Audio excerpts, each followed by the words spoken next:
All right, welcome everybody. It is time for Stellarfest day number 3. Kind of? Yeah, it's like the pre-Stellarfest, but also still Stellarfest. Yeah. But more importantly than anything, it's 2v2. That's right. We're almost done with the pre-excitement. You know, some have said this tournament's already been going for 3 days. Is it going to blow its excitement too early? And of course, the answer is no, because a StarCraft tournament comes exactly when it intends to. It's neither late nor early, much like Gandalf. And this is going to be awesome. Honestly, 2v2 is just so much fun. Zoun and ByuN are in the house now. Clem+trigger got here yesterday. We're going to be seeing those guys, as well as a bunch of the people we've already been watching in the opening tournament, which has been cool. I'm keen, man. I feel like 2v2 evens out the playing field a little bit, right? It's Yeah. How can you sync up? What's your knowledge? You know, if you look at doubles in tennis, it's not always Djokovic winning in 2v2 doubles, is he, right? It's you know, it gives you a chance to kind of work on an alternate skill set that you could argue is not the main thing, but it's actually got a huge, endless room for refinement. I remember when Nightmare was dominating 2v2 tournaments a few years ago. I can't remember who he was playing with. Maybe like Nightmare and Hurricane or something. But it was insane. Like, it was just like, I was like, these guys' builds are so synced up. It's just, there's Dark Templar in here, there's drops in that. It's a never-ending wave of harassment. And that's what's great about StarCraft in general, is it's all about harassing. How many openings are there for harassment? Turns out when there's 2 players, there's 2 different people you can hit with an Oracle, with a Dark Templar, with a 2-1-1, with a Battle Cruiser. There's so much room for that, not to mention, of course, just the syncing up a good old frontal attack, right? Roach speed hits, stim shields +1 hits, bam, you jam that army in. It is so hard to stop. A really organized push on the front. So other than that, I'm really excited to see how obsessed these guys are with Phoenix. I think when you get to the average Joe, everyone's like, Phoenix are Rimba, Phoenix are overpowered, Phoenix beat everything, and then they just get to Skytoss. And I think what we tend to see when pros play is there's this giant window between Phoenix and Skytoss where you tend to die. It's really hard to make that transition in actuality. But we're going to see. You know, is someone going to feed money, get out 6 Phoenix, dominate the skies, and try to make that happen? Will they have to go Zealots in the meantime? I have no idea, but I'm excited to find out. By the way, guys, just giving you info, this man next to me is an actual tech wizard. I don't know what's happening. He's tabbing between like 16 different screens right now. That's why I'm hogging the mic to try and let him do the 17 tips. He's running predictions. He's getting lobbies open. He's tabbing around. He's got like a friggin' scoreboard set up. There's a Tiltify going. There's so much stuff going on, guys. So yeah, give Steadfast some love. Give him your Prime subs.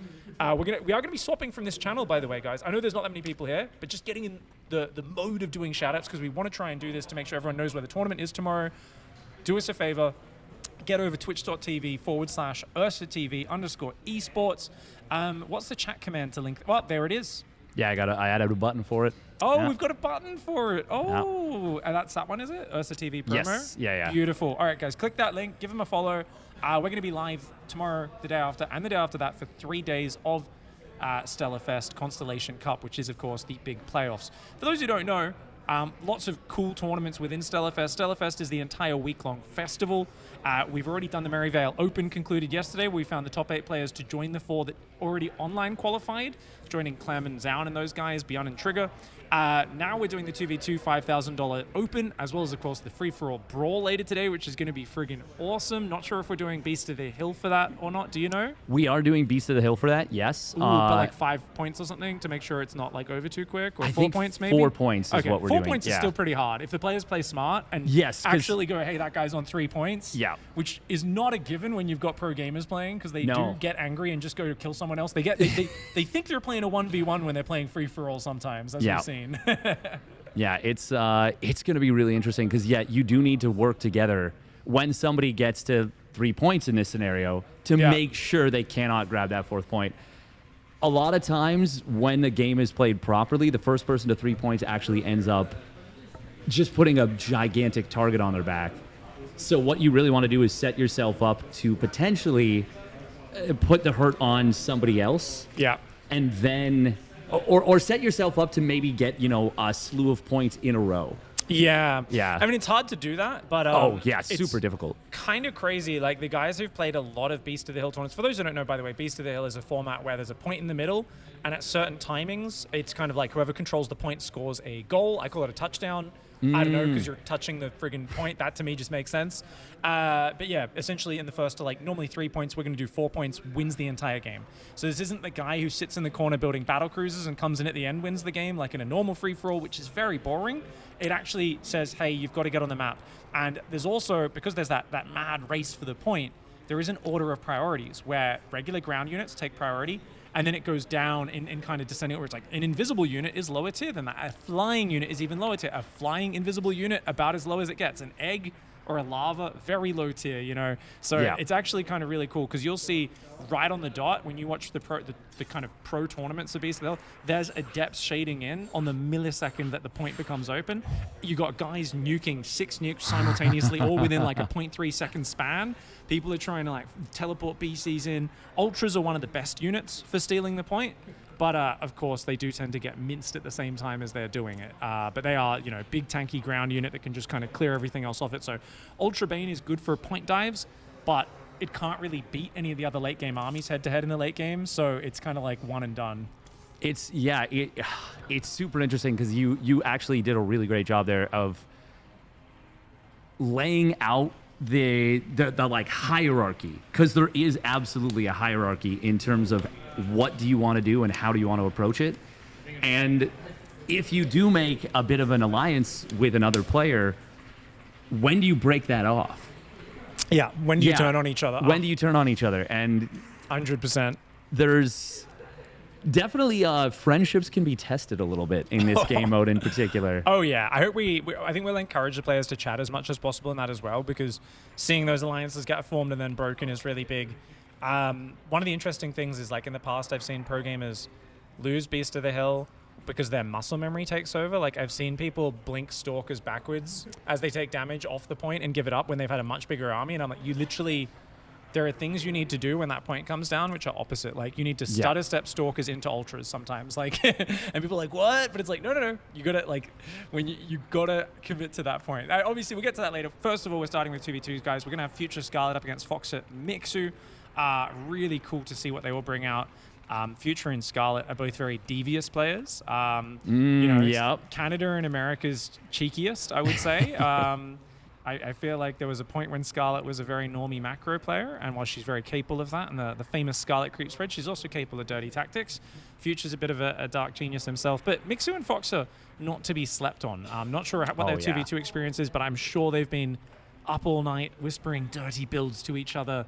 I think they're in separate rooms. I don't think they're staying in the same room, but in my lore, they slept in a double bed together and were like whispering strategies to each other last night.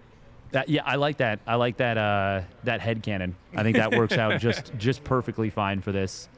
And I would even go so far as to say it's exactly what we're looking for.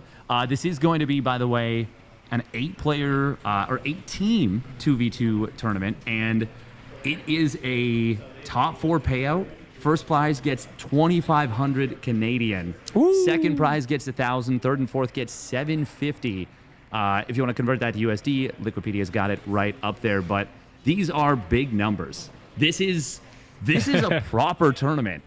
Yeah, you don't see 5,000 for 2v2 very often. No, not very often. Not very often. So, you know, it's going to be a nice payday for, I mean, even just winning a single round. Yeah. Even just winning a single round. I'm excited, guys. What's up, everyone in the chat? Pizza Templar, Acheron's in there. Been making Acheroni lately. Yeah. Recently took a game off of Max Packs not too long ago in one of the, I think it was one of the Picosaurs. Oh, right. Yeah. What build was it? Acheron's had a few really good runs in weekly cups over the last few months. Hotspot? Acheron, tell us what you did to win that one. You should be able to use the internet. You guys let us know what is going on, by the way, in the chat. I hope you guys are excited. Who are you all thinking is going to be the contender for the actual big Constellation Cup as well? Obviously, Clem comes in as a very scary guy, but who do you guys think is going to test him the most? Is it ZoUn? He's got some nasty PvT builds. Is it ByuN? Is it Trigger? Is Trigger in form right now? I think Trigger's in very good form right now. In fact, his PvT is insanely good. You're an imposter? Oh, you're not a real Acheron? Oh, wow. Acheron fan account. I love it. Trigger's looking solid. Yeah, he's looking pretty turgid. turgid trigger for sure. Yeah, I'm excited, guys. I feel like there's so many different approaches to 2v2 where, like I said earlier, you can sync up just like one big attack, and it can be a really good way to play. I do think layered harassment is probably peak if you're good enough at scouting. One of the big dynamics we're going to see, though, in this tournament is like Terran Protoss teams as opposed to, say, Zerg Protoss or Zerg Terran. Zerg, I feel like the Zerg teams only ever really win these tournaments if Serral's on the team, and I think that's rare. I don't think Zerg's bad. I think Zerg has this explosive production capability, but I think there's always like a weird dichotomy where you've got two styles of Zerg that tend to get played, and that's the one thing we're going to keep an eye on for Scarlett in this upcoming series as well as Mixu is you can play Mass Ling. It's so good for run bys. It's mobile. You can go into Ultras, but there's such a big gap between Ling Bane and Ultras, and Ling/Ling Bane, if you end up in a position like you often do in 2v2s where you got to do a bit of heavy lifting and kind of carry for your teammate for just a few minutes while they get to the next stage of the game, you just can't do it with Ling Bane. So if you play a Ling Bane style, your ally kind of needs to always be covering your back a bit more, or you're just open to it. I actually think the most solid way to play Zerg in team games, which very few people do, but Serral does it almost every time, is Roach, Hydra, Lurker, Viper. Basically like real generic, it's one size fits all, beats Zerg, beats Terran, beats Protoss, can work against any composition, and it allows you to do heavy lifting where you can 1v2 your opponents, especially with like defensive Roach Hydra concaves. Once your Lurkers hit, that's a beautiful power spike. You can harass with Lurkers, you could do drops, you can add the Vipers to the spellcaster dynamic. So I really think the Roach Hydra style is, in my opinion, like just the best. It's the most well-rounded, but there are certain maps like big long distances, spread out bases. I can get behind like mixing in the Ling build, but I don't want any team to just go like, I'm going melee Lings to Hive every game or melee Lings to Mutas. I think that's way too dangerous. I think so too. I think, the Roach Hydra just has so much flexibility in 2v2 because in theory, even in 1v1, you can, technically speaking, play a Roach Hydra Viper Lurker style. You know, you get +1 missile, then you go into 2-1, then 3-2, and you play it out from there. Every matchup, right? Technically speaking, you can do that every matchup. Yeah. Obviously, it's going to get metagamed, and you're going to have a difficult time, but it's possible. I don't think it's like even. I think that's overstated as well. Like I think if you play it efficiently enough, like it's a little slow, right? It's not super fast and dynamic in that regard. So yeah, people can be a bit greedier, but like I'd say it's pretty well rounded, right? I would agree. It's like I think. Where it falls off is if you don't have faith in your end game, because you can't always win the game with it, right? You can almost always force late game with that style, but if you're not confident in your end game and you're like late game and you're like, but then it gives them a chance to turtle to Ghost or a chance to turtle to carry a Tempest. That's where I think people end up in problems with it. But I think in 2v2, it rarely gets that late anyway. What is this magical event? How are Steadfast and Pig in the same place? Well, guys, so basically what happened is I do have a crippling gambling addiction, and I've basically been betting on Protoss getting removed from the game, and I keep getting it, keep losing bets. So I owed Steadfast, and rather than taking my home and my family like I'd promised him, he said instead I could come and cast a badass event in his home country with him. And Ursa said, fine, you can do that. And now we're here, we're hanging out, we're having a good time. Yeah, it's been a blast actually so far. I'm a little bit flustered, a little bit frazzled, but we are into it. And of course, you talked about doing heavy lifting. You did a ton of heavy lifting on that intro. And now it's time for me to intro the players as we get into our first match of this 2v2 tournament. Spawning down in the bottom right, it is Future for Matcherino and his ally, Scarlett. Okay, well, we have the answer. I was talking about how well does Zerg do in team games, and turns out Scarlett has said, nah, PvT is the way to go. You know what? I actually personally think Zerg Protoss is the strongest 2v2 comp right now. Oh, cool. But I think it's close enough. For a while, this has been not true, where like one of the races was not dominantly ahead. Now, I think it's close enough. TP, or Terran Protoss, Zerg Protoss, and Zerg Terran, I think all of them are actually viable and close enough in strength. Before, I think it was Zerg Terran at the very, very beginning, and then for a really, really long time, Terran Protoss, because Phoenix into mech was just too strong.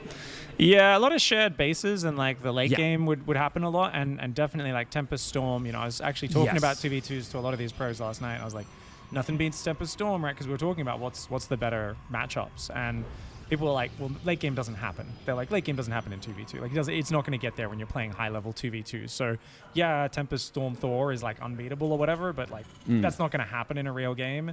But apparently, Scarlett and Future still believe in the power of the the Protoss Terran. One great thing about Terran, the players have been saying, is, like, the Terran player going bio can always solo the other guys. Like, there's always moments in the game where they can 1v2. Yeah. You can always defend 2 players if you've got like a good ledge with a tank on the high ground with Stim Marines and Marauders in front of it. It's kind of like that Roach Hydra in that it has that versatility. First probe goes down there, and is that a little flower there? Oh, they got little flowers marking where the command center is going to build. Aww. It's a cute little, like, I guess, wrinkle on the concept of the marker. Yeah. Oh, Reaper skirmish. Oh, I thought Mixu was winning that, but it looked like it. But yeah, okay. Oof. Wow, that's going to be annoying. That SCV will get taken down as well. Great start here for Future. You do want to play it like it's a TVT when you're playing 2v2s. And it is a Cyclone Rush for FoxeR. It would have been a fine build, but losing that Reaper is unfortunate, man. And now this Reaper's coming over.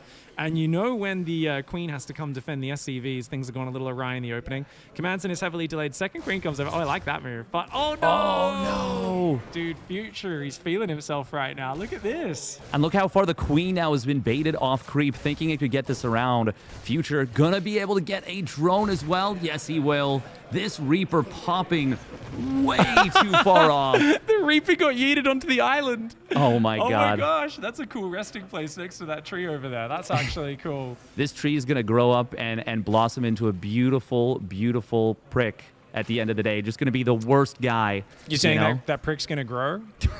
Absolutely. All right, as long as you stand by it, then I'll back you with that entirely. It's always fun as well because the physics animations are generated every time you run the replay separately. So, really? Yeah. If you load that again, you'll have to load it a bunch of times until to get it gets the same animation. Oh my! I did not know that. I remember once I was like, "Oh, that was so sick! I want to see that again." I like rewound, and I was like, "Oh." Like there's this, you know when the Spinecrawler throws like a Reaper and he's just throwing in a different direction every time. And I was like, oh damn, okay, that's cool.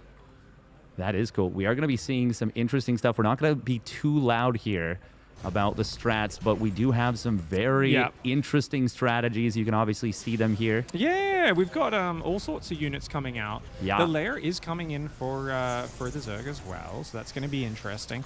And if we look at the base count, it's like 5 versus 4 right now, though I think Scarlett's thinking about taking a third. I think, she's going to take that one on the right side.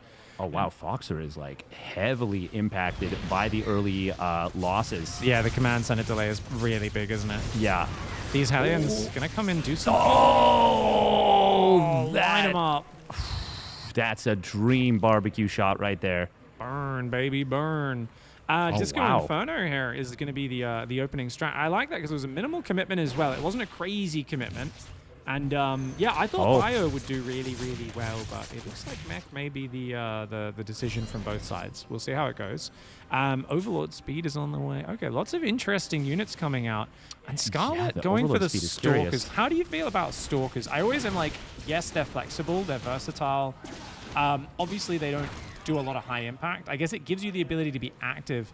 I guess Storm afterwards is pretty well rounded, and then it kind of turns it into an army that can actually support a bit more in a direct fight. And just for now, it allows you to just be active and present on the map. Yeah. I think Storm generally speaking, Blink generally speaking in 2v2 is amazing. I think it is. It's so versatile. It gives you an amazing amount of control.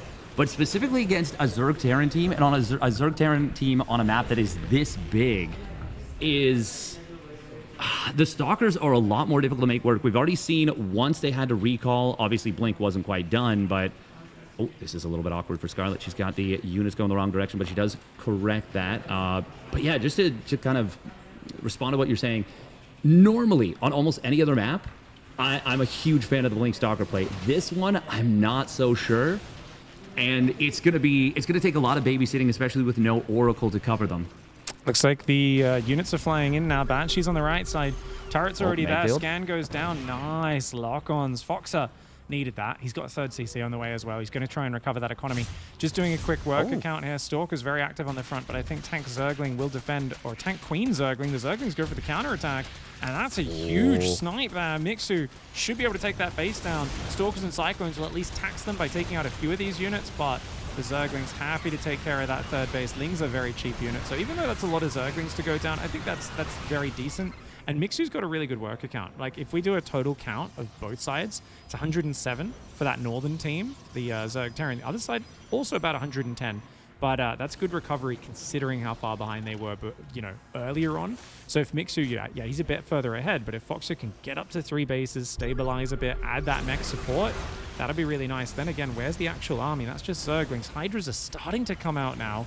They're not quite ready. This left side is vulnerable. Yeah, this looks like very likely to be a, denial on that base. Ooh. It's going to be a kill, in fact. FoxeR not playing the high mobility battle mech here that is really important on a big map like this. Mixu's got a very mobile composition with the Ling Hydra, but the tanks, they just have trouble being everywhere. And now what makes the Blink Stalkers good will be exacerbated quite a bit here. The question now is Scarlett will... Oh, this command center is moving to a very dangerous position. Yeah, it's a bit of a wild choice there. Got to keep things contained right now. Got to keep things contained. I really think you got to slow things down a little bit, but they want to keep expanding, and they're not quite able to get out there. Scarlett's looking for the dive in. Siege tanks are there. She takes a big volley, though, and she is going to blink north, find that command center, and take care of it. This should be a kill. Yeah, that's massive. It's a big mistake sending that one out there. Really unfortunate. Could have had 4 command centers up, and I get being stuck on 2 bases bad, but I do think if you don't give away the command centers, there's room to get back in there, because Future's still very mobile. Like, yeah, he's playing fast-moving Banshee battle mech, but it's going to take a while for them to transition, that is Future Scarlett, into like a proper frontal fighting army. Just now are they adding Colossus and going for Storm and that sort of stuff in the way. But she's picking off some units, being very annoying. I love the way Future Scarlett are just dominating the map. Yeah, this is going to be really interesting. We could potentially see the Colossus to answer the Hydras, and then the Speed Banshees to just try and snipe units. Look at that, 2 volleying down a Cyclone with those Speed Banshees. Oh, yeah. Since there are so many of them. Magfield Accelerator, of course, making it so that Cyclones kill Cyclones insanely fast. Oh. This is really good positioning right now. Scarlett is really out of position to assist this. Yeah, this is a big problem. I mean, she was way out of position. I think she should have counterattacked as well, honestly, because Future can defend there. But the thing is, he was on a very mobile mech army. I think they needed to play this like a mobile army, but now this counter push from FoxeR+Mixu is legendary. The Cyclone counterattack is going to get cleaned up by the Hydras. There's enough Hydra tank here to deal with those Stalkers as well. Yes, they get rid of a tank, but I really love this counter push. Unfortunately for FoxeR and Mixu, the command center survives. It did get repaired up. The Banshee tank going to start pushing this away. The Banshee micro really trying to lure those Hydras into the tanks. There's Colossus coming out now as well. Scarlet Stalker still roaming the map. And this is a really action-packed game. Mixu still has a gigantic army, though, and I think he can protect those tanks. That is a really good defense there for Mixu. FoxeR at that middle ground. They're going to maintain control of the center of this map. Yes, the tanks, they're getting some big volleys on the Hydras, but not enough stuff to keep Future's tanks completely safe. And the mobility of Scarlett is really good. She's highest in supply in this game, but she can't be there to intercept reinforcements, kind of keep them away, while also cutting, while also, you know, providing the protection for her ally that is so necessary. Oh my gosh. Tanks are going to set up on this right side base of Scarlett. This looks very scary. And all of her Stalkers are so damaged right now. Her supply is dipping. The Hydras are going to shove in. She needs tank support. Future is a little bit too slow to get into the trad mech. The Banshees coming in. They will take care of a few of those tanks, but he needs his own tanks and he needs them there. And they're going to lose 2 bases. This is a massive counter push for Mixu FoxeR. They did need this damage though, right? This is not like game-ending damage just yet. The 3 tanks get sieged up. The Storm comes in as well. The Hydra's getting pushed away here. Scarlett going forward. Future coming in as well. His tanks and Banshees trying to pick away, but Scarlett's army gets minced by those siege tanks. Future loses a tank to the Hydras as well, and Mixu and FoxeR all over this counterattack. Yeah, those 2 High Templar, at least one of them had Storm. Unfortunately, it did not get dropped there at a critical moment on these clumped up Hydras. Would it have saved the base? Almost certainly not. Would it have made things a little bit more palatable? Most likely, but Scarlett is going to come in here with a Zealot Warpin on the other side of the map. That's going to be quite nice. They need a lot of value, though, in order to kind of keep this game in a state of relative equilibrium. I mean, the supplies are still very similar, so we've got to give credit for how much of a lead they had earlier, right? The last few minutes, terrible for Future and Scarlett, but before that, they were way ahead, so yeah. it might balance out. It's still a chaotic game, and it's really about, like, yeah, where is the setup here? I mean, FoxeR has a crazy work account. Both sides have great work accounts. Like, Future's actually one of the lowest at just 59, but that's still not terrible. You know, he's on 3 bases. He's got some mules dropping and that sort of stuff. I The upgrades, I think, for Future are way ahead, if memory serves. Let's take a look. 1-1. He didn't get to start 2-2, I don't think. This is, honestly, in New Age 2v2, upgrades are actually a lot more common to be better along. Like, this is both teams having, kind of delayed this a little bit. Scarlett did just finish up her +2 weapons. Oh, Storm's going to try and zone there. Hydras and Lings just go straight through. Wants to get on top of the High Templar. Mixu happy to take those Storms on the chin. Chad Gamar style there. Oh, this army getting caught so hard. Wow. Oh, man. Future wanted to go down there to help Scarlett. She comes down the north ramp at the same time. But that wedge of tanks on the left side of that pillar, they are putting the smack down on that army. And Future and Scarlett unable to take care of the middle ground. They will get pushed back. Excellent, excellent engagements there. And I do wonder if Scarlett and Future should have been doing more going around the edges and multitasking. I feel like one should be defending, the other should be attacking around the edges. But, I mean, just hats off to FoxeR+Mixu for what they're doing. They are rallying off of a really awkward early game. The tanks are coming forward. Who needs upgrades? Fox is just like, push, push, push, kill. I had a terrible early game. Upgrades are for losers. I got +1 on my tanks. That's all I need. Let's go and take the fight. But their army's getting a little disjointed now. The tanks there. Okay, the Hydra Link keeps running back and forwards because those Zealot counters have been so active. The tank's getting left behind. That's a big problem. You're letting those tanks get kind of jumped upon. Now, it is going to be enough of a response to save a decent number of them. And Future is still losing quite a bit here. Another Banshee comes in. There's no detection currently, and that will enable a snipe on one of these tanks. The tank count has been whittled down significantly. But FoxeR and Mixu still hold the position for the moment. Another 2 tanks rallying in. This is so crazy. 4 tanks at a time rallying across the map. Not what you think of when you think of StarCraft. FoxeR doing really well with the tank rally. Mixu's massive Hydras have been so effective this game with +2. He doesn't have a hive for lunge, I don't think. His Hydras go in pretty deep. A lot of them get roasted there.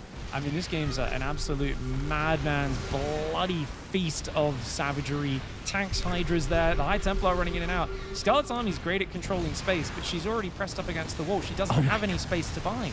No, she does not. I was going to say we need to see Zealots warping in, but it's actually a couple of Hellbats that get in on top of these tanks, and just like that, now FoxeR and Mixu's army has been broken. The position's been broken, and the hold that they had on this game, that center control, has just suddenly gone up in smoke as Scarlett gets to 105 workers here. And Mixu's like, he's been so harassed on this left base. Like, yes, it's up mining now, but he was losing tons of drones. He wasn't able to get a 5th and a 6th base up. His supply, which was really leading the charge for so long, has dropped down. Somehow Scarlett's got this top rider. I don't know how this base is up.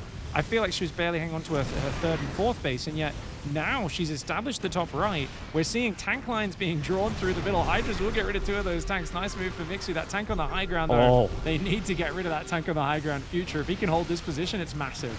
Absolutely. This one tank surviving on 2 HP with 14 kills. Going to be able to contribute here, and the scan expires. That's going to be another kill on one of the tanks of FoxeR.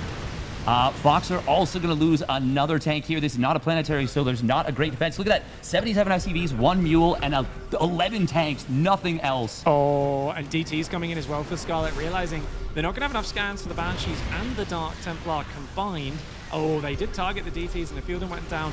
FoxeR will eventually be able to defend that position. At the same time, there's a Hydra fight going down the bottom. So basically, Mixu tried to run up the rally point, and he's cleared a lot of Future's army, and he's actually very close to breaking this base. Will Mixu have enough? There's still a tank and a Hellion rally. The SCVs pull out their drills and start to fight those Hydras. Future's economy is getting minced, but he will hold on to the base. That he will. This is a wild game. Even now, the aggregate supplies are actually so close. And with no Zealots here on the right side, mostly High Templar, they get blasted by the tanks. This is a very interesting scenario because Scarlett wants to be fighting the army of Mixu. Future wants to be fighting the army of FoxeR. And that's just not the way things are going. And now it has turned into kind of 2 separate 1v1s. FoxeR destroying all of Scarlett's army on the top side. And on the bottom side, there is a counterpunch, though, from Future. Oh, this is so close, man. The Hydras are really well spread, and they're on creep, though. So the tanks aren't that effective when the units are this spread out for Zerg. Even Transfusers coming in, throwing the Band-Aids in the middle of combat, trying to stave off the bleeding that, of course, happens when you're getting hit by a giant siege tank shot to the face. Still not sure how Hydralists survived 3 siege tank shots. Someone explain that one to me. But they do, and they're going to come forwards there, try to break this base again. Hydras and Queens have the high ground. This is crazy. Like, you've got basically Mixu and Future in the bottom left, just struggling to fight.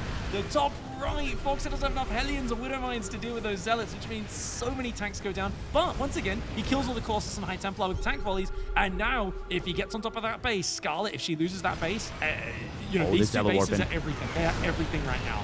Oh, FoxeR recognizing he needs to get the hell out of here. This Zealot Warpin is terrifying for him. There is going to be one Hellbat. It gets run down. All the tanks are getting chased down. SCVs try and pull into this. Would love to see a blink forward. There it is, grabbing one of these tanks. The SCVs, though, are going to be enough to hold the position. Excellent micro. This tank, oh, that tank staying alive is really, really nice. And look at this. There's also probes long distance mining below this right now.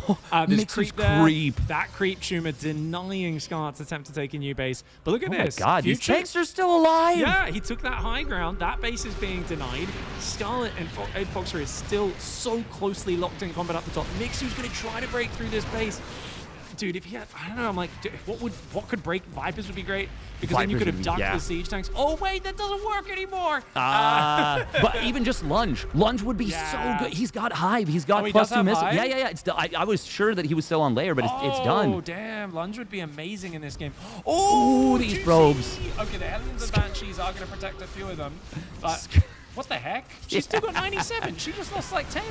Oh, meanwhile, a break attempt on the top side. It's Stalkers blinking forward. A little bit of a body block on these units, but the Archons and Zealous are still going to get some value. Is this going to be enough to break through? Missile Turret actually putting in a lot of work on this Colossus. It will ultimately burn down. And the position right now is being held by Scarlett. FoxeR and Mixu are holding on by the skin of their teeth. What are Scarlett's upgrades for her ground army? Because she's winning that fight slowly. 3-1-1. 3-1-1, really helping. She's killing the mech units really fast. Only +1 for FoxeR, and like that's where like the Zealots especially are doing 59 tanks to 40 have died. That's crazy. The SCV is getting pulled into Colossus Archon. That's a little bit like sending your children into a war zone. That's madness. Not much they could do against that. The tanks are going down. The Colossus falls. And look at this, Future's winning down here as well. I think Scarlett and Future are going to win these kind of life or death struggles on both opposite corners of the map. What an absolute brawl this map 1 has been. And that, ladies and gentlemen, is why we love 2v2. That was legitimately epic. That was actually such a sick game, number 1. God, that was, we got hardcore blessed by that one. That was so freaking good. Oh, man. That's the joy 2v2 brings, ladies and gents. Yeah, that was fun. Surprising how well that stabilized multiple times. That counter thrust for FoxeR and Mixu was really impressive, because they were really messed up from the opening. And I think that gives good promise. You know, I like the decisive shove. I think if they go, hey, if we don't lose that Reaper at the start, you know, Command Center doesn't get delayed by a full minute, multiple SCVs going down, it's a very different sort of game. So I think they just make that correction, and otherwise they look very evenly matched. Then again, I think Scarlett and Future are going to be a little bit more wary of the frontal mech push, right? They're going to be like, oh, we're actually going to be either ready for the frontal push or ready to base trade. Yeah. Because I think they needed to either just go around, or Future needed to get his own siege tanks a little faster. Yeah. Oh, man, there was so many crazy moments in that game. Though I feel like you said it best, absolutely, talking about the center control. Like, the center control was so crucial in that game. When it finally started to get broken a little bit, but there was that moment where Future got caught with his tanks kind of unsieged, pressed up against the wall, and Scarlett wasn't quite fully in position to support. I really thought that was going to be the backbreaker moment, but kudos to Scarlett and Future for being able to make that happen still. Yeah, so good question from Tankins Mark. Thanks for the 2-year sub here to Steadfast channel. Why does Steadfast sound like a naughty Australian half the time? So guys, I don't know if you guys think that there's like big bucks in esports and Twitch. Maybe for some at the very top, for everyone else, no. So for his birthday, he did ask basically for a clone, and unfortunately they went with like the Temu cloning contract, and basically they got... Oh no, they couldn't hear anything. GG's, guys. You missed the whole story. We were just explaining the answer to the question about why there's a naughty Australian. It was a whole story. Basically, they messed up the cloning mix. They screwed it up. It is what it is. Oh, you guys could hear me through his mic anyway. Oh, cool. You could kind of hear me. Okay. Anyway, long story short, yeah, they got the mix wrong. A bit of the upside down got in there. when they did the cloning mixture, it swirled in the wrong pattern when they pressed the flush button on it. I still came out even though they tried to cancel it. It's a whole thing. How come Scarlett was off racing? Because of the power of Protoss, obviously, chat. How dumb are you guys? Why would you even ask that? It's such a stupid question. I haven't asked her. We can ask her after the series, but I'm pretty sure she's just said, hey, I think Blink Stalker into Storm Colossus is a really good style. She probably just feels it's a little bit better than that. It also creates a bit of asymmetry in the matchup, which I really enjoy, rather than it being Zerg Terran versus Zerg Terran. So I'm actually really happy that they've decided to do that. Yeah, no, it was super fun.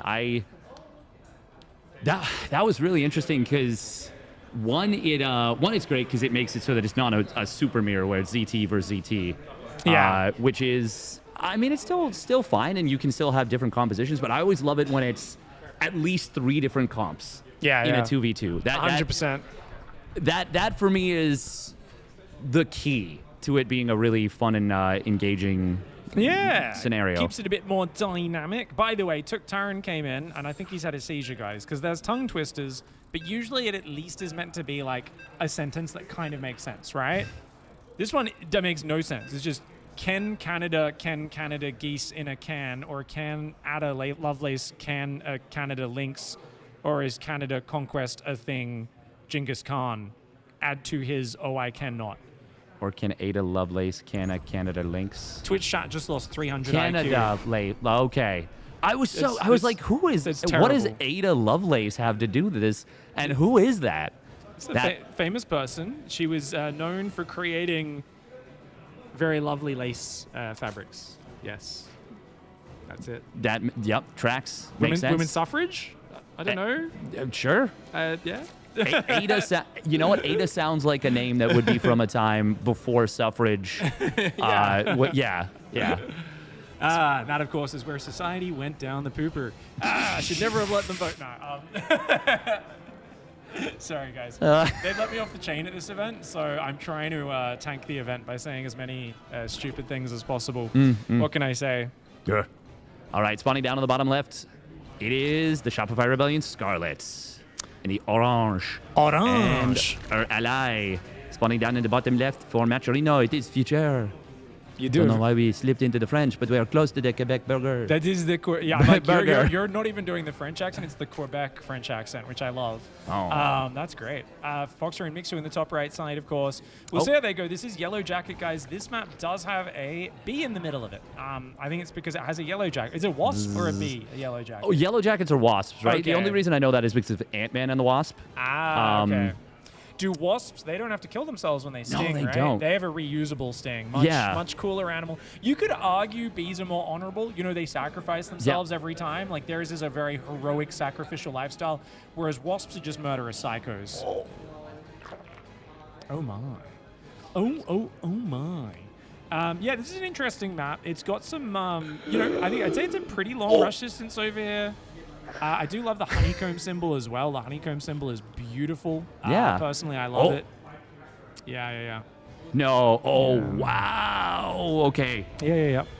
Very nice. And interestingly, okay, so... All right, they know. All right, we can talk about it now. The bunkers are going down right next to each other, guys. A clash of 2 bunkers. They're trying to play Fortnite by building towers next to each other. Oh, no! The anti-synergy! He surrounds his own ally's Reaper! Oh! I can't. Those drones were absolutely playing for the opposing team, mate. Someone bribed those drones. The Lings almost get the Reaper, but not quite. That is brutal, man. I think they got to give up the low ground. I think. Oh, but can they? Can they at this point? They have to, though. They have to, but like, is it too late? 14 gas, 14 pool, I believe, for Scarlett as well. Like, I think she committed. I think it might have been 12-11. It was either 13-12 or 12-11. It was very early, yeah. So she's got super quick Ling speed, and Lings and Reapers coming in. Slowling's going to try to hold the ramp. The Marines and the Slowlings trying to hold, but they are outnumbered. The Marines are going down. The Lings are going down. Queen's getting bounced. She's in a jumping castle right now, and it's not the fun kind. It's the kind that you get shoved into, and then all the other kids jump around like when you're on a trampoline. You get bounced over the fence. This is very scary right right now. There are units trying to no, but the Queen. banelings aren't quite there. Queen's not going to get to safety. There's not enough units to defend. This is an absolutely delicious cheese here. Good baneling here, but is it enough? There's just a constant reinforce. It feels like this has been a lovely cheese from Scarlett+Future, punishing the fact their opponents did not worker scout. You are meant to always worker scout in 2v2s because this sort of cheese is so brutal if you don't see it coming. It absolutely is. It got spotted last second, but Mixu only saw one barracks there. And you were right from the get-go. They needed to give up the base. The concept of building the bunker here was a good idea, but it was just a little bit too late, not in time to get the defense. Now, one of the Hellions has survived for a while. The SCV pool keeping it alive, but the flood of Lings is just unending, and this Reaper ball continues to grow. Yeah, 5 Reapers. They can now 2-shot drones and Zerglings. That is a brutal power spike. The drones there are on top of the Reapers, but I don't think the Reapers care. Like, they can just stand and fight at this point.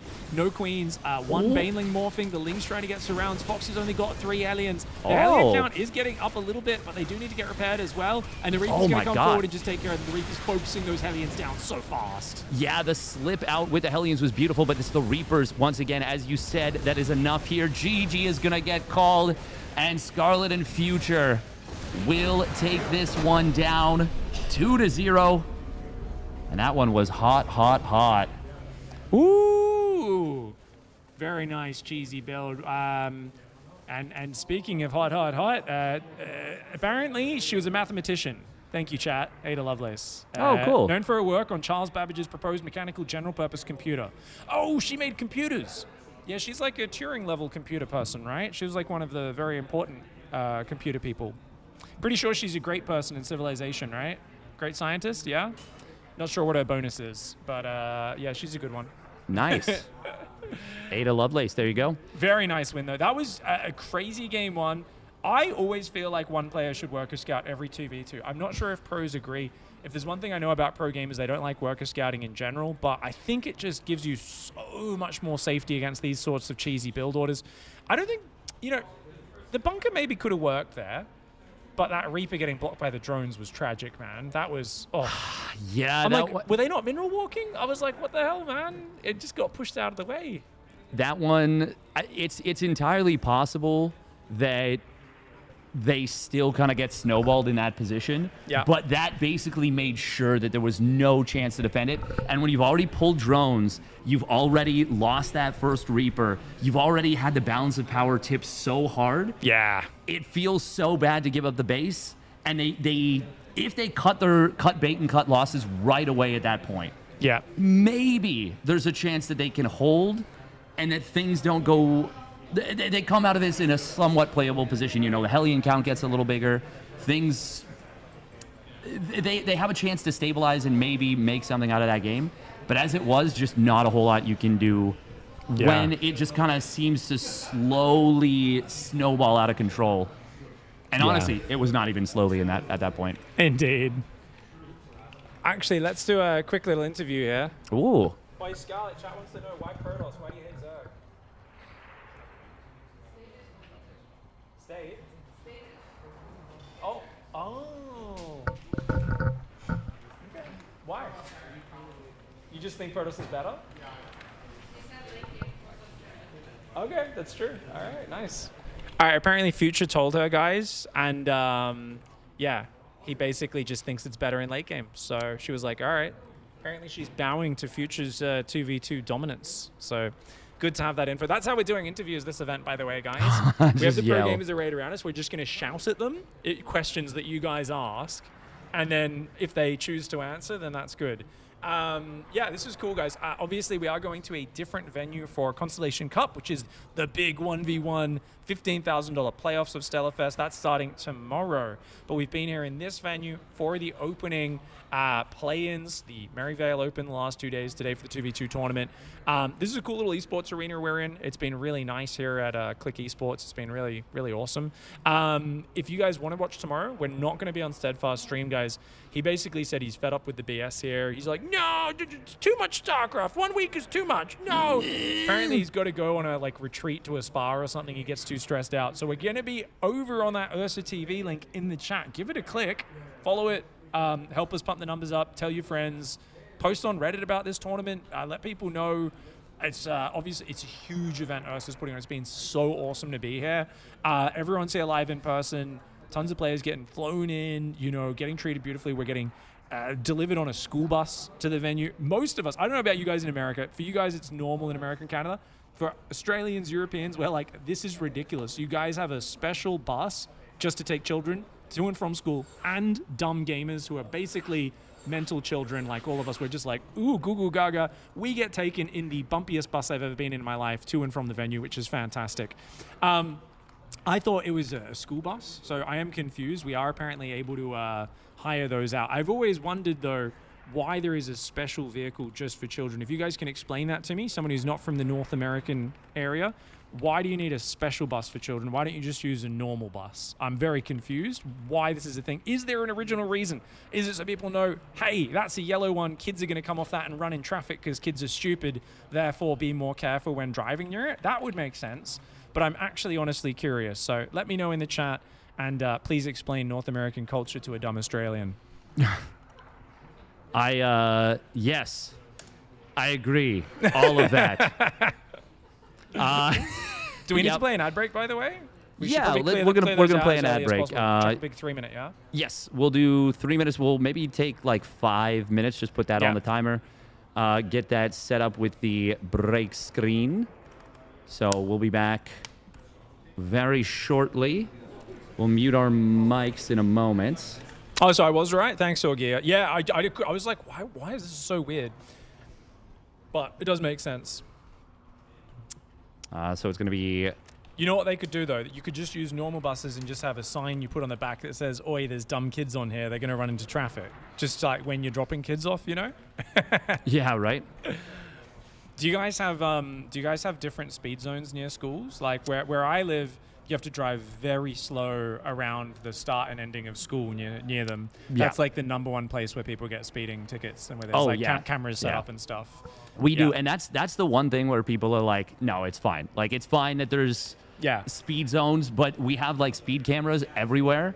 And there's actually, it's a little bit of like a hot button topic, actually. Well, I know, it's because you guys live next to America. Americans like lose their minds at speed cameras. Oh, I mean, speed cameras are the worst. Just kind of shrug their shoulders. Yeah, but they're so annoying. But like, we're totally in support of having them in school zones. Is the thing. We have them spread like everywhere in my city, but there's always signs beforehand. So basically, everyone speeds and then everyone slows down just for the camera and then speeds up again. I think it's good. It keeps everyone on their toes a little bit. Stops people from being too maniacal. There's like breaks in between the rampant speeding, you know? Yeah. It's not bad. I think if they weren't all signaged, it would be pretty terrible. Yeah. But with that, we're going to take a quick little 5-minute break. Sweet. And we'll be back.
All right. We are back, and we're just about ready to get right into the game here. It is going to be another 2v2. This is the semifinals. It's going to be Harstem+Lambo versus Furlet. Furlet. Yes, that was what. Yeah, Furlet. I like Furlet. That's better than Scarcher, right? It's Scarcher or Furlet. So I think we'll go with Furlet. Scarcher, but like the way you say it as an Aussie sounds actually good. Kind of, yeah, Scarcher. Scarcher. It's a Scarcher out there. It's hot. That's kind of cool. But I like Furlet better. Furlet is proper. Otherwise, it would be suture. You just take the S from Scarlet yes, and you make suture is actually a word. Would be cool. It would be cool if they played Mass Queens and Medics or Medevacs. Yeah, you go just for the only healing. Yeah. Full healing style. All right, ladies and gentlemen, we have Lambo, Harstem, Zerg Protoss up against Future Scarlett. It looks like Scarlett's going back to Zerg for this matchup. We're going to go into Crimson Research Lab. I say that hesitantly until the game actually loads. Because Scarlett, she's a little tricky. She's been known to just change that race at the last second. She'll do a little cheesy cheese sometimes and do the sneaky race switch, but it looks like she's not doing it this time. Not this time, but I kind of agree. I think there's always the chance that she could. I think that's always in the always on the docket, always a possibility. Well, it looks like right now. Oh, hopefully Scarlett didn't crash. Oh, okay. I think she might have. Anyways, this map looks like it's a bit smaller for a 2v2 map, right? Like you do get 2 bases each where you can defend. But then I'm just having to think about the map while we wait for that to get sorted. There's no gold bases, right? Or actually, that looks like a gold, eh? That over there? Yes, yeah. There's the kind of like pocket golds that are a little bit more contested. And then there's the pocket third with the blockade. Ah, okay. Yeah. Which is just essentially the same as a destructible rocks, right? The yes, blockade's like that's exactly what it is. It just is a cool-looking destructible rocks with a shield. Yeah, and then instead of blowing up at the end and shattering into a bunch of debris, it just drops down. Yeah, it lowers, right? Yeah, like you knock the shields off, and it's like, okay, boss, and it lowers. All right, fine. Yeah, it's basically a big one of those traffic bollards that pops in and out of the ground. They pull them up sometimes. Yep. To block cars going through. Yeah, it looks like we're probably just gonna have to just remake. Players should probably all just Alt F4 in this scenario. It doesn't matter because you have to wait until the 2 minutes anyways, so it doesn't make any difference. The 2 minutes? Yeah, because whenever a player crashes during load screen, there's a 2-minute timer that is started where before the game will recognize like, oh, this person just can't load the game in, and while that's the case, it locks their matchmaking. Oh, so even in custom games? Yes. Oh, really? Yeah, even if they whatever 2 minutes from the start of this. I've waited for like 8 minutes sometimes where all the players just sitting there staring at their loading bar, and I'm like, guys, can we Alt F4 already? Yeah. But yeah, we'll see how it goes. To answer your question there, Kira, is this going to be the main channel? The main channel for the Constellation Cup, which will be the top 12 players, that will be starting tomorrow, going Friday, Saturday, Sunday, and it is going to be twitch.tv/UrsaTV_esports. And while we are waiting for the tech issues to get sorted out, guys, so I need your advice. I got an Uber ride here. It says the ride's still active. What do you do, guys? Does anyone do you cancel? I don't want to cancel. I want the guy to get the money still. Is it going to charge me like $100 since it thinks we're on a 2-hour ride? Has the app bugged? What's going on? I've messaged the driver. You guys let me know. But anyways, besides that, we can talk about StarCraft. I don't actually want to derail that hard as much as I am enjoying talking about dumb stuff today. What do the predictions look like for this one, by the way? Have they closed for this one? That is a great question. We still got a minute left. 1 minute left, guys. Right now, it looks like 30,000 on Lambo Harstem, 11,000 on Scarlett+Future. As usual, I love it. I love it because the only time that America gets to be an underdog is in StarCraft. People hating on him, thinking, "Oh, they ain't gonna do anything. What could Future and Scarlett do?" Win for one, guys. Have you seen the creativity of the great American-Canadian alliance? It's going to be fantastic. It's going to be really good. That it will. Thank you very much, by the way, to everyone who is supporting in the chat. Tank is bad for the tier 1 resub at 24 months. BT Tasai didn't shout that one out. 31 months with the Prime. Fusion Dota 2 with the tier 1 resub at 2 months. Mau for the tier 2 resub at 42 months. And Athena Minerva with the 5 gifted subbies. Hey. Howdy, howdy. Thank you very much. Got a chance to hang out in Vegas, open a bunch of Pokemon cards. Thank you very much for the support. We'll get into it right now. Crimson Research Lab, game number 1 of this best of 3. Spawning down on the bottom right, it is the Shopify Rebellion's Lambo. And his ally, Harstem. I'm going to be your hype man for this. You can commentate the whole match. I'll just repeat everything you say like half a second later like an echo, okay? Harstem. Sunday. Continue. Spawning up at the top left, it is the Shopify Rebellion, Scarlett. And her ally, Future. Sorry, I made that too Australian. Couldn't echo you there. Future. This is a good map, though. We've got those gold bases on the low ground. Very vulnerable, but rewarding if you can get them. Lots of red trees on this map. That's why it's called Crimson Research Lab. Yeah. It's crimson. Very exciting. There's also like, we'll see it at some point. There's like a dust. Like a red dust, I feel like, that yeah, there it is. There it is right here.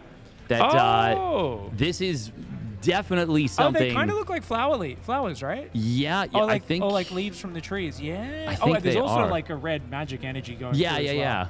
Oh, that's cool.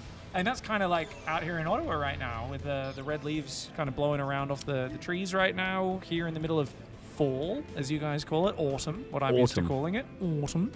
But I do like that fall. Very literal, you know.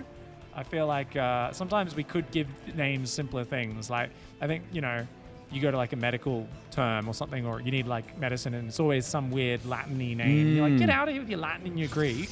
Can't it just be called like headache juice or something like that, you know? Like, make tummy not sore pills, you know? Like, I think it could be a lot simpler. I think we could use that sort of fall naming convention all around the world for everything. It'd be a simpler and easier to communicate reality. That's why I love the German language so much, is they just will combine like 4 words. Like, it's just Lego. Their whole language is just Lego. They'll just put it together and be like, ich bin Schufenstaffel. And that'll be like, yes, this is potato delicious snack drink. Oh, Overlord comes in to distract the Queen. I think that was an accident, but it kind of worked out. Reaper for Future being very annoying, and we are seeing that quick third for Lambo and Scarlett on the other side. So both Zergs going quick third, link speed, similar timings. Stargate coming in for Harstem. Meanwhile, of course, Factory and Reactor for Future. Scarlett, yeah, she did the Bronze League special there. I do like to see pros do that. In 2v2, I feel like the game is so different. It does kind of break up your regular rhythms. Like, I make way more mistakes of basic stuff that I normally would. Oh. Hello. Harstem with the cover. Oh, okay. Man with gun. I don't think he has another one, so the Overlord probably gets out of there. But, yeah, that one Marine shouldn't be able to take care of it. There is a computer terminal over there, as well as a mule dancing over on that right side. I mean, maybe not a mule, but some sort of bot. He's doing some stuff over there. Oh, it's an armory. He's making guns. Oh. He's making guns. It's the gun SCV.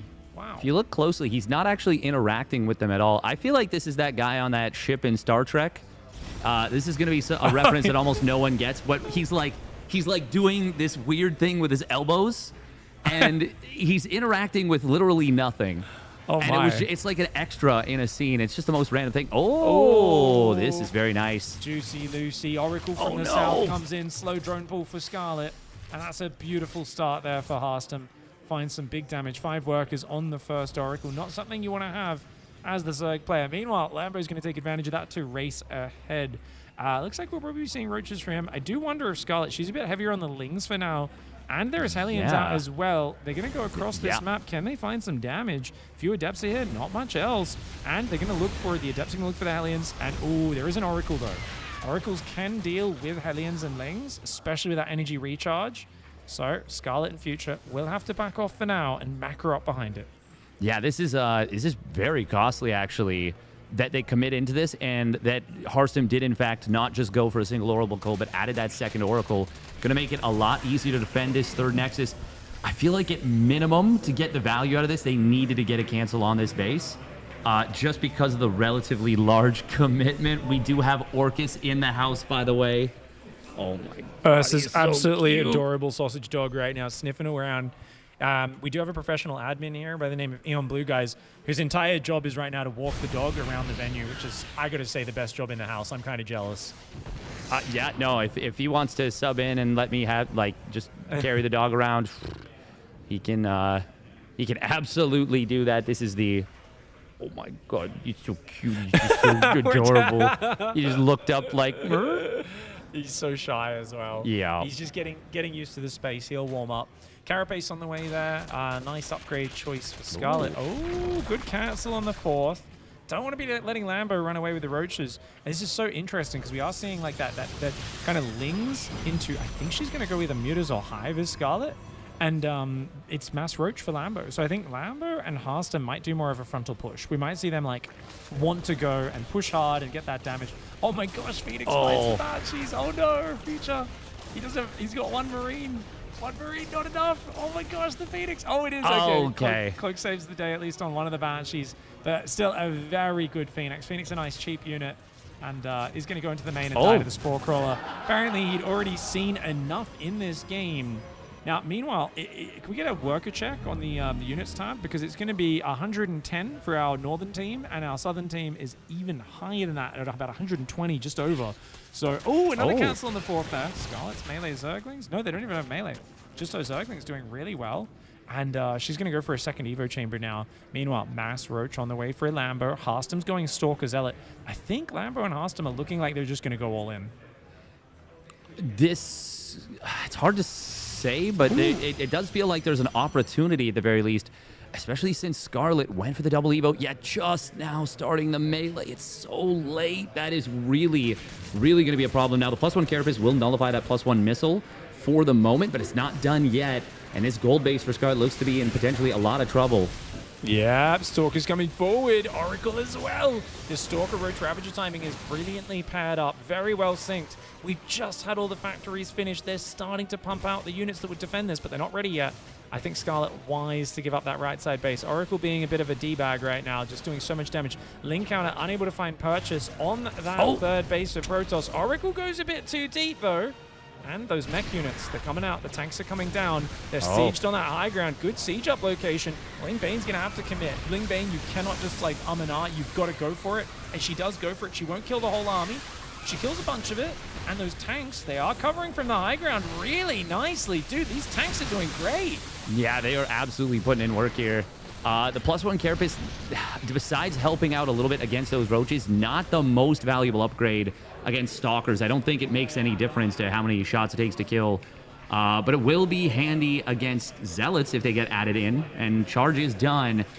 As it stands, though, I mean, man, look at the supplies. Lambo is, like, almost maxed out. The power, yeah, he's doing a Roach Max, right? Yeah, but, like, Harstem taking a little bit of...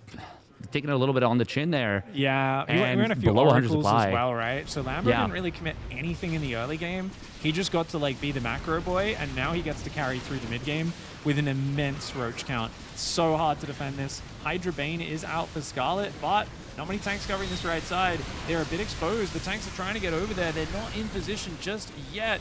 Banshee's trying to come to defend. The Oracle Phoenix will clean that up, and it does feel like Future and Scarlett were just hit at the beautiful spot when they weren't quite ready to defend. Then again, if they could actually get that third base up, but the Bile Snipe does work.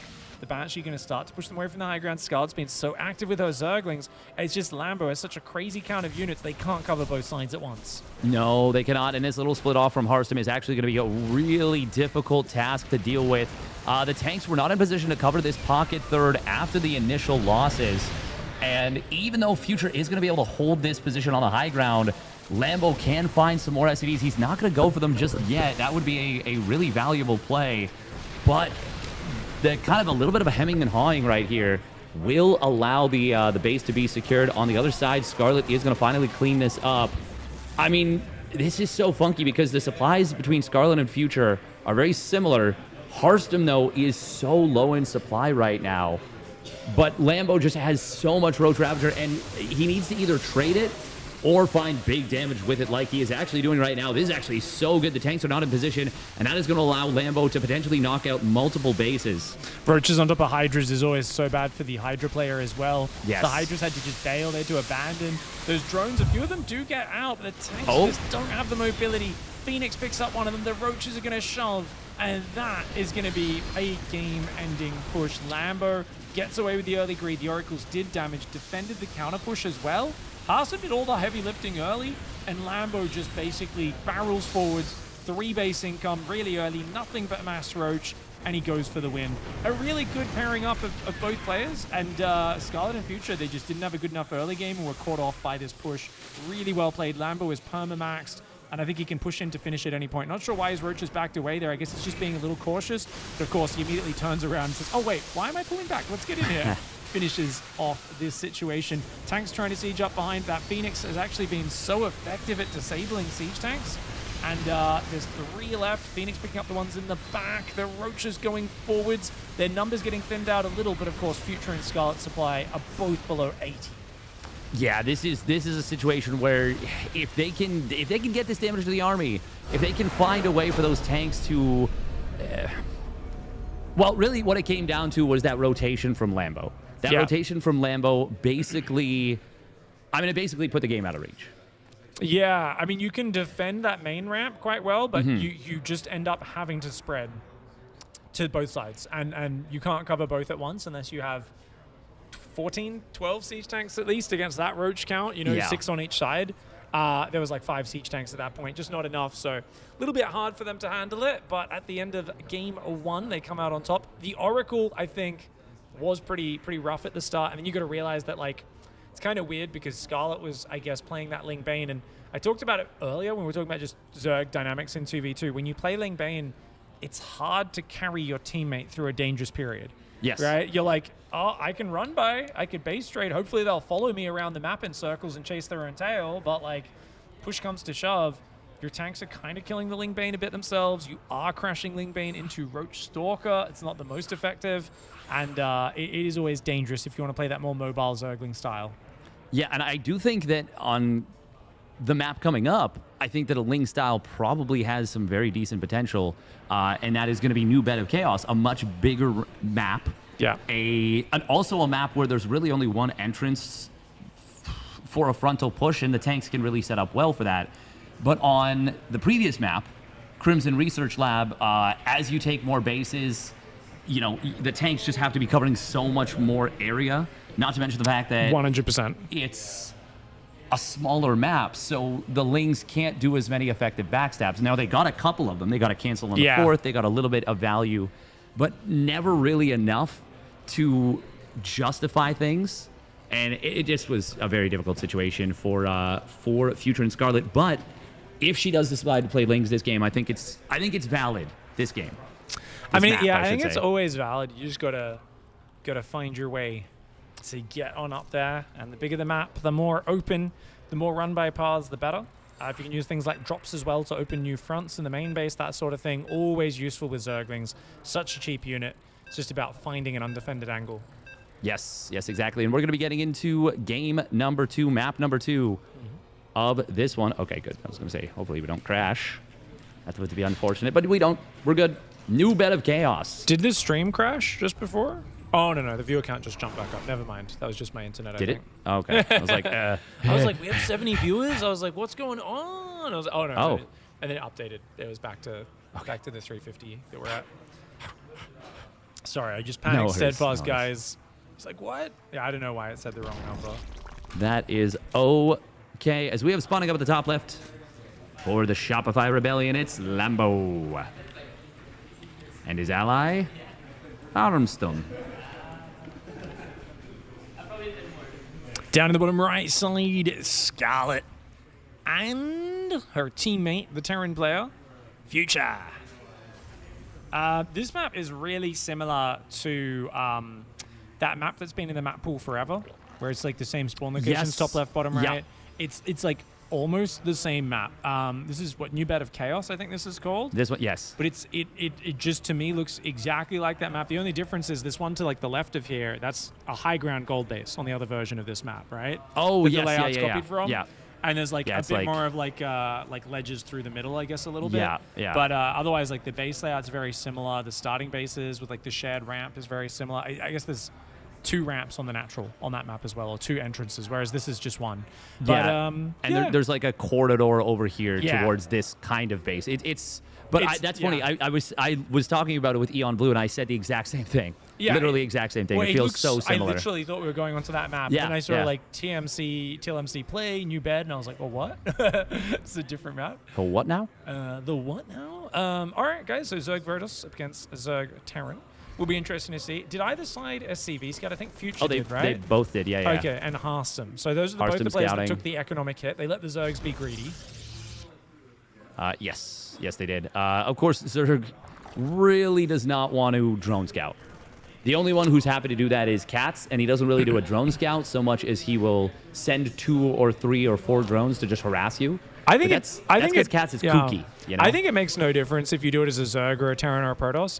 I think Zergs have had like rot brain since the very start of StarCraft 2, where I remember like everyone in Heart of the Swarm insisted it was the worst thing you could possibly do. You basically already lose the game. And there's like Gosu user at 112 APM just like beating top pros every tournament while drone scouting every game and like clearly being a much worse mechanical player than other players. But he's like, I don't lose 30% of my games to proxy barracks guys or like, you know, 6 pools and stuff like that, you know. And he'd block your base and he'd harass. And Are you thinking of Snake? No. Gosu user. Gosu user was a pretty high APM, I thought. Was he? Yeah, he was like 300, 350. Oh, really? Yeah. Well, because he played strategies that I just associate with really slow smart players. Fair enough. Sorry, maybe he actually was fast. Because he played like the kind of slow strategy gamers. But yeah, he would drone scout all the time. He'd play super off-meta builds, but he would just do it in a way that made a lot of sense. And I've never thought it was that bad of a thing to drone scout. Obviously, 1v1 a bit different, so it's good because you can hop in an extractor as well. You can regen constantly. You know, it's better than an SCV scout unless you want an eBay block or something like that. For the nuisance potential, it's much better. I do think the way that Dark was playing for a while with the hatch block when he would get hatch blocked, I think that was something that was really disappeared from the meta when he went to the military, and that's actually cool. Scarlett did that in a few of her series. We got an Oracle coming out, so that'll be interesting to see if that finds damage again. Scarlett's flooding Lings again. Is Future going to cover her? Has she got spores? That is a great question. She did lose 5 drones early last game. That's what I'm worried about. It might just super out of position. If it happens again, that's really bad. It's not going to be She doesn't have an Overlord on the right side of the map. It missed it. It's gone right past the Overlord. Now it goes back to the Overlord. That's a mistake. I mean, okay, saw the Lings. Okay. I guess he wants to defend, but he's got another Oracle at home. He could have got big damage there. I think that's them missing an opportunity. Then again, the Ling Flood Hellion going to come in again. Future and Scarlett going for the most old school pressure in the book. And those Adepts, Queens, and Zerglings trying to defend with the Oracle there. I think that's an easy defense. I think the Oracle really good in this opening stage because it pushes back specifically this old school pressure so easily. Yes, and this is... If you only open one Oracle, it can actually be a really big pain to deal with. I kind of talked about this in the first game. But if you're just playing it the way Showtime plays his Oracle, it can be super effective. But Harstem building that second Oracle now both games, I mean, it kind of played out the same way in game 1 and 2, where that second Oracle pops out at a critical moment. Now, this time, I do agree if Harstem commits to the attack, I think it's a lot better. Yeah, the thing is she's going Roaches this time as Scarlett, number 1. Yes. And she's got map control, but it was only 16 Lings initially. Like, she's built more now, but I think she's done a really good job of not over-committing to this. Like, this is actually... Yeah, Lambo's not running away with the drone count, relatively speaking, this time. And she'll be able to build Roaches to counter him as well. Don't get me wrong, I think Harstem hasn't taken as much harassment damage, and I think he'll be a bit more aware of I don't want to be too far behind in this game. Oh me, oh my. You're going to lose the Hellions, but that's fine. They did the damage they needed to. Ling's going after that Queen. She already sniped one Queen. Gets another one. She will lose all of those Zerglings, though. That's good damage, though. I think she's okay with it. And she's got +1 in Roach speed on the way behind this. Is it Bio? Oh, it's Bio. Yes. So do you think it's 2 base timing? Has he got 5 barracks? Yeah, 3. But still, that's brilliant. Yeah, no, it's funny that you mentioned you should play TVT in 2v2. You can also play TVP as a build order while playing Bio. Yeah. You can do just that 3 racks pressure. Now, in this case, it's going to be more Marines. Not going to be seeing as many Marauders. Ooh. This is a little scary. Okay, that's a big counter push here. Scarlett and Future together should be able to handle it, though. Stim ready? Yeah, it is, but he doesn't want to pull the trigger too early on the Stim. He's going to go for it now. Oracle gets shot down almost instantly. It barely survives on red hit points. I think with the Roaches and the Marines and the Medevacs, this is actually an overcommitment for Lambo and Harstem. They take a lot of damage. Then again, a lot of reinforcements come in. Quite a few Marines and Marauders do go down. Future shoved a bit too far forward there, and his Marines were in front. Preferably the Roaches would have been in front, but of course Scarlett didn't have Roach speed, so she wasn't able to cover for him as well as she wanted to. That is correct, and now we have Stalkers of Harstem reinforcing, getting that second tank with the very aggressive blink forward. There wasn't really anything to punish it super hard, so it ends up being a pretty heads-up play. I do think Scarlett is in a pretty nice position right now, especially once her Roach speed completes, because this is a big commitment from Lambo. This is a no-layer setup. This is fast carapace, which is great, and will act as a counter to that +1 missile. But the way that Scarlett's army is going to scale, relatively speaking, is a big difference. Okay, we got the Stalkers coming up. Roach is going to try and fight from that side. The Lings and Roaches wrapping around, but that's a lot of Roaches for Scarlett now. The little Bioforce fighting just a handful of Stalkers. Scarlett's going very deep. I feel like they could definitely pull back, but I think Future and Scarlett don't realize just how committed Lambo is. Yeah. So they're trying to go out there and greet this army, but really you just got to sit back. No Roach speed for Lambo means his Roaches are very slow. They're not nearly as good. Siege Tank does get picked off. Nice pickup to save some of the bio. Scarlett's going to crumble that northern side of the kind of concave. The new tank comes down, is trying to help fight this. I think that tank needs to stay away from that ledge. Siege that tank there. Beautiful positioning. As long as they defend that tank, it's going to be great. That it is. Corrosive Bile, only one of them to get that siege tank. Finally, the Stalkers will finish it off, but this attack is running out of steam. It is starting to run out of steam, and we are going to be seeing Scarlett and Future. The transition is just stronger. Now, Future is still on 2 bases, but that 3rd CC just finished up. His 4th and 5th barracks are on... Well, they're finished. He's ready to start pumping Marauders, which is going to be so good against basically everything Harstem and Lambo have.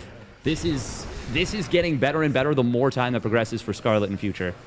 Indeed. I mean, there's some sneaky tech on both sides coming in. We'll see what that can do. Lings being active for Lambo. Does find a few Marines. Going to be a nuisance. And, of course, a 4th base up for Lambo and Harstem. Now, I don't know what the worker count actually is, but I think Lambo and Harstem have pretty decent... Well, Harstem has a great economy. Harstem has a really good economy. Not so much. Yeah. So, that being said, here we go. Oh, that's big. Before they split. Terran player eyeballs, man. Spotting it. Double scan for 3DT. Super worthwhile. And Scarlett, she's trying to defend the top right, but she's kind of caught on her own for a bit. She may lose this hatchery. She did lose a fair few Roaches. The bio is going to come over, and that should turn the fight in the favor of Scarlett and Future. Those Stalkers starting to crumble. Yeah, they really needed to get out of there immediately as the bio showed up, and now the blink is far off cooldown. There's still creep here for Scarlett to chase. Corrosive Bile does connect on one of the Marauders, but is it enough? The answer is not really. The Ravagers getting tagged is a big problem. I think Future and Scarlett can continue to push. Definitely going to be able to take down this base, but they might want a whole lot more. Oh, they're just going to go deep. They don't want just the hatchery. They want the drones. They want the overlords. They want the army to be forced to fight. I think Tunneling Claws just kind of kicked in there. Those Roaches there of Scarlett, they've got spines on their back, but they don't even need to use it. Just shoving in the front. Great defense of that timing. And like I was saying earlier, this is why you play Roaches in 2v2s. They're just so good at defending surprise attacks. She did so much carrying there in the defense. And then once the bio count grew, the upgrades kicked in, the medevac count grew, you know, the bio had so much damage when they've got that front line of Roaches to tank for them. Yes, and kudos to Lambo. He did transition out of this. He did go for the +1 missile, the layer, the Roach speed, but it didn't finish up in time. They didn't get out of there in time to consolidate some of the damage and make it okay. And now Future and Scarlett with that great scaling, that solid, good enough defense, force a game 3. Very nice. Very nice. I think I wonder where mutas fit into 2v2s. I think if there's a Protoss player, it's just hard. Yeah. Yeah, Phoenix is just make it so bad. Yeah, he's got a Stargate already, right? Like, it would be a cool switch if you go for like 15 suddenly, you know, fly them through the base and then just go back to ground play right after, because you've got so many targets, so many bases you can fly through, especially if, you know, they just don't have that much anti-air hanging out, right? You've got Oracle, Blink, Stalker, Roach, right? Seems to be the kind of go-to setup for Harambe. I think there's a couple maps that are really good for mutas in 2v2 right now, and I think there's specific situations where they can be really good. So there's a map called Rohana? That's the racist grandma from the campaign, right? the Protoss grandma? Rohana. Hey, Eon Blue, was the racist grandma from the campaign What is for her Hana? name? Was that her name? Do you remember? Yeah, it is. Yeah. It is Rohana? Yeah, the okay. one where she doesn't like humans because Oh. they speak through orifices. You know, she's like, ew, yucky humans. They communicate through orifices. Yes, yucky. You know, she's like, they're dirty. And he's like, no, they fight good. They're like honorable and stuff. Like, they're not all bad. Trust me, Grandma. And she's like, I won't go near them. You shouldn't spend time with them. It'll make you gross. Those Terrans, they're disgusting. I with know their everyone loves mouths. Alarak, but I think she was my favorite character from all the campaigns. You know, Alarak is. I mean, so people give the storytelling and the writing in StarCraft 2 a lot of crap, but like, there's a lot of really fun characters in it. Like they add Alarak, they add Stetman, they add what's the Zerg? Oh my God, Zagara? A biological. Oh, the human genitalia. What's his name? Abathur. Abathur. Yeah. Yes, Abathur is awesome. They snuck Godzilla in there and somehow didn't get sued for it. They're like, we have dinosaur. Yeah. No, this is just a dinosaur that grows. Yes. His name's Dahaka. Dahaka. You mean Godzilla? No. No. But he could destroy a city. And he also has nuclear breath, and he also defends Earth. So, sorry, what? It's not Godzilla. Don't worry about it. Yeah, this is a great series. Our first game 3 of this bracket so far. Yeah, no, this is good. Yeah, I wonder what's going to happen here. Wonder if Scarlett considers a team switch, swap over to Protoss maybe. Yeah. I mean, this is a short map. This is a very strong pushing map. I will say I think Harstem+Lambo didn't have the wrong idea. With the fast carapace, the hatch tech push, I think it's a really strong potential setup. Yeah. I think even the way that it went, if they transition out of the attack to the layer, you don't even need to necessarily drone up because he was on 52 drones. I think for the majority of the push, if not the entire thing. But I think you need to maybe add do a little bit more maybe on. do charge arc on or just pure charge for Harstem as well. I think you could, because I think with that sort of timing, you could do just even like a 2-base, like 35 probe for the Protoss as well. Okay. And just go like, you still do the Oracle start, but then you pull off gas a bit later and just go pure Zealot or something. That's you have to wild. let the Roach player shove in first. But yeah, if you get like either a hidden gateway or you go for the Warp Prism in the main at the same time, I think that's really hard for them to defend it. A bit more all in, but I doubt that's going to happen. I think we'll see both sides respecting each other a little bit more. And if you are in that battle, both sides going Roaches, you've got a Terran player building mech units, but you got a Protoss player building Storm, Immortals, Colossus. Well, Terran Protoss is meant to have the best late game, but this is no Terran Protoss. It's Zerg Protoss against Terran Zerg. I don't know. I feel like mech should scale really well, but it's always a question of, are they mobile enough to defend in all the different fighting areas? That's the big question. It's very tough. And it's funny, too, because this map in particular has moments where you really want mech, which is if you can secure 4 bases, if you can set up a strong position. But in order to get to that, the bio is going to be the far safer and more flexible option. And we'll have to see what it is going to be because we've seen a lot of mech in the future. We saw bio in the last game, and he's definitely capable of playing a very solid both. Spawning down at the bottom right for the top 5 red brilliant. It's a Lambo. Yeah, I just kind of stopped saying words there and did the whole auctioneer thing. Spawning down to the bottom right, it is Harstem for the shop of Red Brilliant. It is all. Going once, going twice, and in the top left of Rohana, he's got a lot of orifices and she's not happy about it. It's Future. And his teammate Scarlett.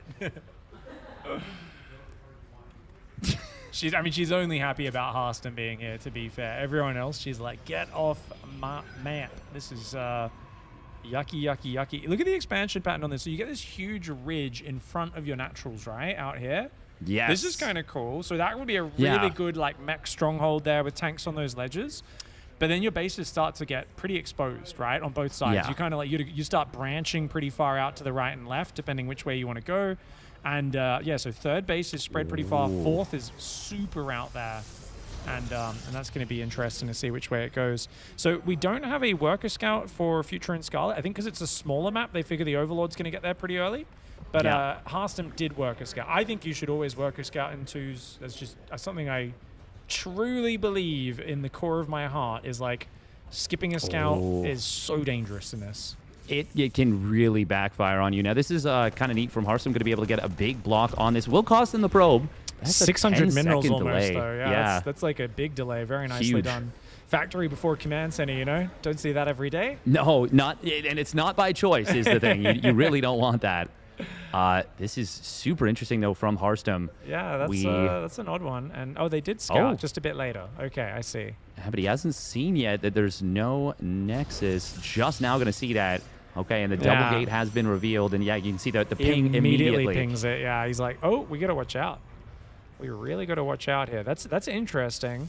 I guess he's looking for the early Overlord snipes. And then, that's not a good move at all. No, that's not a good move. That's like fake. One of those intuitive, like, oh, I'm going to put this down and delay your already delayed expansion. But no. They've got 2 Stalkers. They've got tons of stuff coming out. Stalkers will hunt the Overlords. So Scarlett's going to have to hide all of her other Overlords. Luckily, she's only got one that's super exposed, I would say. We do have Ling Bane on the way for Lambo. Oh, they might just go all out. I was thinking this is a possibility. Maybe. Ooh, we'll see. We'll see how committed it ends up. I like the Marauder response from Future. I think that's very cool. Just getting out like anything he can that'll fight. I do think a bunker at the front would be like game changing. Yes. 400 hit points doesn't seem like a lot. Makes a big difference for those fragile Terran units. The problem is they're both going for very aggressive play here. Wow. There's not even a starport. This is just straight up Marauder Hellbat. Does Scarlett have a Bane Nest or a Rotorn? She is building a Bane Nest. It's not done yet. Okay. And her Ling Speed's not done yet either. Lambo is going to have the Ling Speed kick in faster. Kind of cute. And a couple of Hellions are really important against these Zerglings, right? Yes. Oh, she's got to run her Lings fast. Oh, God. Oh! And now the Marauders are going to get surrounded. That is not ideal. Going out there was so ambitious, and I think they had no idea. They really didn't realize how committed this was. But I mean, you saw a 1-base Protoss. Oh, yes, of course. You can blast these Banelings with the Banelings of your own. That's huge. Getting the cancel on those. Did lose all of his Banelings for it though. That was like 4 or 5 of his own Banes. So I think that's actually good for Scarlett in Future because it buys him a moment. But they don't have any Banes left now. They've only got 1 Hellbat. It's going to go down. This is a really scary moment in this game. The wall's down. The Drilly Boys are going to have to fight here. And that is not great, but there's a Hellion. Oh my gosh, the Banelings are still here as well. Yes, that Baneling is so annoying. I think this is too much. I think when you isolate, this is the power of going for ultra aggression on this kind of a map. Lings are going to get in on the reinforcements of Harstem, and it looks like Scarlett will be able to force her opponent back. Lambo not going in with the Banes right now. That actually allows a couple of Hellbats to pop out. All of a sudden, I thought this was over. I thought this was over for sure, but all of a sudden, this is started to stabilize. Harstem is warping in 3 Stalkers at a time at his warp-in point in the middle of the map, but they're only on a pylon, not a gateway, so they are slow warp-ins. They take 11 seconds to get in here. The Queens have been doing a good job of helping fight, but Lambo's done a really good job of escorting his Banelings, keeping them around those Stalkers, and those Stalkers, they take out 1 Queen. They're focusing the Baneling cocoons just before they finish morphing, and the Marauders, as good as they are against Stalkers, they can't fight because the Zerglings keep jumping on top. The Stalkers keep focusing them down. I think Harstem and Lambo have done such a good job with this army. Oh, the Lings! Scarlett does take a Baneling to the chin. Another Baneling's coming in. It gets a small hit, getting a few of them. And this is just such a hard spot. The Banelings are just making it difficult because they can't pull workers into the battle. No, they cannot. But now the Baneling's actually going all the way into the main base. Lambo will be forced to bring these Banelings back. One of them is going to get concussive shell down. It does get a couple of SCVs, but the rest of the Banelings return. Future went all in, pulling his SCVs to defend this, but it's not looking like it'll be enough. Even if they hold this off at this point, the damage is so massive. Lings of Lambo are still able to find some value. That 1 Hellbat surviving by the skin of its teeth. This one as well. Recall going to come through. This will maybe eventually push things back, and they might survive. But as is always the case, the question has to become, what is the cost? Tis but a flesh wound steadfast. Right now, Future's hopping around on 1 leg, spurting blood from all of his missing limbs. Scarlett's been bludgeoned, her head's caved in, essentially. The amount of damage is astronomical. It certainly is, and that wraparound on these Marauders and the Hellbat going to be enough. That is, oh my God, the Baneling's so close. I cannot believe Scarlett and Future have held on this long, but it is a losing effort, unfortunately. They just don't have enough to hold on long-term anymore, and GG will get called. Lambo and Harstem take the game and the series in a nail-biting Game 3. Some of that European Gouda. Very, very nice. It was a good timing. Surprised there was no like bunker, but I think essentially it was the first move out to try and intercept it, where they got a Stalker kill with the Marauders. They got the Stalker and then ran back. I think they were fine. Yes. But then the moment the Banes come in, you don't have your Banes. Bane Nest is like 20 seconds late, and you're like, you lose all your Marauders are retreating, and it's a bit of a poop feast from then, which is, of course, a term that we use to describe a very messy situation. Yep. Not ideal for sure. StarCraft time, guys. Definitely legit. Yeah, I think what happened there is I think both sides were going for an ultra aggressive play, and it just usually when you're both all-inning and one all-in hits a little bit later, it's usually so much better for the later all-in player. But that's only the case when things are consolidated. Yeah. That's only the case when the defender's advantage, which is funny because you're not defending, but the defender's advantage kicks in. The 2 or 3 extra workers you've built or the 4 extra workers you've built actually comes into play. But unfortunately in that scenario, like you said, they were caught out in the middle, lost the Marauders, and it kind of just slowly snowballed from there. Yeah, imagine if there's like three Marauders and like a bunker. And just and a bunker, have 2 Banelings or something. Like the moment Scarlet's Banes come in, it completely shifts things. Protect the Marauders, it's fine. Yeah. If you lose the first Marauders, then your Banelings are coming in, but they're getting sniped, and the Marauders are getting picked off 1 or 2 at a time, and it's like, you just can't quite sync up those pieces that you need. Yeah. Show the dog. Oh, okay. I don't know. Yes, let's see if we can. I don't know. Can we show Orcus? Can we get an on-stream cam for Orcus? He's not here anymore. Did Orcus leave? GG. Oh, that's sad. I guess we could maybe talk to a pro gamer if we have to. I don't really want to, though. They're lame. They're not as cute as Orcus. But yeah, no, that was a good series. I was very interested to see how that one went. I mean, game 1, I think, was really cool, especially. But at the end, the cheese gets it done. How did the kids do versus the Koreans? We're going to cast that next. That's next on the docket. I think we'll put a 5-minute break, and then we'll be right back. See you guys in a minute.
Welcome back.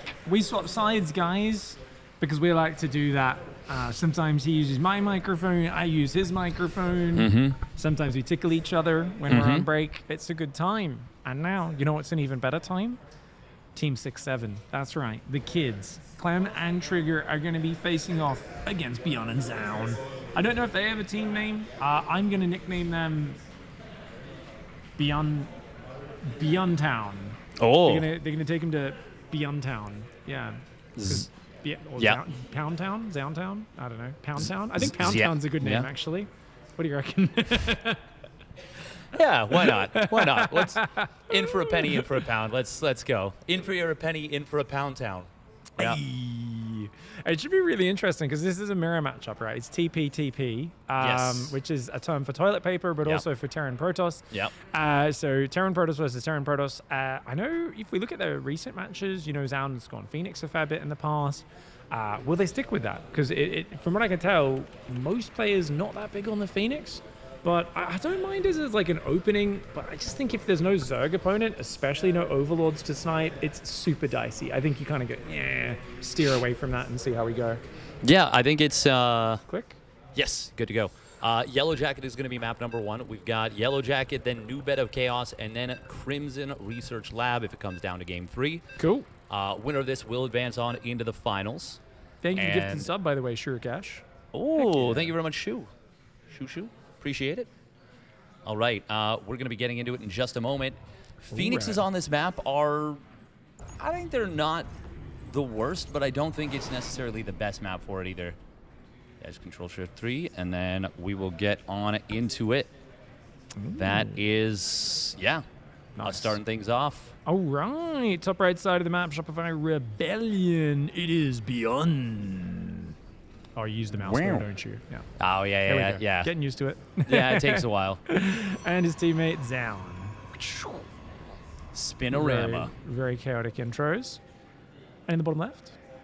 Spawning down on the bottom left, it is Trigger for Basilisk and his ally. From Team Liquid, it is Clem. Oh, this is so they cool. love doing this. I love this so much. Just takes less minerals to build because you don't have to stand there, right? They're both 75 minerals, but the SCV needs to stay there for 20 seconds building it. So, you can actually mine from your allies' gases in 2v2. So this is part of their things. I was talking to them about this actually yesterday at dinner, and I believe Trigger's explanation was they like to do it. They don't really know if it makes that much of a difference. But I believe he was saying he likes to do it for the vibes. It's good vibes. It just feels good. Oh! Look at that vibe killer, though. yeah. Well, that's awesome.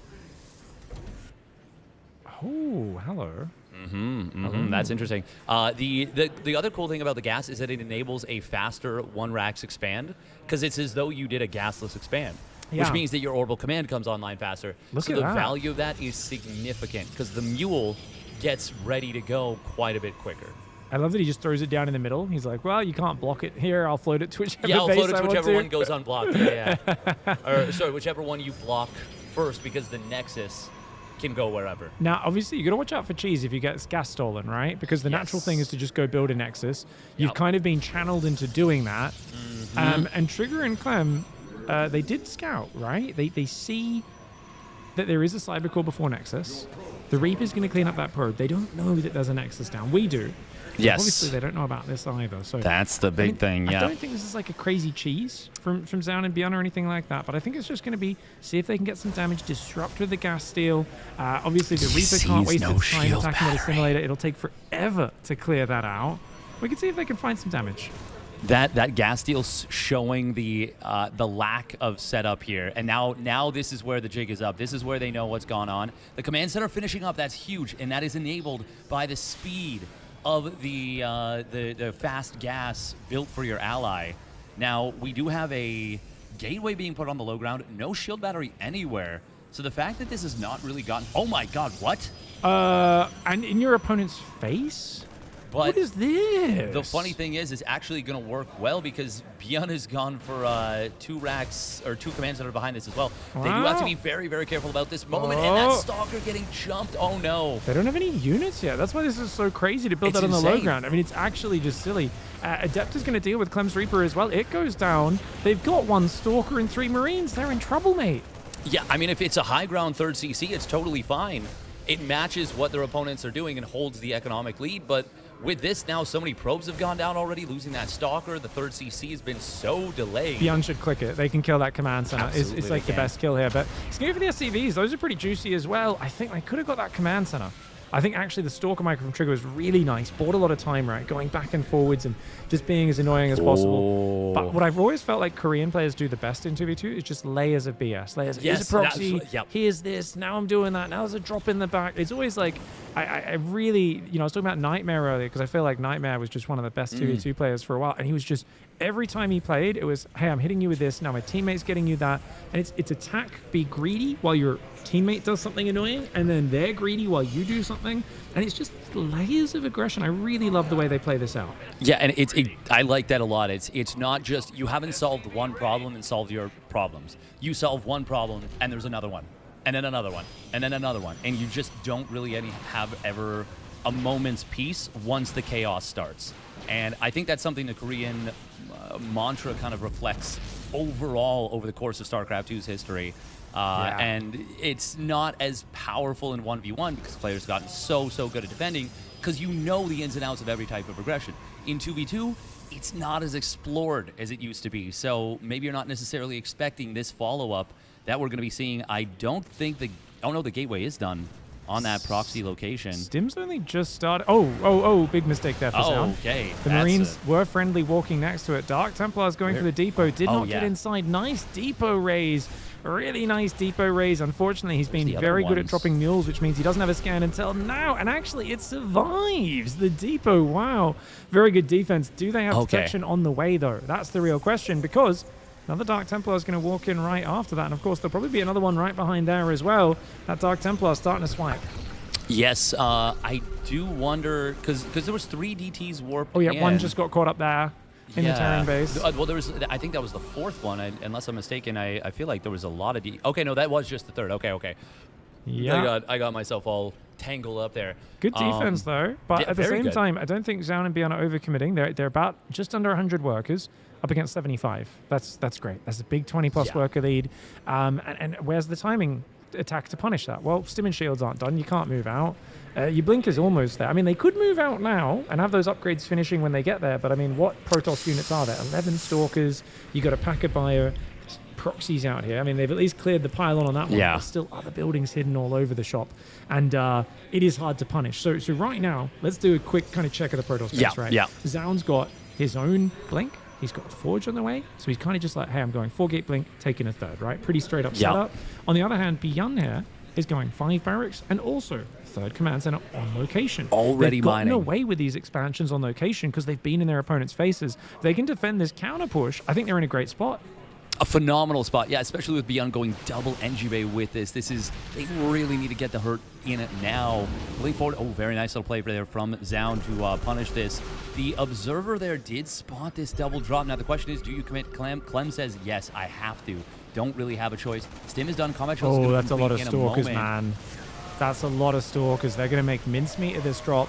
Blinks backwards, and then he blinks forward for the punish. Gets one. One Stalker shot short of the double kill. We do have the Stalkers of Trigger trying to take advantage of the fact that, the rest of the army had to move out of position, but it's not going to be enough just yet. ByuN's got a couple of very well-placed tanks, and now a 3rd one that's really going to anchor this position at the front down. And realistically, can Trigger and Clem find any value? At this point, it doesn't really feel like that. And on the other side of the map, I think it was just maybe just Dark 1 Templar? or 2 SCVs to the DT. So not the worst thing in the world, but it's just the fact that, they have to stop. They have to, kind of give up on finding anything real and just switch to a harassment setup. Yeah, Team 6-7's in trouble, man. They're at about 190 supply. ByuN and Zoun are well over 200, about 220, 230. And 1 tank goes down for a Stalker, not a bad trade. I'd love to see these Stalkers loop around the back, though, and find this back expansion, because it does feel like Trigger and Clem are getting further and further behind. Is that the okay? Yeah, this is a proper 8 racks right now. Yeah. Not often you see it in 2v2, but it can work very well. So sniping the tanks are actually a big deal because you do want those tanks. Just like in TBZ, the more tanks you have with this, the more powerful it's going to be. Now you can transition out of this. Nice blink forward sniping down the medevac, but that's a lot of damage on these front line of Stalkers. And this position for Clem is quite strong. But on the other side of the map, in the main base of Trigger, he is getting blasted by a double drop, and that may force Clem and Trigger to move Is in. Recall going to get off? Recall going to get it off. Oh, it does, but the Nexus goes down. The Stalkers are getting wrecked, man. Yeah, the Stalkers can't really stand a fight. They have to blink backwards, which means the drop could maybe pick up and get one of those out at the same time, though. The middle of the map gets routed. The moment that Recall went down, they broke out, smashed forwards. ByuN+Zoun, they know they've been building a lead for a while, and I love how patient they were, right? They snuck the drop out, they defended, they chilled, they let this third base get denied mining a little bit, and then they said, okay, now we force the Recall, crush out, break the contain, and start to dominate this map. Both of them up around 125 to 130 supply. Trigger, he's got so little going from 70 supply. Clem's only at 125. These guys were a bit too greedy early on, Clem and Trigger, and they've been called out for it. Yes, and I love it. I can hear in the background the 2 Korean players, ByuN in particular, is very communicative with his teammate. Beautiful to see. You can feel the energy coming out of it. They know victory is within their grasp. Trigger just does not have the supply to support his opponent, and that is going to be a Game 1 victory for the Korean team, Team Pound Town, and a big smile from Zoun. I can see it from here. You love to see it. That is fun. That was sick, man. I felt the energy from that. That was cool. Yeah, he was getting hyped. He was getting real hyped. I don't know if it came through on the mic at all, but he was definitely kind of like, get him, get it, go finish go, this go, game. go. It was very much that, hey, we don't need to screw around now. We built some nice leads. It was cool. So it was like proxy barracks, 2 Rex Reaper aggro. Yes. So greedy from Clem and Trigger there. I mean, I like that Trigger went, okay, I got to get the Nexus because I've been gas blocked. He did take a pretty quick second gateway. Yeah. Still only felt like he had like 1 Stalker early. Like I think he could have squeezed another 2 or 3. He could have had 2 or 3 Stalkers, and one of them died pretty fast. So then it started to kind of snowball, combined with the single Reaper going down of Clem's. The third CC at the front was insane. That was crazy. That should have honestly got clicked on. I think ByuN+Zoun could have been even further ahead. Yeah. So I think just way too greedy for Clem and Trigger there. Oh, sorry, I got to make sure I join the lobbies, right? Oh, you'll have to make lobby for this I got to make one. lobby. Ooh, okay. So this one is going to be, I believe, can you open up the chat for a moment? It should be, so new bed of chaos. So just search. New bed of, guys, they're letting me host maps. I'm going to host it on a mod where the units have different stats. Are we doing a mod? We do need to do a mod. Actually, it's at the very bottom there. It'll be resource trading tax, What? Yep, that's to prevent resource. So for anyone not familiar, okay. resource so rather trading than is just getting the players to follow a rule, you're... Oh, no, yeah, we want we're doing Central? Central, yeah. Yes, so it is imbalanced in the eyes of the community and everyone else. If you can trade resources very, very early on, just make yourself ref and make indie spectator. So in order to counteract that, it's because of the way that StarCraft 2 minutes were translated.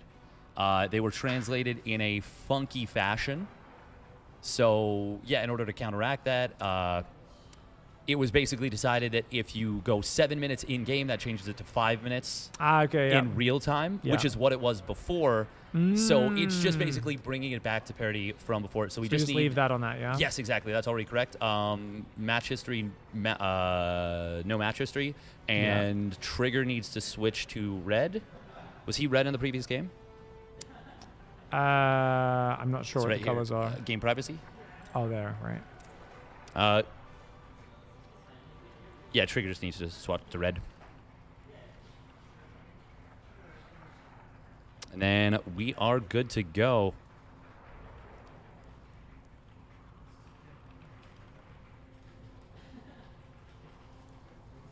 All right, we'll be getting into it in a moment, guys. We're just waiting for the players, make sure they got their calls correct. Make sure Trigger goes red. Thank you very much, Game Jinx, for the tier 1 subby. Thank you very much. Appreciate it. Cool. All right, guys. we are ready to... All right, yep, Trigger's red. They've said ready. Let's do it. Good luck, have fun. You guys can let me know how I'm doing with my Canadian accent, by the way. I've been working on it. Getting there real deep like, boy.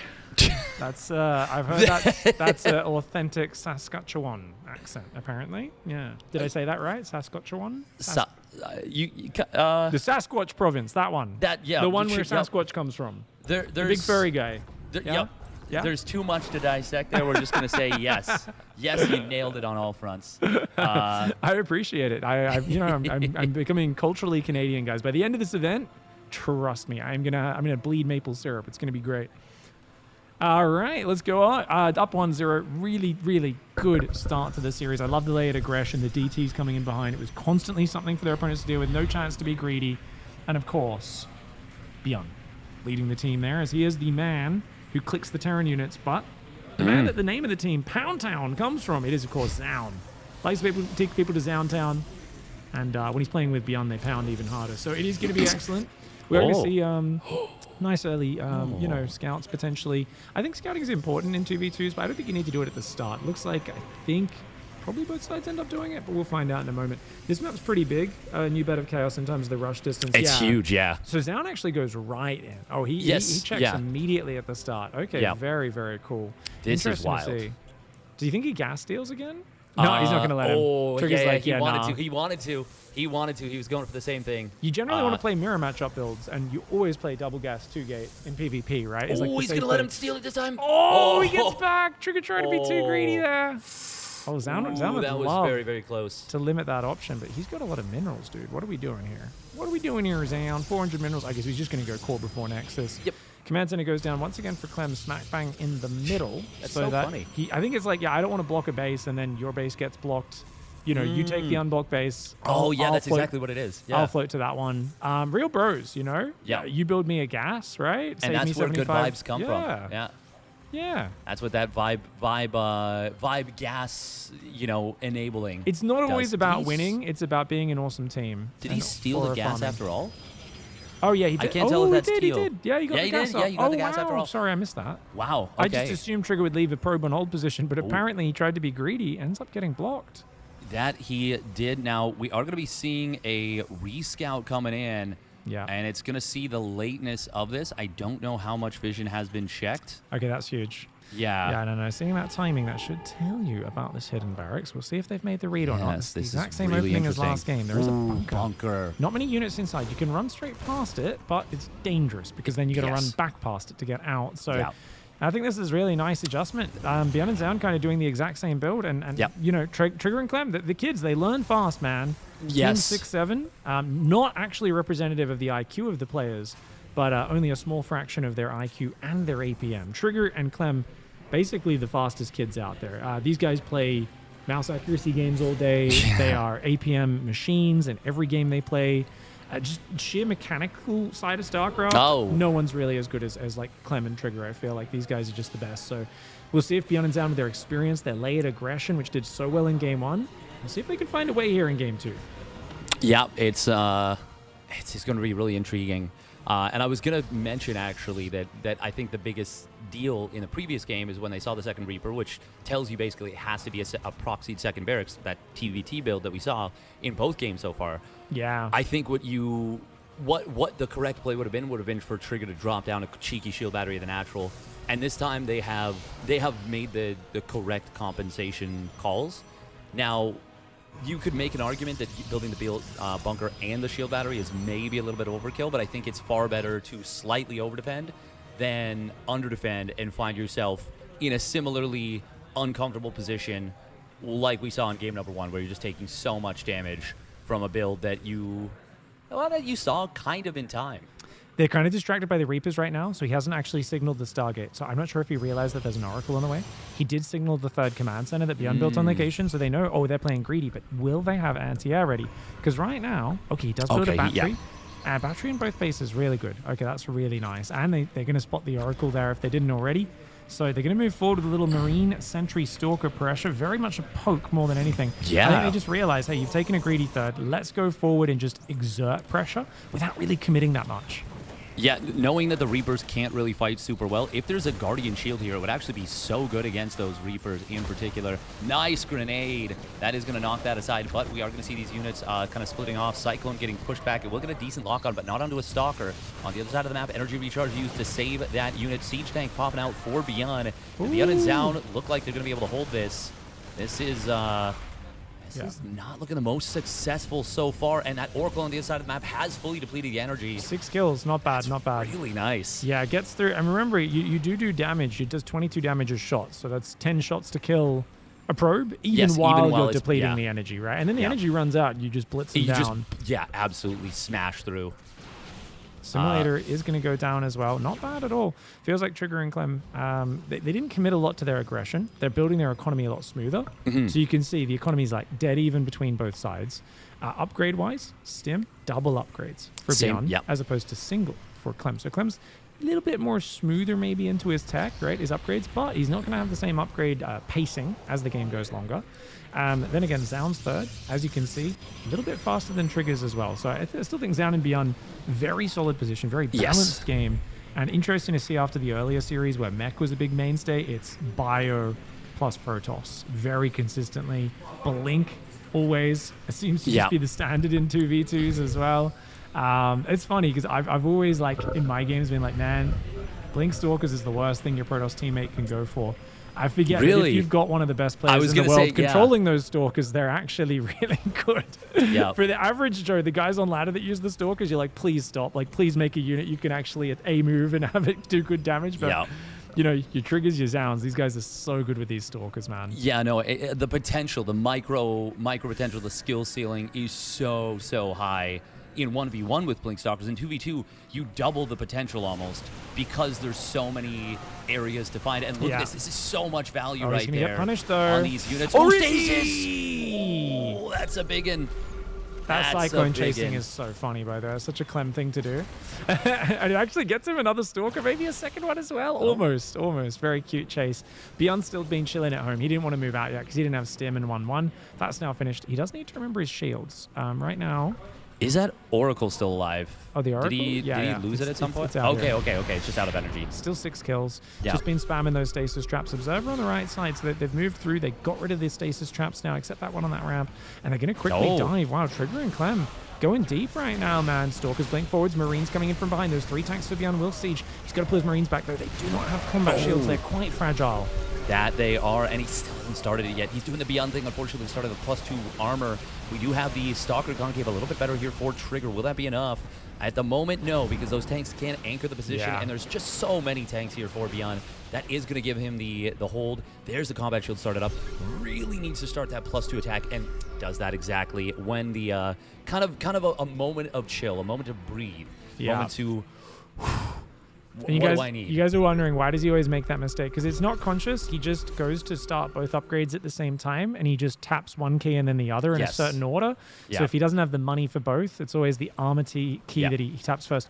Funnily enough, we identified this habit a few years ago, and I think his teammates and coaches basically complained. He actually reprogrammed it for about 3 to 4 months. And never did it, and then he went back to his old habit after taking a break from the game. It was really funny. I was like, no, you fixed this habit. But then he just went back to it. It was too deep.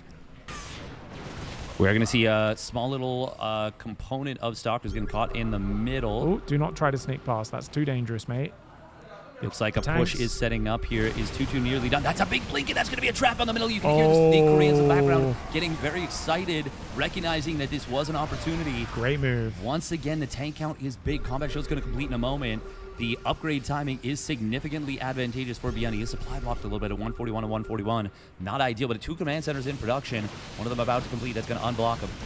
Ooh, Trigger's only on Zealot Stalker. Charge not quite ready. He's being forced to fight. Zoun's just shoving in there. He says, I can blink in on top of you. I got Marines backing me up. These Zealots are no problem, mate. Colossus rallies in. Oh, the Marines of Clem do not want to see that Colossus. There's siege tanks on the right side as well. ByuN and Zoun so well synced up. Dude, they are playing some vicious 2v2. This is the probes. Excellent. The probes getting massacred. A bunch of them do escape deep in the orange, but this is still a heavy loss. And the drop in the main base looks like, okay, it was deflected, but that is part of the reason why maybe that defense from Trigger and Clem wasn't as perfectly coordinated as it needed to be. The Oracle with the Scout. A quad drop trying to come through the middle, and now the scan confirms there's no tanks in it. We are going to see Trigger getting caught a little bit on move command, and this could be a massive collapse on this army. The Stalker's not letting the Marines in on the top side. On the bottom side, Colossus shredding those Marines. This is looking so good right now for ByuN and Zoun. There's a big concave on the high ground, but there's not enough units just yet. Tank's gonna siege in a nasty spot. Colossus tank against pure Marine. I mean, Marine medevac just is not it. Clem needed to get that drop across. He needed to base trade. He needed to counterattack. He can't fight in this position. This is so very nasty for Clem and Trigger. And I just think ByuN continually building tanks. Nice the double forward. upgrades play really well done. The Vikings do almost get rid of a Colossus, but those Marines are toasted. They are roasted, toasted, blasted by those tungsten shells. Target fire on the Vikings, gonna take them down, and GG is called. Trigger and Clem, Team 6-7, Team Zoomer. In my opinion, the heavy favorites. Oh, yeah. Knocked out 2-0 in the man. round of 4. 2v2, it's more about strategy, it's about planning, it's about syncing up, about getting, you gotta have a sleepover the night before, get all synced up, get your cycles together, that sort of stuff. And I think ByuN and Zoun, they just did it so well. Really good planning for them, good execution. I think that game started better for Trigger and Clem, but yeah, the tanks just carried it really nicely. The placement was really good.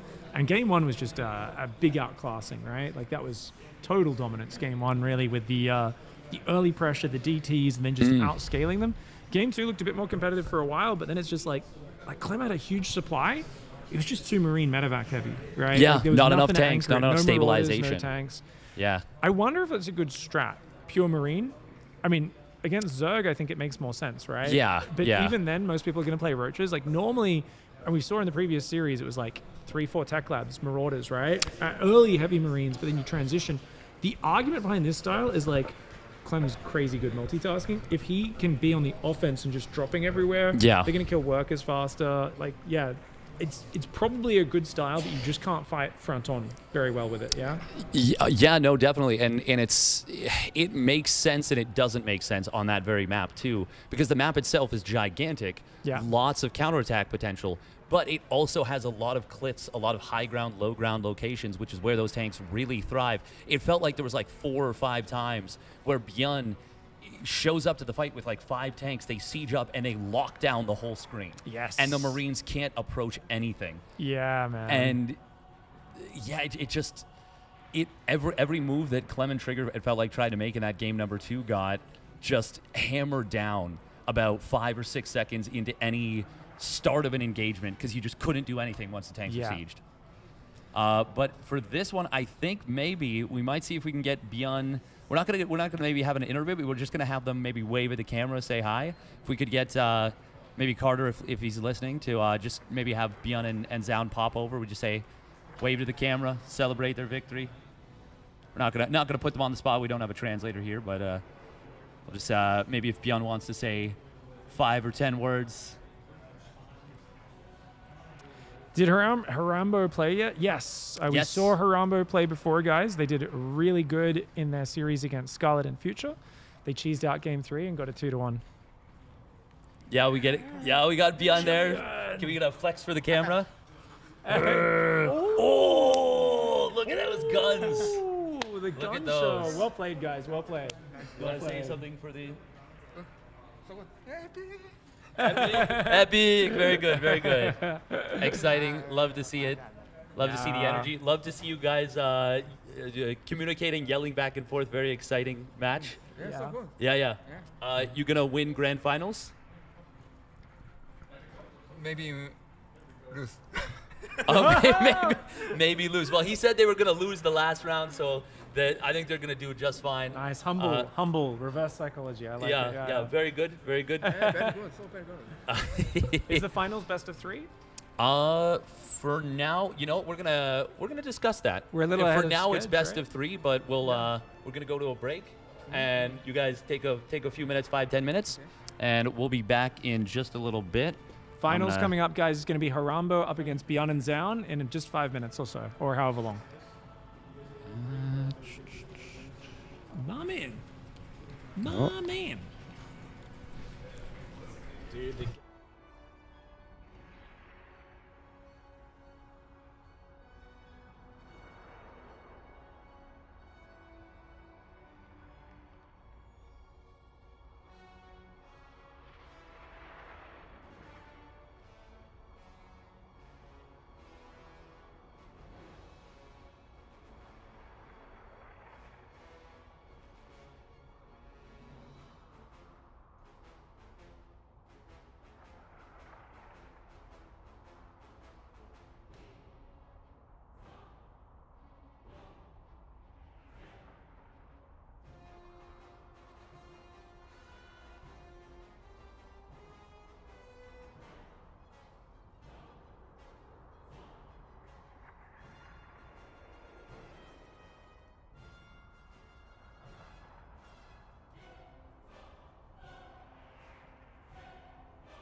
the best kind of fat.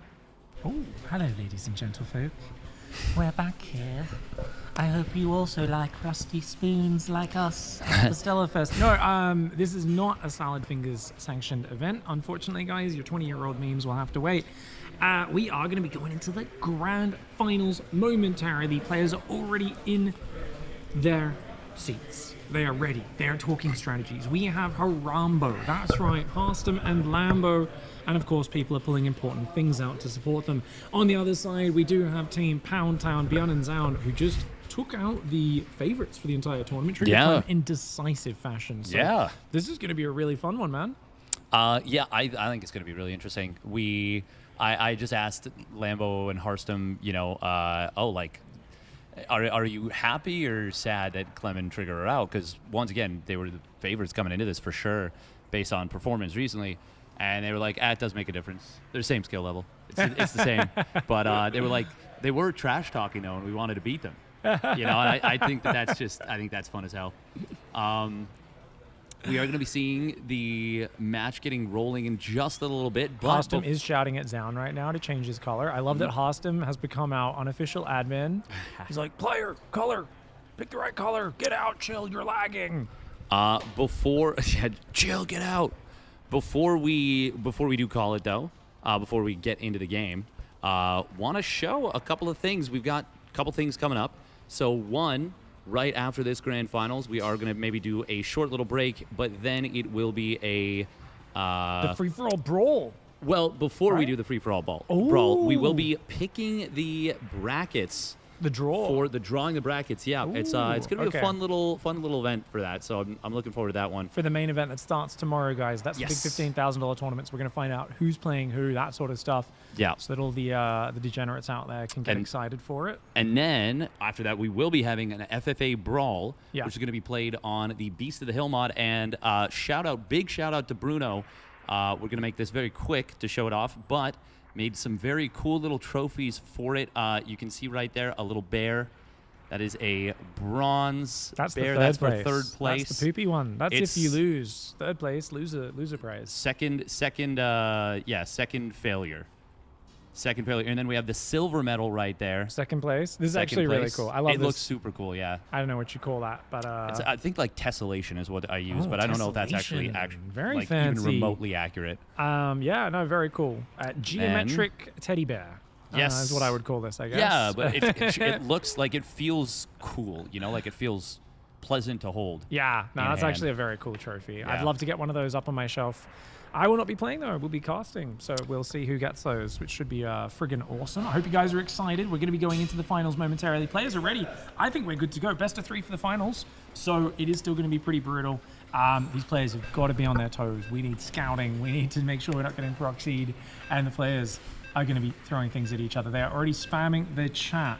1 2 3 1 2 3 1 2 3 go go go 1 2 3 1 2 3 go go go 3 1 2 3 LG. Also, Harstem filled the entire chat with that for 2 whole screens. Very impressive. Yeah. Showing that he is still a zoomer.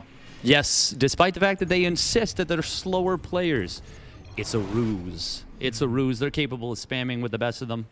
But let's get on into it right now. Into the grand finals we go. Spawning up at the top right for the Shopify Rebellion.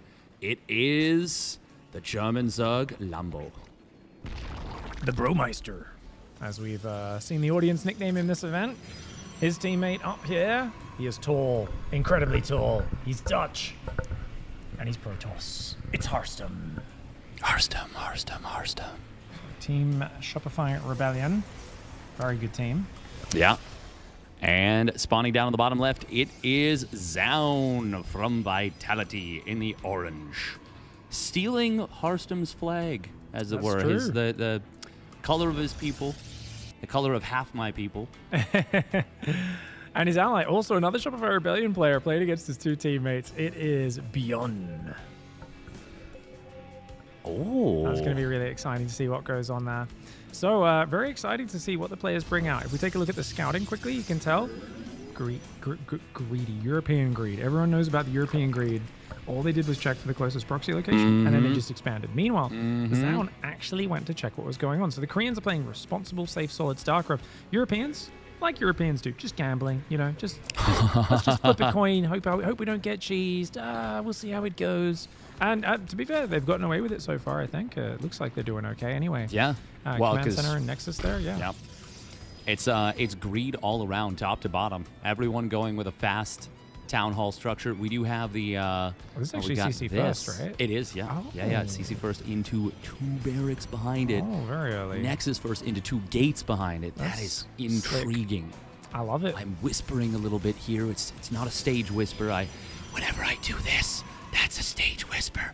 I can make it louder than my normal voice. Oh, so Harstem went CC first, right? This is just a normal gate Nexus for Zoun. Yeah. Oh, so both sides have done one before Gateway or Barracks. Okay, I get it. Yes, yeah. I see now. I'm up to date. Lots of things in 2v2 to keep track of, guys. I swear I understand what's happening in this video game normally. That'll be fun. That's filth. This is a big map, reasonably big at least. There's not many ways in though, but it does. Oh, actually, no. There's a second entrance here. Yeah. And you can take the rock stone. So yeah, to me that usually means melee Zergling. It could be other things, but I would be surprised if it's not. Yeah. Because it's before Link's Bleed too, right? It's going to be the very, very fast. It could theoretically be Carapace, but it'd be weird in my opinion. Yeah. Now the question is, will he take off gas? Will he go for Banelings? But since it's a Terran Protoss, I don't think you necessarily need Banelings. You don't need anything to deal with mass Zergling because there is no mass Zergling. Yeah, and if you get stuck making Banelings, it's a lot of money that doesn't really help you get to the things that are actually reliable and good. So definitely Banelings, when you go for them, very good to defend things or do your own crazy attack, but then they fall off very hard after that. Of course, there is a factory on the way as well as Stim, so it's going to be Bio for ByuN. So Bio tank, very solid, well-rounded comp. Meanwhile, the Adept Shade does cancel at the last second. Was being tracked by a Stalker and a Queen. Good defense here for the Northern team. Yes, and it is going to be CC first 2-on-1, looks like, out of ByuN with that factory coming in. Meanwhile, we've got a lot of Zerglings being pumped out by Lambo. Interesting. Got some signals coming in. Not sure who's making these signals. I guess that's the Southern team. Yes. Zoun and ByuN talking about kind of where bases will be, where they need to check for expansions. Where in bases. the world is Carmen San Diego? All the things. Really important stuff, ultimately, with Dimitri Martin. Yeah. Oh, here we go. We got some Linglongs on the way. That's a lot. 40 Zerglings coming out. That's so many. That's a lot right now. We'll see what else goes on here. Warp Prism's coming out, but there's just so few units for Zoun and ByuN. I really am worried. I think they need to pull back to this ramp, and they need to get up that. Like right now, those Marines are way too far out. Oh. They have no vision. They have no vision. The this Adept's is over so there. He's scary. seen the third, hasn't really seen anything else. The Prism's going to fly away, and that's a really big problem. He's out on his own, but he's going to fly over the top. Oh, that's huge. That's a big scout. Oh, he sees it. Yeah. He sees it. The jig is up. He sees it. My God. They know what's happening. And welcome to Whisper Town. Honestly, you got to stay on the ramp. finishing. Surely. Stim has finished. You got to stay on the ramp, though, right? Oh, man. Melee is not yet done. Forward. Ballsy play. They're going to get rid of one Stalker. 2 Stalkers. Oh, good focus fire for them. Letting the Stalkers tank and the Marines there with the Stim damage. So powerful. That's a shutdown, man. Completely annihilated there before the melee completed for Lambo. He wasn't able to feel like he could engage into the fight. If it's not for that scout, if Lambo is hiding the units in just a different location, everything goes completely differently there. You're going to see this Oracle getting 4 probes, which is nice, but nowhere near enough to make up for the losses Harstem suffered on those Stalkers, the heavy commitment Lambo made. In fact, he's building more lings. What's his drone count? Has he droned up at all? He's still at 28. He's been at 28 this whole time. Yeah. That is such a small worker count. I think because Harstem went Oracle, he has to cover him. And part of that is having an immense Zergling count. So it's intelligent play. They know this counter could come, and it's going to be very hard to defend. The Lings could come back to defend, but they're not going to. They're going to go for the counter-attack. Yeah, they're going to try and defend and counter-attack at the same time. Yeah, it's going to be really tight. Defending will be very hard, but I mean, this is huge. Massive attack right up the ramp. Bro, they didn't wall off their base while having a Terran player. The greed knows no bounds. It gets punished. Stalker Marine pushes in at the front, but they back away. Lambo and Harstem wisely not fighting.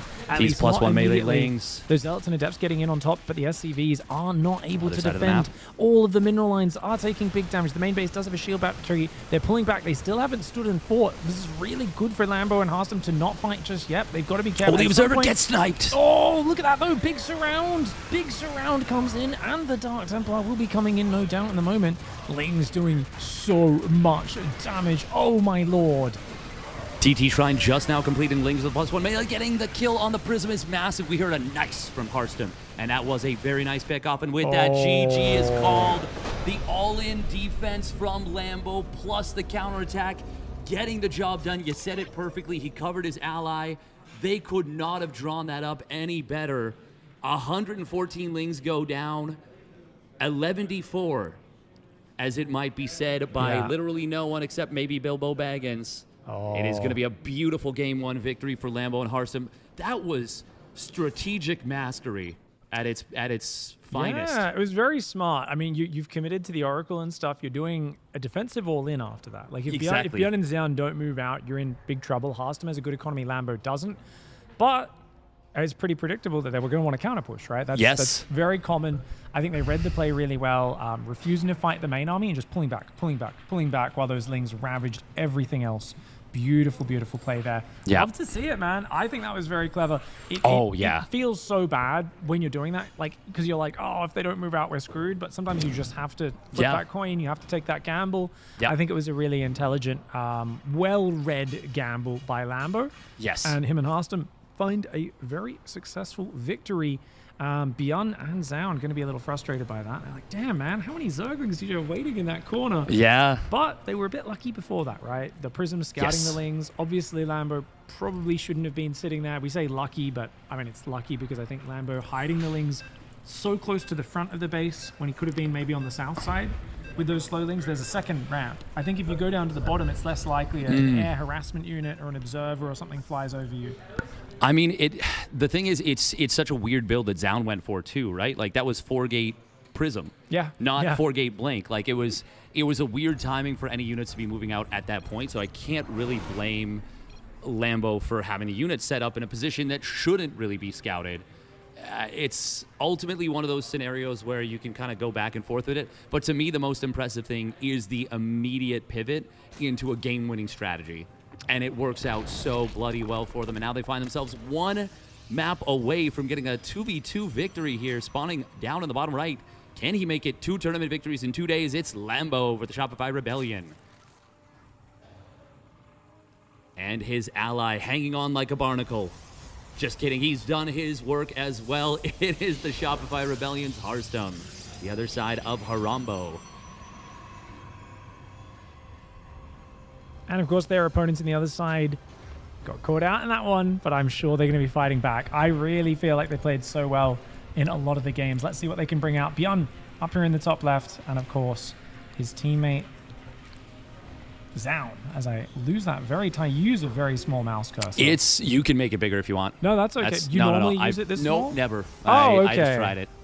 I'm just like, this is crazy. It's so small. I'm like, it's actually just. There's so many jokes I could make about, like, is this practice for finding your junk? Or like, yeah. I know, it's just cold. It's just cold. It's chilly outside. I just went for it's really cold. The water's icy. I just had a swim. Okay. The sun was in my eyes. But this was such a cool, so many smart strategic decisions there from Lambo and Harstem.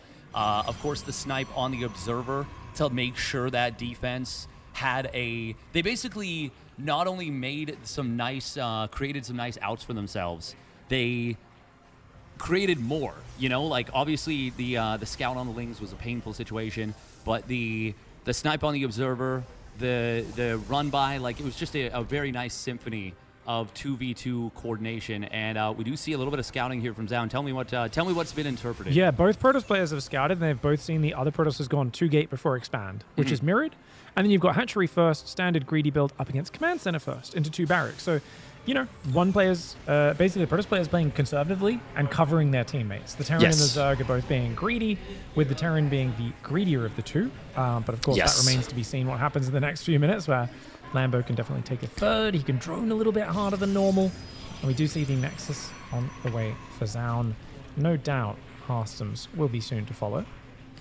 I feel like I don't want to hyperfixate on the previous game, but the decision to not commit in from Lambo with the lings ends up being a really, really good one. It would have been so easy to be like, oh, my teammate kind of got jumped, loses a few stalkers right away, and then follow a bad trade with an even worse one. Yeah. And then there's no chance of them to come back in that game. Yeah, it's a balancing act. You don't want to be a bad teammate and leave your bro hanging, but sometimes to be a LAN bro, you have to do that because it's the winning play. Yep. That's what they did. I love you giving props to that. That's a really good point we hadn't talked about yet. So definitely worth bringing up that. Oh, nice focus for Harstem. Gets one of the Stalkers deep in the red. He's going to back off now. And look at that. Adept gets in there. How many kills is she going to get? 1, 2. 2 kills? And Slicks around. yeah, that was good. The force field stopped her from going south. And I think she goes down. Yeah. Yeah. Okay. It was good job from Zoun to like get the probe that cuts. The players have gotten so good at targeting down the correct worker to cut themselves out of a surround. Yes, But still, it was yeah. enough DPS to ultimately take that down. But good play from both sides there with the probe surround and everything. If you shift L, it'll tell us how many probes actually died there. Oh, it was just 2. It was just 2. Oh, you clicked on the Adept and saw the kill count. Yeah, Okay, I've just been using the kill count Dedoy. in Yep, that scenario. smart. I normally am actually my viewers complain. I bring this up all the time, like sometimes halfway through a fight sometimes because I'm like, Oh, I do it all I'm like, the how many time. times died? It's very useful, except for Baneling kills because they blow themselves up, which doesn't show up on that menu, which is very annoying. Which is very annoying, yeah. But same with friendly fire, like shooting your own units, of course. So Yes, thanks. it shows up on battle report, but not on the other stuff. Yeah, Yeah, it's it's very complicated. strange. It is, I Complicated the don't- way all the tools work. Yeah, Sometimes exactly, they're I don't useful and understand. sometimes they're not. But yeah. This is interesting out of Lambo here. He goes Carapace first and a second Evo while looking like he wants to go Roaches here. Yeah, I think he just wants to play really greedy. I think where he's kind of in this mindset of Harstem, you cover me, bro.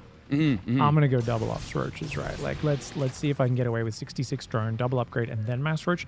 Kind of like it's a like a ZVT 3-base Roach timing. Yeah. Yep. It's just it's so interesting to me, and this has become a little bit more common, is to not necessarily get your Evo chambers at the exact same time because you don't get the gas right away, so why not get the Carapace faster? It's just my brain still adjusts to it because I'm so used to double Evo goes down same time exactly. At EWC last year, Lambo was saying, because I was asking him about, he's like, yeah, we should always do this. Yes, but it's Cyril's, just better. He's like, we just can't be bothered. Cyril's like the only player who's good enough to like remember the upgrades on different timings, and him and other Zergs have started doing it since then. So hats off to them for putting in the effort. Roaches aren't ready, and this is the problem with going double upgrades. Is Harstem's base is left hanging. Yeah. Gonna lose a pylon. Gonna have to cancel the Nexus. That is a very big loss. Does cancel it at the last second. There are Roaches now coming out, but of course not in good enough numbers and upgrades to really want to pick a fight. And that means you've got a 5-base setup on the south against, wait a second, it's still only 4 bases in the north. Isn't that interesting? Oh. So actually our Korean team, Shopify Rebellion Pound Town team as we're calling them, it's not actually a massive base setup for them. They're really staying relatively contained on the economy. Yeah, and not a crazy worker count either. Now, Lambo hasn't gone absolutely mad on the drones. He just has a few more. We'll get up to that 66 count, that magic 3-base, 6-gas saturation, which makes that Roach Ravager play with the 1-1 so powerful. And he's got Carapace now, so I feel like they've made it past the scariest time. Honestly, canceling a Nexus, small price to pay. Yes, to get away with exactly. this greed that Lambo's done, right? Like, look at his supply. It's booming. Booming. And like, yes, there's a third now on the way for Zoun, but it's not very early. Ooh, nice snipe. Oh, Harstem goes a little deep there, but it's 1-for-1 at the end of it, which is fine. A few more hit points damage on Harstem's units. Force field's ready, Guardian Shield as well. A lot of Marines here for ByuN. Dude, this is still, I feel like ByuN's third is so late. He's going to want to do damage here. With +1 Carapace, Roach speed kicking in, I think the Roaches could do well, but these 2 tanks, they're going to have something to say about it. Yeah, they really want to buy time for that +1 missile and that Roach speed. Specifically, the Roach speed, I feel like, to kick in. It's just going to be so difficult to maneuver the army otherwise, but the army is already well positioned here, and it's going to be another cancel. This is a far more painful cancel than the they're going to go for it. They're going to. Oh wait, no, they're not. They're going to make up their mind. I don't know about this they one. They have to either fight or not. They're going to. I mean, the Marines Guardian of Shield. ByuN shoving in like a mad lad. That was a crazy move forward for ByuN. ByuN's the one guy who will stutter step his Marines into melee range with Roaches and just say run. Like I feel like he could fight an army 4 times his size. He'll still run towards it with bayonets fixed.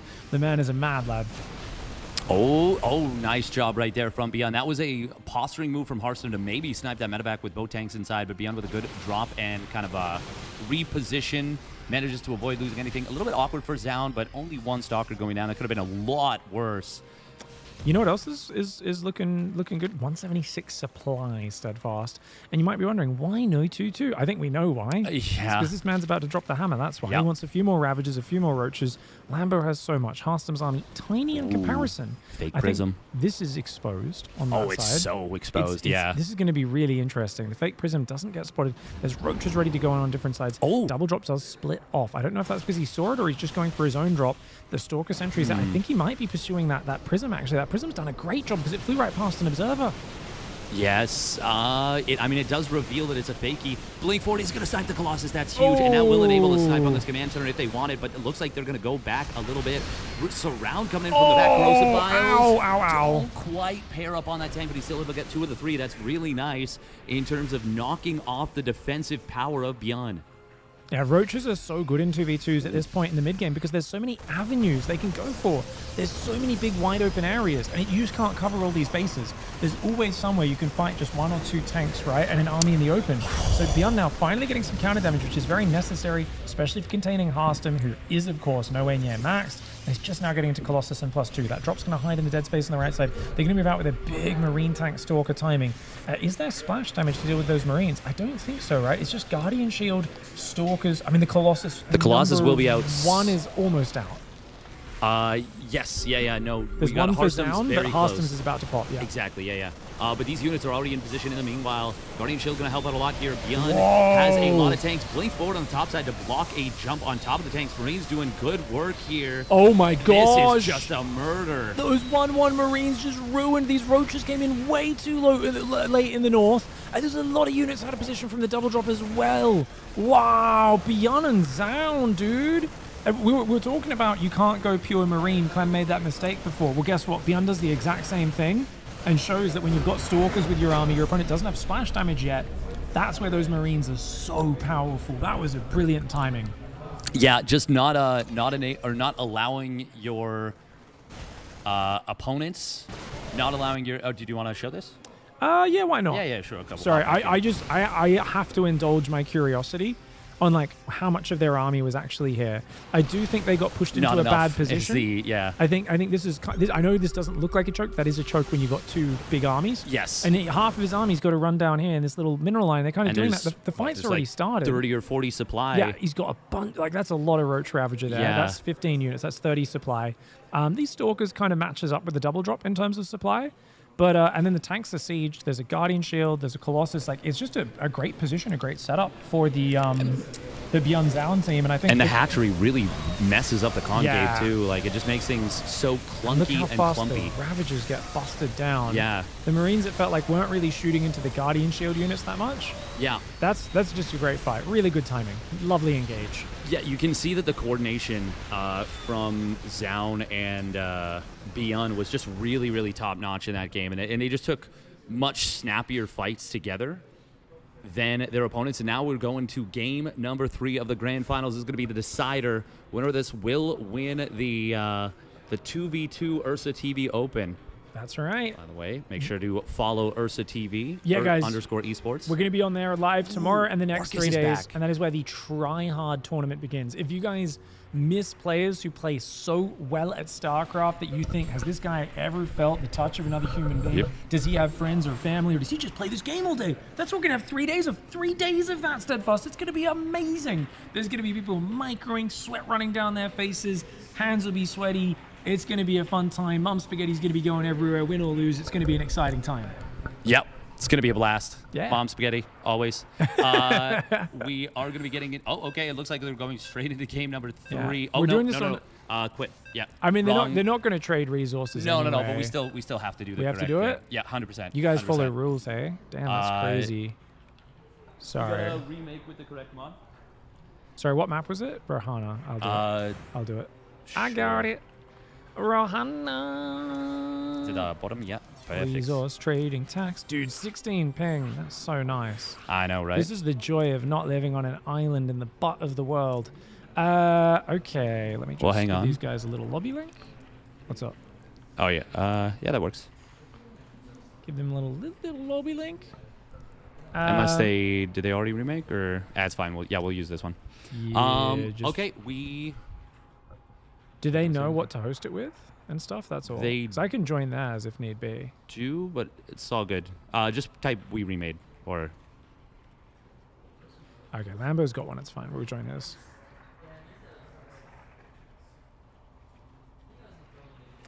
So, guys, we do play on a mod to stop the players trading resources too early on. Oh, okay, perfect. As that is an illegal move. Yes. No feeding. Not too early anyway. All right, we're going into the next one, guys. The deciding game. It's going to be on Rohana. That's right. We are playing on the face of a racist Grandma Protoss.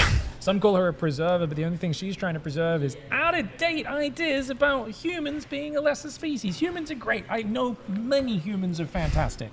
Don't know any Protoss who don't use lasers and abuse robots to do all the hard work for them, which is a form of interspecies abuse, if you ask me. Yeah, using clankers, I don't know. I don't know about that one. Yeah, treat them with respect. They're people too, man. Did this work, or do I need to click transition? Yeah. Oh, well, this one works for transition. But we got to get back into games, y'all. And we'll do this, we'll do this, we'll do this. There we go. All right, Lambo in the bottom right side, guys. It's going to be a good time. Him and Harstem, big brains, but they say they have slow hands. They say they're old. The years of competing in StarCraft has worn them down. Little do they realize their teammate up here at ByuN. This man has wrists. It's bone on bone. It's pure StarCraft-induced Terran arthritis for him. ZyuN, his teammate, though, still got those young joints for him. I don't think he's got any pain, wrist or shoulder injuries, which is good to hear, as so many players, after many years playing, do end up getting that. For some reason, they all play Terran Bio. Coincidence? I don't think so. It's going to be an awesome start ahead of the final game. Hope you guys are excited. Remember, there is $5,000 on the line. Big difference between first and second place. I believe it's a $500 prize pool difference or something like that. It's pretty big. That sounds right. Yeah. It is big. It is big. Or maybe even more, actually. No, it might be much more. I think it might be I'm thinking of yesterday's prize. I think it's 2,500 to 1,000. Oh, that's huge. It's a $1,500. This is a $1,500 game 3. Ooh. Huge, massive, monstrous. Wow. Hopefully the players don't get too nervous, man. Yeah, it's a thick, turgid, veiny prize pool, if I've ever heard of one. Probe's going to go across pretty late for Harstem, whereas ZyuN was taking no chances. He got in here right at the start. Probably one of the gas steal maybe as well, right? We saw that was a big feature of their play. I think it might only be Team 6-7. I think it might only be because Clem+trigger do the gas take for the ally. I think that might be the only reason that they go for the gas steal. Good punish for that. That's true. Yeah, a little bit like, oh, you've wasted 75 minerals, 100 minerals early with this. You can't afford to put it on your own, so I'm going to take advantage of that. We are going to be seeing this is pretty chilled. The interesting thing relatively is normal setup so far. No command center first. ByuN's going back to his world championship, man. It's not 3RX Reaper, it's the other build, 2-1-1. I do like it. Like it. We'll see a factory go down as this Reaper enters the base. This is an awesome build. It's a classic. Is the probe supporting him here? Oh, he's going to pylon block the base. That's cute. I was wondering why they let the drone go by, and that is, he wanted they wanted the denial on the Protoss natural instead of the Zerg third. That was a choice. That was not a mistake. That was a choice. No, that's very cute.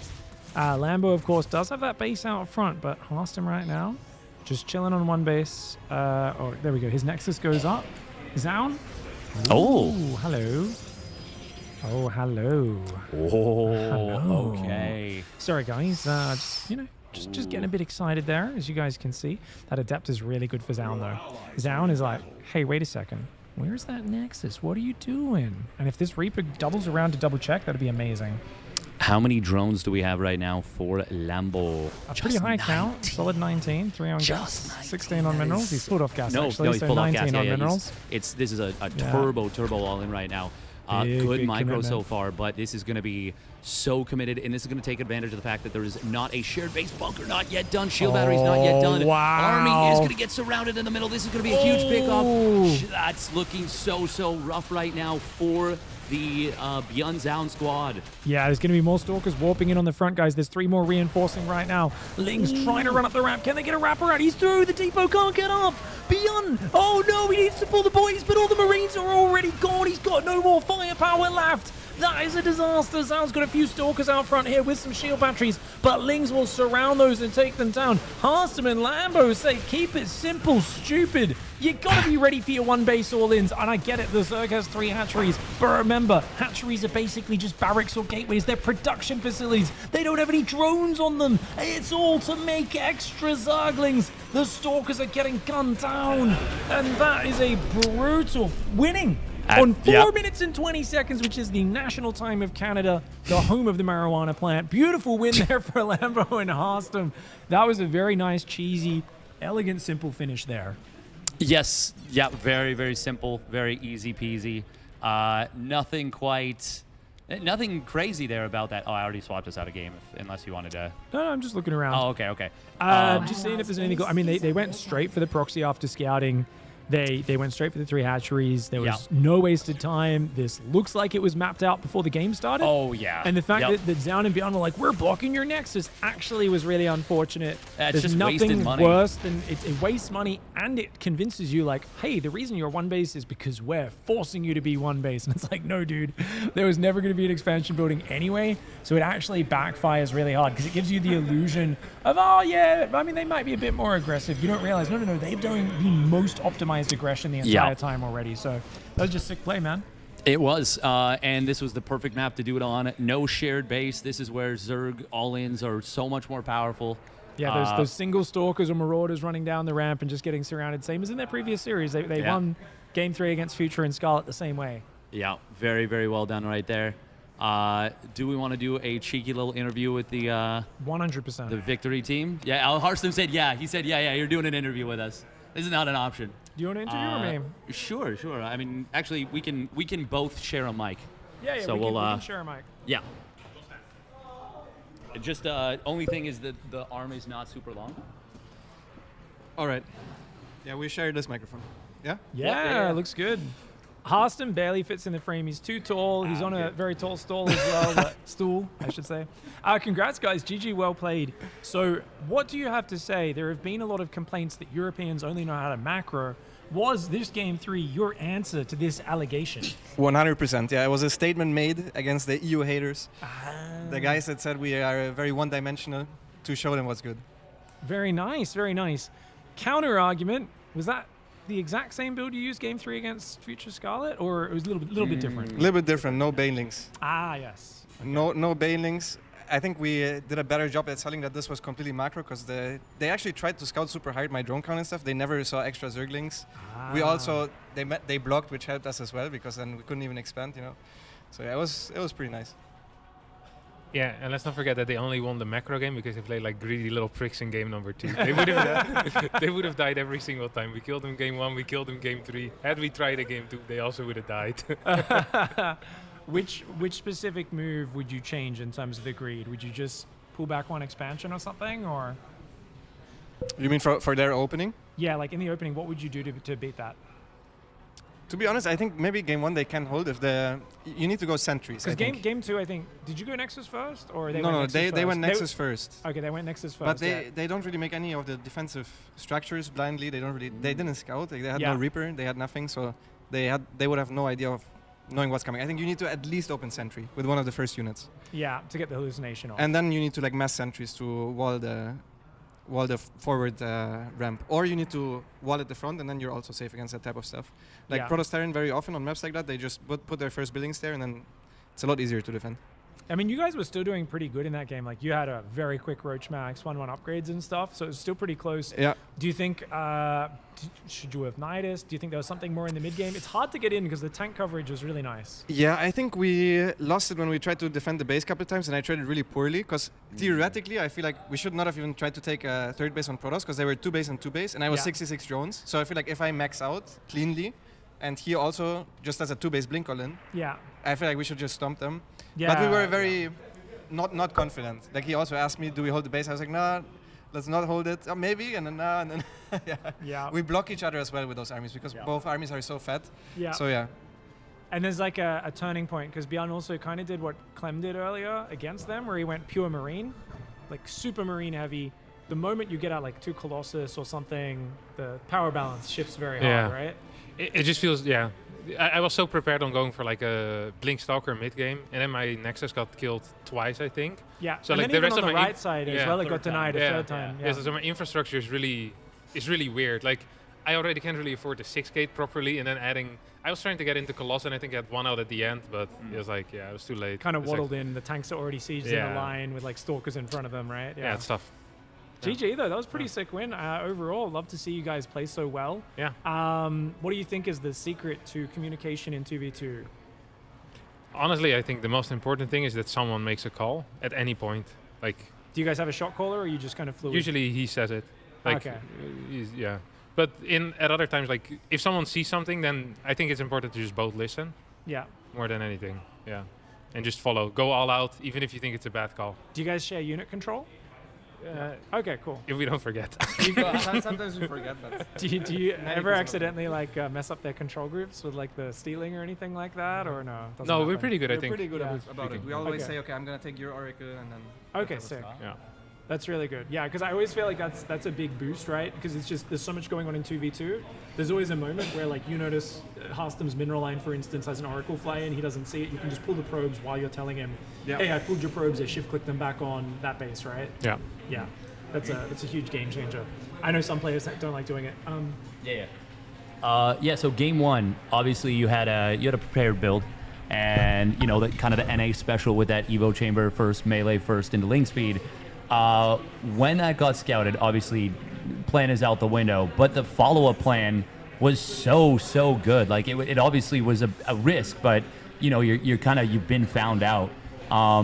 Was that like the game plan from the beginning, or was it like, shit, we've been made, and you kind of just called an audible, or was it something you were like, okay, if this happens, this is what we do? Well, the game plan from the beginning was to do like +1 melee Zerglings, and then he goes 4 Stalkers and a Phoenix, and then we lift the tank, because usually they make tanks and stuff. But ByuN just plays Mass Marine, so that was pretty good against what we had. Also, my melee was way too late because his probe stayed in my main base forever, which most other Protoss players don't do. Like he stayed there even though my pool was done. I was greedy. I skipped the links. I should have made a pair of links because that delayed my +1 forever. So I couldn't even engage together with the Stalkers. Yeah. And then he didn't pay attention for a bit because he was microing the Oracle, so we lost all the Stalkers. And then I said, okay, we're gonna defensively all in. I will like mass counterattack because I realized they're double 2-base all inning or double 2-base pushing. So I was like, okay, they're 100% gonna push. I just run by with everything, and then we try to somehow hold. Like that was the game plan. Yeah. That's actually sick. I do always love seeing it when you're just waiting there, 28 drones, like 130 Zerglings or something on the map. Just insane. Yeah, you got like like 60 or 70 Zerglings just sitting outside the base. It was baller. It's a hard to make play, but like it makes sense. Like we can see everything because we're like obviously Harstem's gone Oracle. He's got like 3 Stalkers or something. Yeah. It's like don't do that. You guys died at any move out. Yeah, right? yeah. So it's like just objectively, I think the highest percentage decision you can make in that spot. That was awesome. So some people say that Korean players are the best in the world. You guys have won a 2v2 tournament despite that. Will this domination continue? Are you guys going to be top 2 as well tomorrow in the Constellation Cup? I mean, so far I haven't lost a series yet, so I hope that continues. Okay. Very nice, very nice. But I think in 2v2 the Europeans are the GOATs. Because I think the best team is Spirit and MaxPax or Spirit and Showtime. They kind of win like every cup. Okay. But yeah. That's cool. Yeah, well, I already lost 4 series, so I wouldn't mind a small switch up from what happened yesterday. But yeah, it's nice here. You know, we got our own little routines and we're ready to go. My man. All right, sick. Congrats, guys. That was awesome. Yeah, I'm just gonna get real close to Pig, make it really uncomfortable. There we go. Yeah, little sniffer. So with that in mind, you know we're going to be doing the draws like pretty much right away for the players. Looking at who you could get, because it's going to be buckets of 4 players. It's going to be the top 4, and then the second 4, and then the third 4. Who do you guys want to draw? Because it's going to be we got something fun planned for it. Well, I would like to not get Harstem because he's in the bottom 4.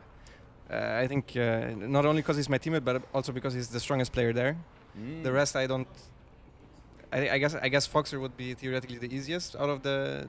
I don't even remember who's Mixu, FoxeR, and. I think Scarlett. Maplez has to be. Okay. Is it okay, Scarlett so top 4 then? Scarlett is upper 4. Yeah. Okay. Yeah. Okay. So yeah, I just don't want him to be honest. And then I really don't want this Clem in the round after, because that's also being drawn, right? Yeah. Yeah, I absolutely don't want Clem. I would like to play against Scarlett. I played pathetically poor against her yesterday, so you know, just to redo that. Revenge, yeah. No, well, just revenge for myself. It was just really bad. So you gotta redeem yourself. You're like, gotta clear the slate. Yeah, at least play better games. Yeah, it's terrible. Yeah. Very cool. Awesome, boys. All right, let's get into the drawer. I guess we'll do a break, yeah? Yeah, we'll do like a 5-minute break or something. All right, thanks heaps, guys. Yeah, you can just chuck the mic back on the table somewhere. If there's, I don't know if there's any space. We're also going to have an interview with the dog, guys. He doesn't know how to speak human, but luckily I am an interpreter.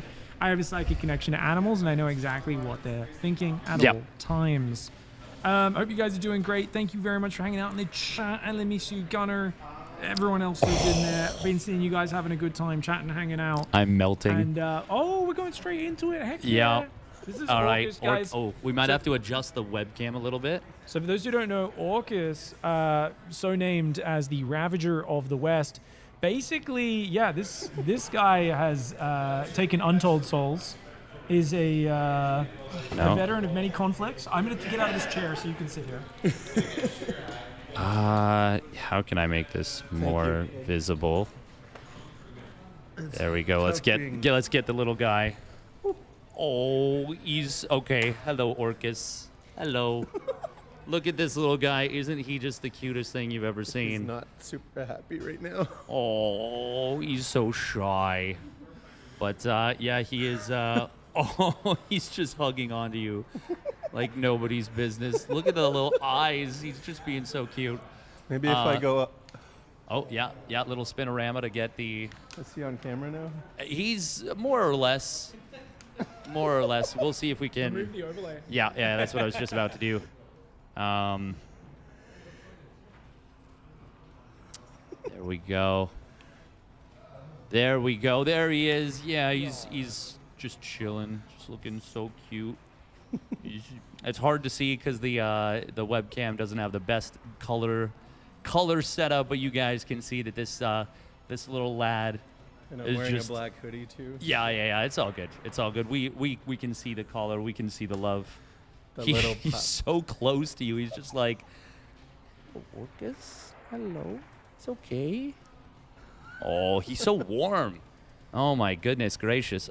So if you do want to make sure Orcus continues to be cute, make sure to tune in to UrsaTV _esports. That's the only way, to you can go for it. Orcus is also on Instagram. You can follow him if you want to at Verst of Orcus on Instagram. Verst, like the German, sausage. Like WURST? WURST of Orcus. ORCUS. So like Orc from Lord of the Rings, we're us. Trying to make him a celebrity dog so we can fund StarCraft. That would be quite amazing. I think. Do we just go to a very quick little break, or can we set up the thing? Yeah, we can. Yeah, we'll take like a 5-minute break, and then we'll do draws for everything else. That was Bruno. That is the progenitor of UrsaTV, and we will be back in just a little bit. Orc is going to be famous. All right, thanks very much for tuning in, sticking around. There's still another tournament after this. It's going to be a $1,000 FFA, but we're going to draw the groups after this. And yeah, actually, just one sec.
All right. Welcome back. We got ourselves a new camera angle here. Eon Blue kind of on the side there. We've got a little, he'll show this off, little bracket that is going to get drawn up here. And what we're doing right now is I am going to draw a player's name from a little basket. He's running away, Carter. It's okay. We're going to draw a name out of that. It's going to be one of the top 4 from yesterday. So we have Future, Scarlett, Lambo, and Gerald. Yes. And we've got right here, we'll bring him on now. It's going to be Carter, one of the tournament directors here. Well, look at this. We've got a nice little setup. It is kind of like clear Pokeballs. Going to be mixing it up. Got stars inside of each of them. They each have a player's name.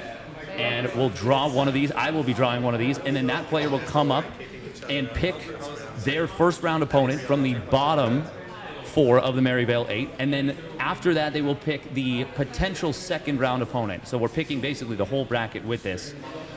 So, drawing, should we mix it up? What should we do? What should we do? What do we think? Yeah, I think mix it Mix it up. Mix it up in there. Round and round she goes. It's like mixing salad right here. Somebody say stop. All right, this was the one that was closest. Okay, so out of the Pokeball comes which Pokemon? It is going to be Lambo getting drawn first. Lambo undefeated. He's going to join us up here. We're going to get him on the mic, and he can do the exact same thing. So this is going to be the second set of players. All right. This one's not going to reach. Who, you said you're hoping for. Oh, go for it. They're all blind. All right. And I got. Harstem? I got Harstem. Oh. I thought that sucks. That actually sucks. By far the hardest opponent, also a good friend and teammate. And the worst part is he's talking to a dog right now. He doesn't even know it yet. That's too bad. Oh my god, okay. Watch my luck. It's gonna be Clem. No. I'm rooting so hard against Clem right now for this. Oh. Zoun. Okay. And out on a 1 to 4, obviously Clem was the worst. Is Zoun like? 3. He's 3? Oh no, 4 is the worst, you said? 4 is the best. 4 is the best? Clem would have been the worst. Nice. Seriously? Yeah, second best for me. Second best. Yeah. All right. It's fine. Okay, cool. So that is Lambo versus Harstem, and a winner of that will go into Zoun. This will be a double elimination bracket, but Zoun, as one of the top 4 players, starts a round ahead. So that is what we have determined now. Now we're going to draw the second player. We're just, actually, I guess, yeah, we'll just put that on the side. We've got 3 left. Do the same thing, spin it around. And somebody, all right, this one right here. Here I am trying to break the ball. That's not what we want at all. Who is it going to be? Ooh, Future, the American Terran. You get to see how tall he is and how jacked as well. Look at him. Look at this guy. Look it up. All right, Future. Who do you want of your of the 3 remaining players? Oh, he wants Mixu. He did not hesitate on that.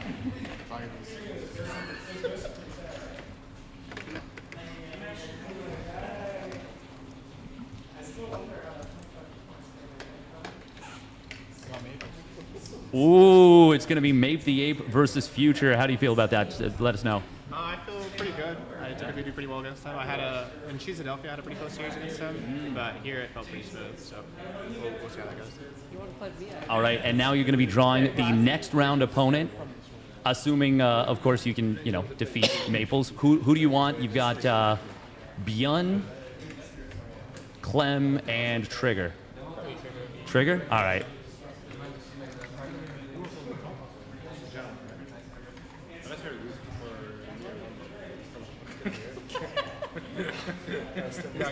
Oh, he got Clem. How's your TBP feeling these days? I used to practice him a lot, so it's pretty fun, but it's very powerful. It's very powerful. Yeah, that is very powerful. Okay, so we're going to have, for this side of the bracket, Clem is going to be... Yeah, we've got Lambo versus Harstem into Zoun. Future versus Maples into Clem. All right. That's going to be... That's just one Zerg on this top side of the bracket. We're going to see who ends up in the third position of this bracket. We're not going to wait for stop. We're just going to feel it when the there we go. Vibes. I was waiting until I wasn't like blindly. I didn't have my hand on both spheres, we'll say, instead of the alternative. Okay, there it is. It's going to be Sasha, Scarlett. Oh. Nope, that's the wrong camera. There we go. I realized I should have been holding it up to the camera this whole time. All right, of the last two remaining, who do you want? Mixu and FoxeR? Yeah. Probably FoxeR. All right, she wants FoxeR.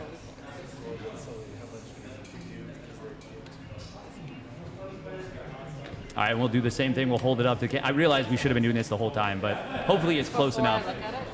That's totally up to you if you want to. That'll make it a little spicy. Twitch chat finds out before we do. Ah. And then of the two remaining players in the top side, who are you looking for? Trigger. All right. Canadian. All Canadian. I love it.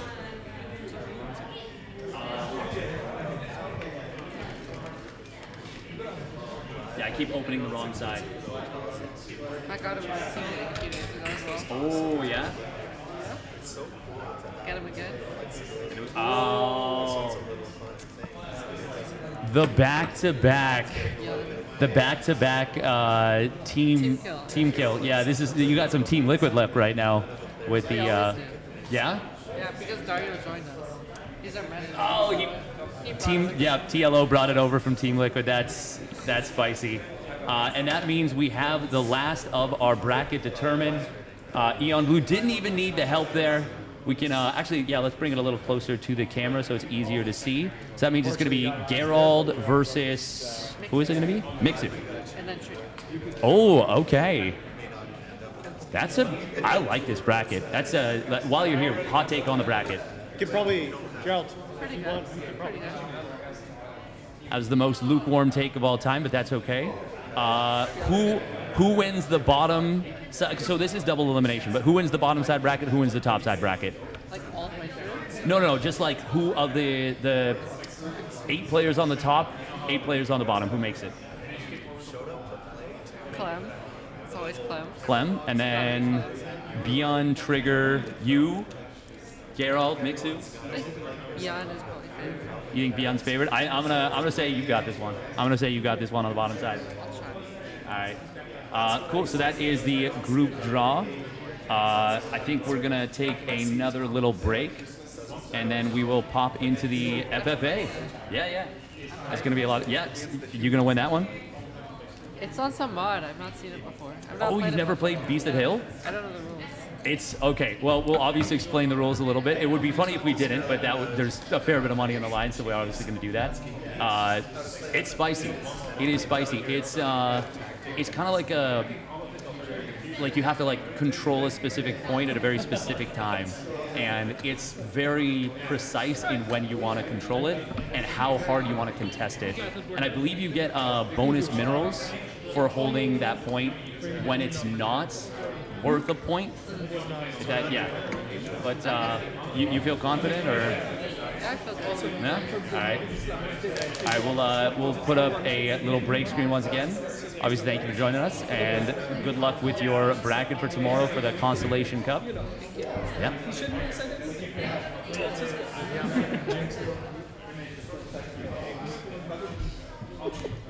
This is awesome, although I hate Lambo right now.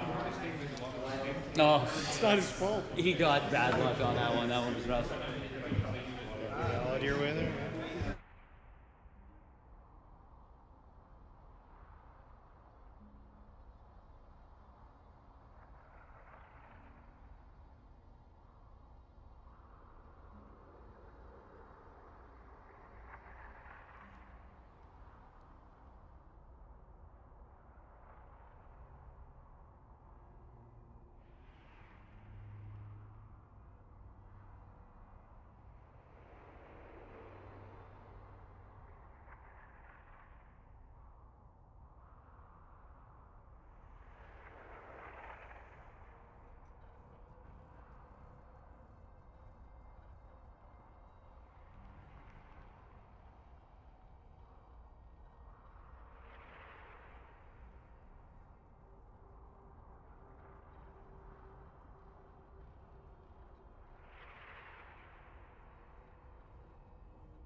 Meow.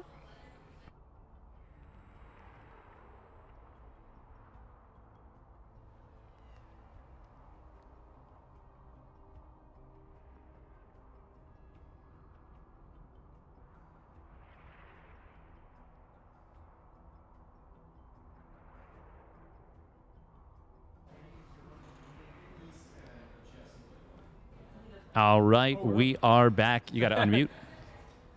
I'm just like leaning back here. Like, oh wait, we're on. Steadfast. He's a mean producer. He doesn't even tell me when we're back. Okay, everyone is ready as far as I can tell. Scarlett spamming the living crap out of that. Just going to put... Yeah, the lobby chat is wild right now, guys. It's 1A, 2A, 3A. Let's go. Go, go, go, go, go, go, go, go, go. 1A, 2A, 3A. It's funny because I use the core now. So when I do that, it's like JL, JL, OP, OP, JL, JL. And I'm like, this doesn't feel right. Yeah. Fox is spamming the most. That's how you know he's the most pro gamer of all the pro gamers. Yes. Spamming that lobby. Ladies and gentlemen, thank you for tuning in. We do have the UrsaTV free-for-all brawl. That's right. $1,000 Beast of the Hill free-for-all brawl. And it's going to be fun. First of 4 points, what's the point stats? Can I see the... 4 points. 10 minerals per second. 5, then 4, okay, then 3. The 10 minerals per is second. just 10, okay. Yes. That's pretty chill. That's not a big reward for holding the point, which is fine. It just means there's not that much incentive to like rush workers to the middle. Because if you put in like 50 minerals a second, that's like multiple bases worth of mining. Yeah, I was going to say 50. It's still very worthwhile to send a drone, any worker to the middle. A worker, yeah. Ah, crap. Oh, right. Yeah, I need to remake. Yeah, we got to remake. Just exit. That's all right. Just leave the game. Yeah. Sorry, guys. We got to remake. Yeah, that's. Overlay. Yeah, I forgot that you literally can't use any overlay whatsoever. You can use just standard, or I think you can use WCS, can't you, or no? I don't think so. I think it has to be literally zero interface. It's very cringe. What is the name of the frickin' lobby?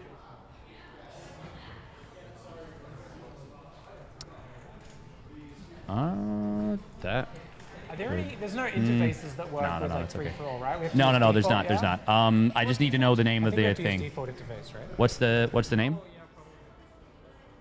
Oh, the map name? I don't know which interface, but I mean default interface is just the safe bet. No. Sorry, I need the map name. Do you know the map name? Yeah. Okay. Oh, goat punches. Oh, we're playing goat punches. You have to go in melee, not in open lobbies. Yeah, melee. Goat puncher. What happened? Interface. We don't have the right.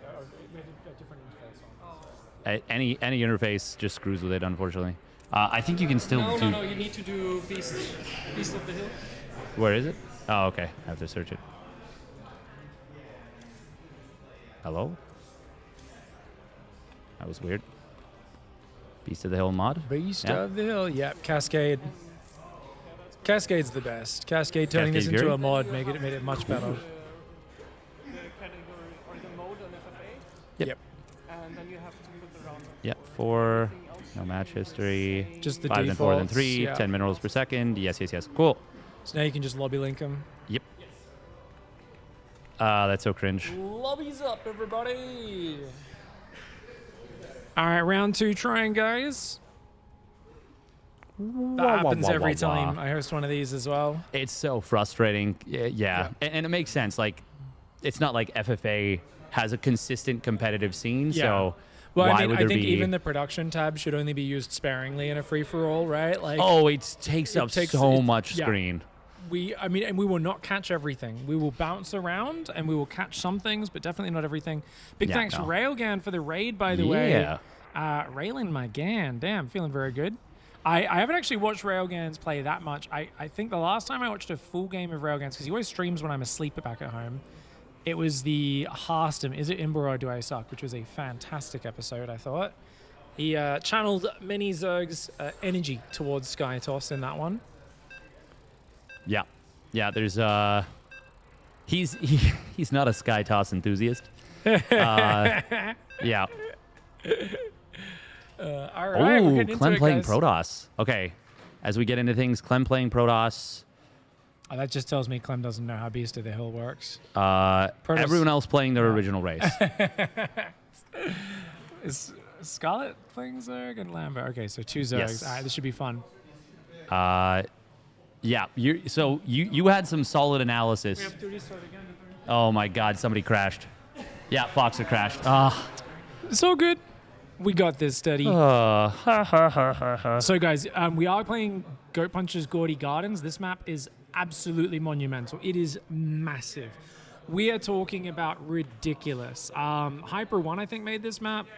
And basically, when they started making maps specially for Beast of the Hill, they created maps with just more bases, more spread. The size is like the limit, I think, of the StarCraft 2 map size. They're not islands, right? These are actually just your bases you spawn on the edges. I think you get a backdoor. So, yeah, but you just get like the most insanely safe setup. And it looks like there's maybe air blockers, I think, between players on the edges. Yeah, I think it's the deceleration zones. Deceleration. Okay, so it doesn't stop you completely from flying over. It just makes it a bit harder. Yeah, exactly. I think there's also gold bases around like the middle of these maps as well. That would make sense. As you go towards the center, I think there's so many bases though. It's crazy. And then high ground, low ground dynamics as you kind of get your way towards the middle, where you go up, you go down, and it is a heck of a lot of fun. Yeah, the cool thing is, for everybody watching, there's still lots of options for the predictions. We still got a minute left. No points for Trigger, no points for Harstem, no points for FoxeR. This is not normal StarCraft 2, guys. No points for ZoUn either. You can absolutely come in and win this if you are just the most knowledgeable about Beast of the Hill. Like, you are going to have a huge advantage. Scarlett was saying she doesn't even really know, and she's got the most points by far so far on the prediction. Somebody did finally add some to Trigger, but Harstem, FoxeR, ZoUn, we gotta get some points on those peeps. Give them a see if there's any points to be farmed, any loose change you can pick up. Yeah. We had a deaf player in there, so just letting them see we are frozen. Oh, it's broken. You guys can let them know. So there we go. Def Raven, I know, is a big StarCraft fan. Unfortunately, we don't have auto subs. It's a bit hard to set up. You can set it up. I've been thinking about doing it on Twitch, but it's a bit hard to have that as part of a separate element. Yeah. And then it's very messy on YouTube. Having crappy Twitch subs, it's not as good as the auto subs on YouTube, and I kind of just I'm not able to cater it on my stream, and I don't know if any tournaments do it just yet as well. But yeah, hope you guys are doing good. As chat's saying, you do get money income, mineral gain, based on who's controlling the center. But if 2 people are controlling, it's contested. No one gets that money. Does work. Same thing with when there is a chance for a touchdown. If people have the same category of units, you both got ground units, which is the highest tier. On that point, essentially, you've just got to kind of wait. Until one of you kills the other guy's units. It'll drag out the capture time until someone gets it. I think at a certain timer, it will eventually time out and just say, hey, no one gets the score, but it very rarely happens. Almost always, you have a touchdown scored. We're going to have it at 5 minutes, 9 minutes, 12 minutes, and then every 3 minutes after that, which means 15, 18, 21 minutes, all opportunities to score touchdowns. I'm not good at numbers, but that basically means 3 attempts every 9 minutes. So by about 40 minutes, the game is almost always over. Unless somehow the players are all playing very conservative and the points are very evenly spread. Obviously, if someone gets to 3 points, they're only 1 point from finishing. There's a high likelihood the other players will gang up on them, go after them. Yes. Sometimes you can then hide and come in and just steal the point later when people have forgotten that you're a threat. I've seen people make crazy comebacks like that in this mod. So even if you are almost entirely eliminated, you keep a few units alive, you might be able to steal a point, capture at some point later on. Who's not supposed to be in here?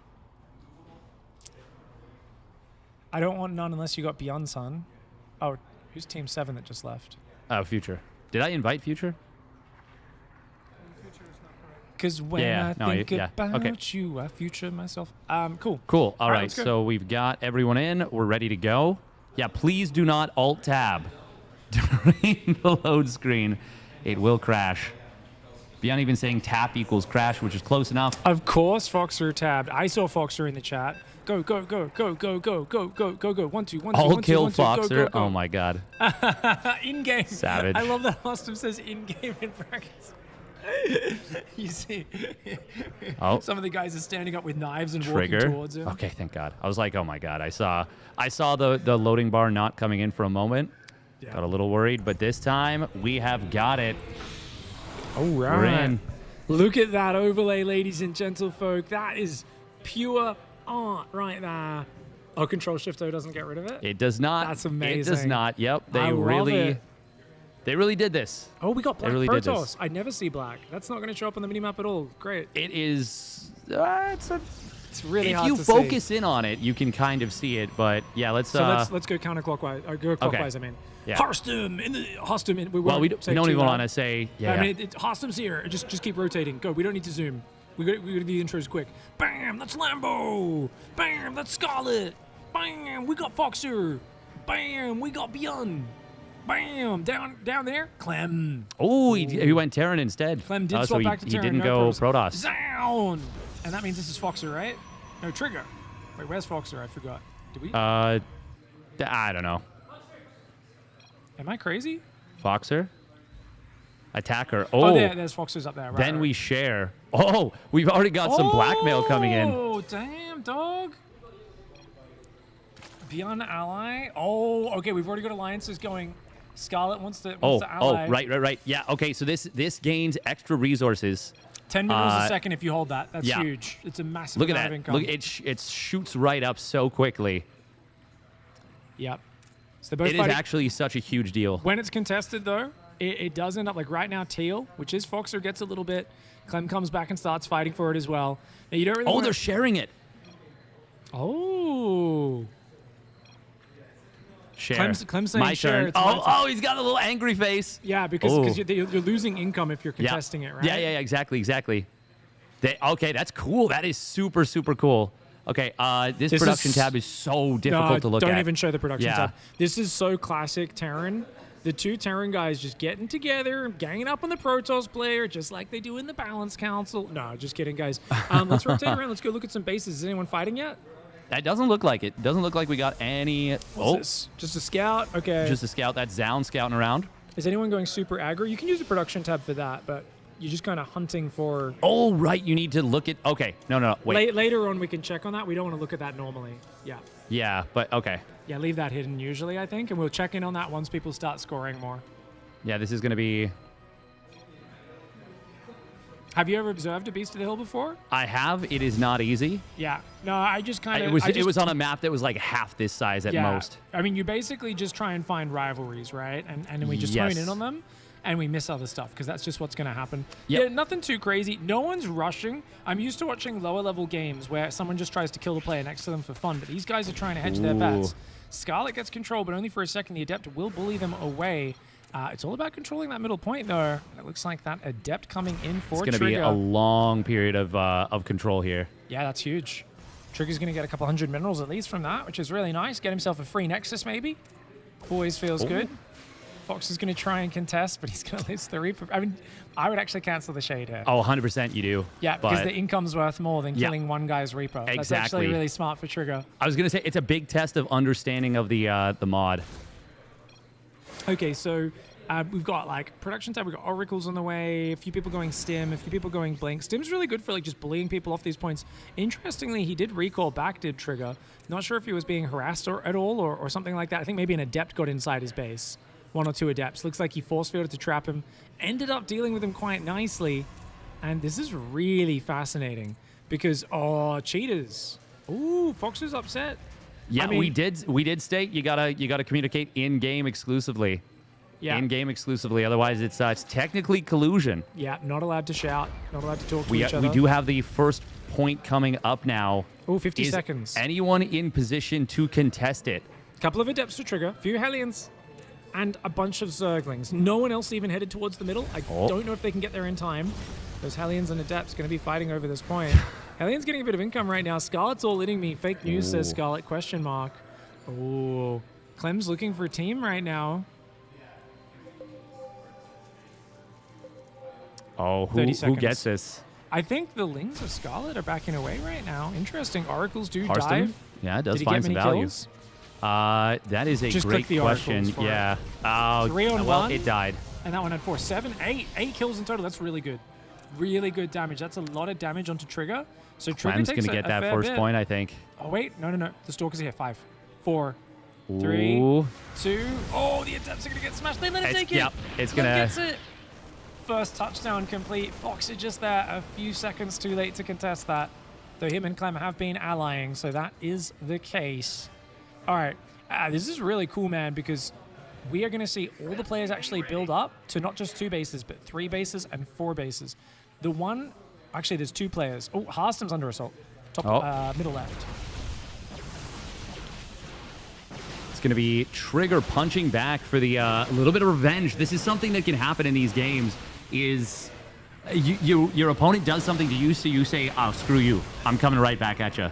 Oh, dude, he shouldn't have gone down there. I think he's just got to give that base up. He's going to put him back to 2 base. Harstem and Trigger are both going to be trapped on 2 base. Harstem's hitting his mineral line as well.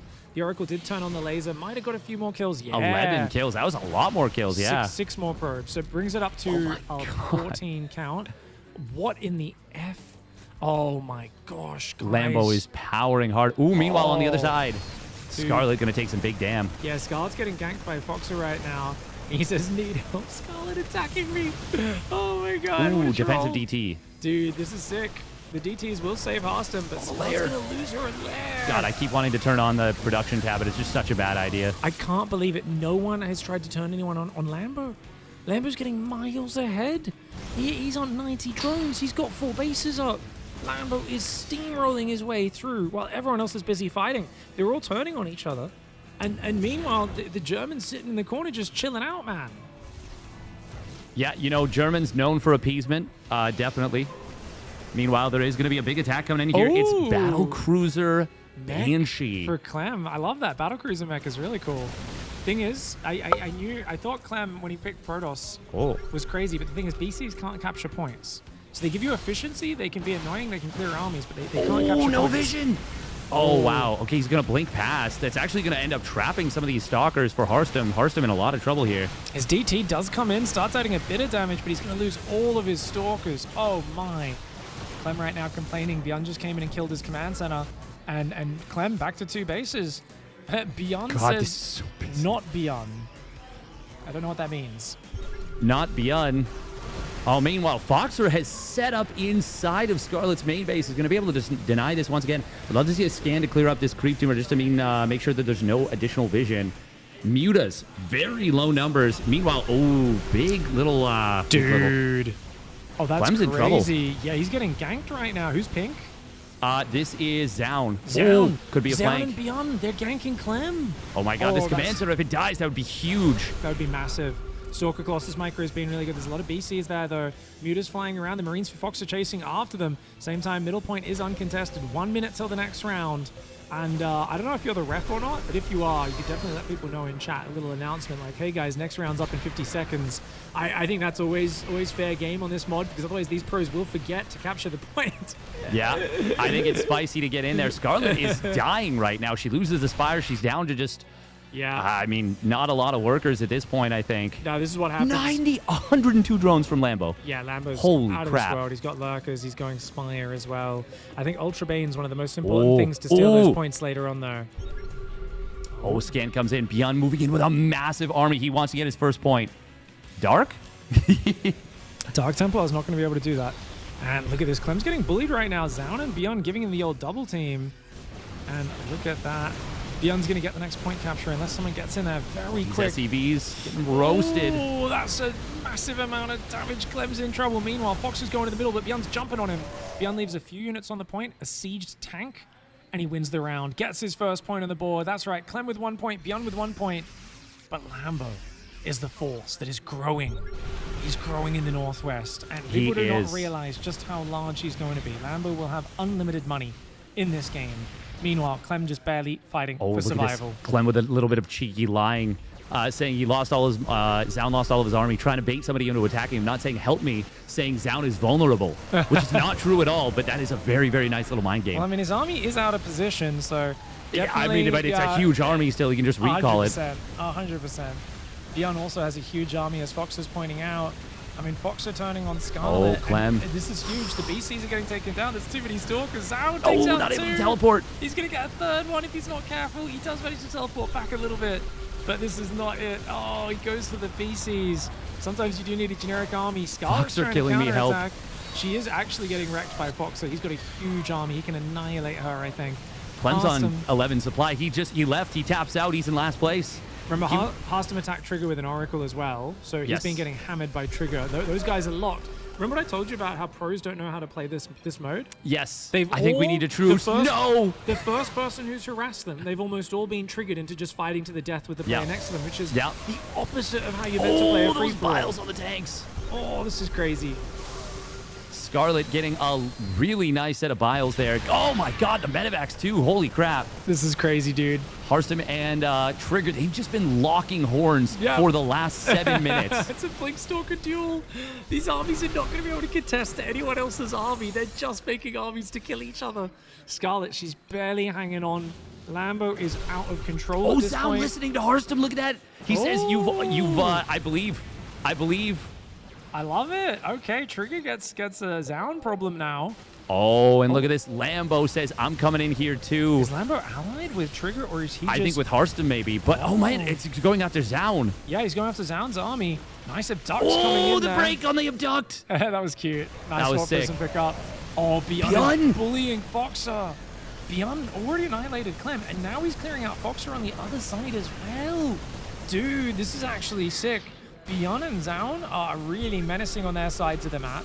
Zoun's army maybe not quite as scary since it's still so Blinkstalker focused. 30 seconds left. And this is no one wants a point. It's free. It's between Lambo and ByuN, I think, but ByuN's too far away. He's not going to contest. I think Lambo, this should be a freebie. 100% it is, unless, of course, Scarlett can get there. Ooh, we are going to see these units. Scarlett will lose everything. She just does not have enough stuff. Lambo sieging up the lurkers. He's going to be able to claim this. Absolutely. All right, Marine Tank Medevac trying to pull over to the left now as well. We've got Stalkers going to be moving forwards to the middle. No players were in the zone. No one wins the round. Wait, Lambo didn't get it? Wait, what? I'm not sure what happened. Did Lambo not stay there? I think Lambo might not have stayed there. He didn't must stay to not secure have. the point. Scott's saying bug, but I think Lambo got distracted by these other armies running around. Oh, ByuN saying, hey. As he loses so much supply right there. He's on 5 base. He'll be able to rebuild, but that was a costly army that he went down. Trying to ally with Scarlett. He did already kind of smash FoxeR up, which has really helped Scarlett, as her main nemesis is now in trouble. And, okay, what else have we got? We've got a big army fighting on the left side as well. Hydra, Lurker, Viper doing what they can. The Nexus here taking big damage. This is very, very weird. Okay, check it out. Mass base up top for Lambo. Lambo's going to take out Trigger. That's massive. Trigger GG. Didn't try to hide. I thought he'd at least try to get some probes out or something, but damn, that's crazy, man. It is, because this will come down to a potential tie. Top 4 does get paid. Sorry, there's some noise in the background. It's hard to focus a little bit. FoxeR is not dead. FoxeR is not dead. Look at Scarlett and ByuN, I mean. BoxeR. There we go. Okay, she loses a gas there right now. We got a Hive coming in as well. Bottom right side, you can see Zoun is expanding into Clem's base. He's saying, thank you very much, ByuN, for doing this. Infestor, Ravager trying to keep Scarlett alive. She loses a very high energy Infestor. ByuN bullying right now. Now, Lambo's clearing people out, but remember, he doesn't have any points on the board yet. And I mean, if you just kill everyone, though, he could still win. This would be a very pro-gamer way of winning a free-for-all. Right? Yeah. Not how you're supposed to win. I feel like Lambo pulled off the point on purpose to avoid getting that point. Like, that, nothing else really makes sense to me. He's now starting to run in at his teammate, who he is going to be playing tomorrow. Lambo this time will move into the middle, and it looks like maybe he just actually wants to keep other people from claiming the point. I'm not sure. This might be the first time we actually have 3 actual armies contesting this point. FoxeR's base in trouble. Scarlett's in there. FoxeR's going to have to lift and hope to come back later in the game. That is, of course, pretty much a very bad situation to be in, though. Remember, burrowed lurkers do not take priority on that point. Regular ground units will.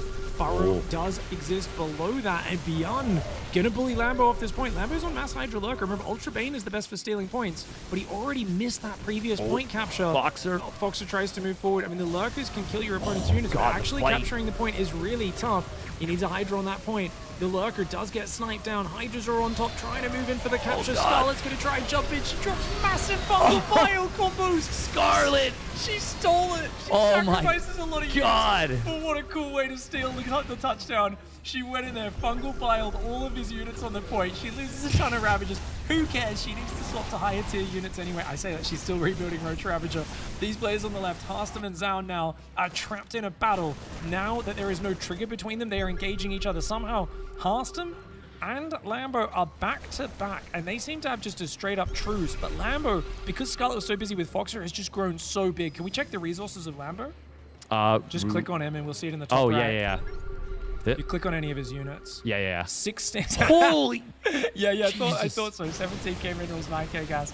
Don't get me wrong, if you go Ultra Bane, you'll chew through that pretty quickly, but Ultra Bane is absolutely amazing for stealing those points later on. We've got a lot of big air units, ground units, capital ships, all sorts of things being built across the board. Also, Microbial Shroud. Oh, I'd love to see some usage of that. That could be really good for capturing that point in the middle. It does work for all sides, though, remember. It reduces your own unit's damage as well, so it's best when you're using things like Ultras that, of course, aren't going to be affected by it. Looks like Lambo is actually getting attacked for the first time in this game. Zoun is on the opposite side of the map.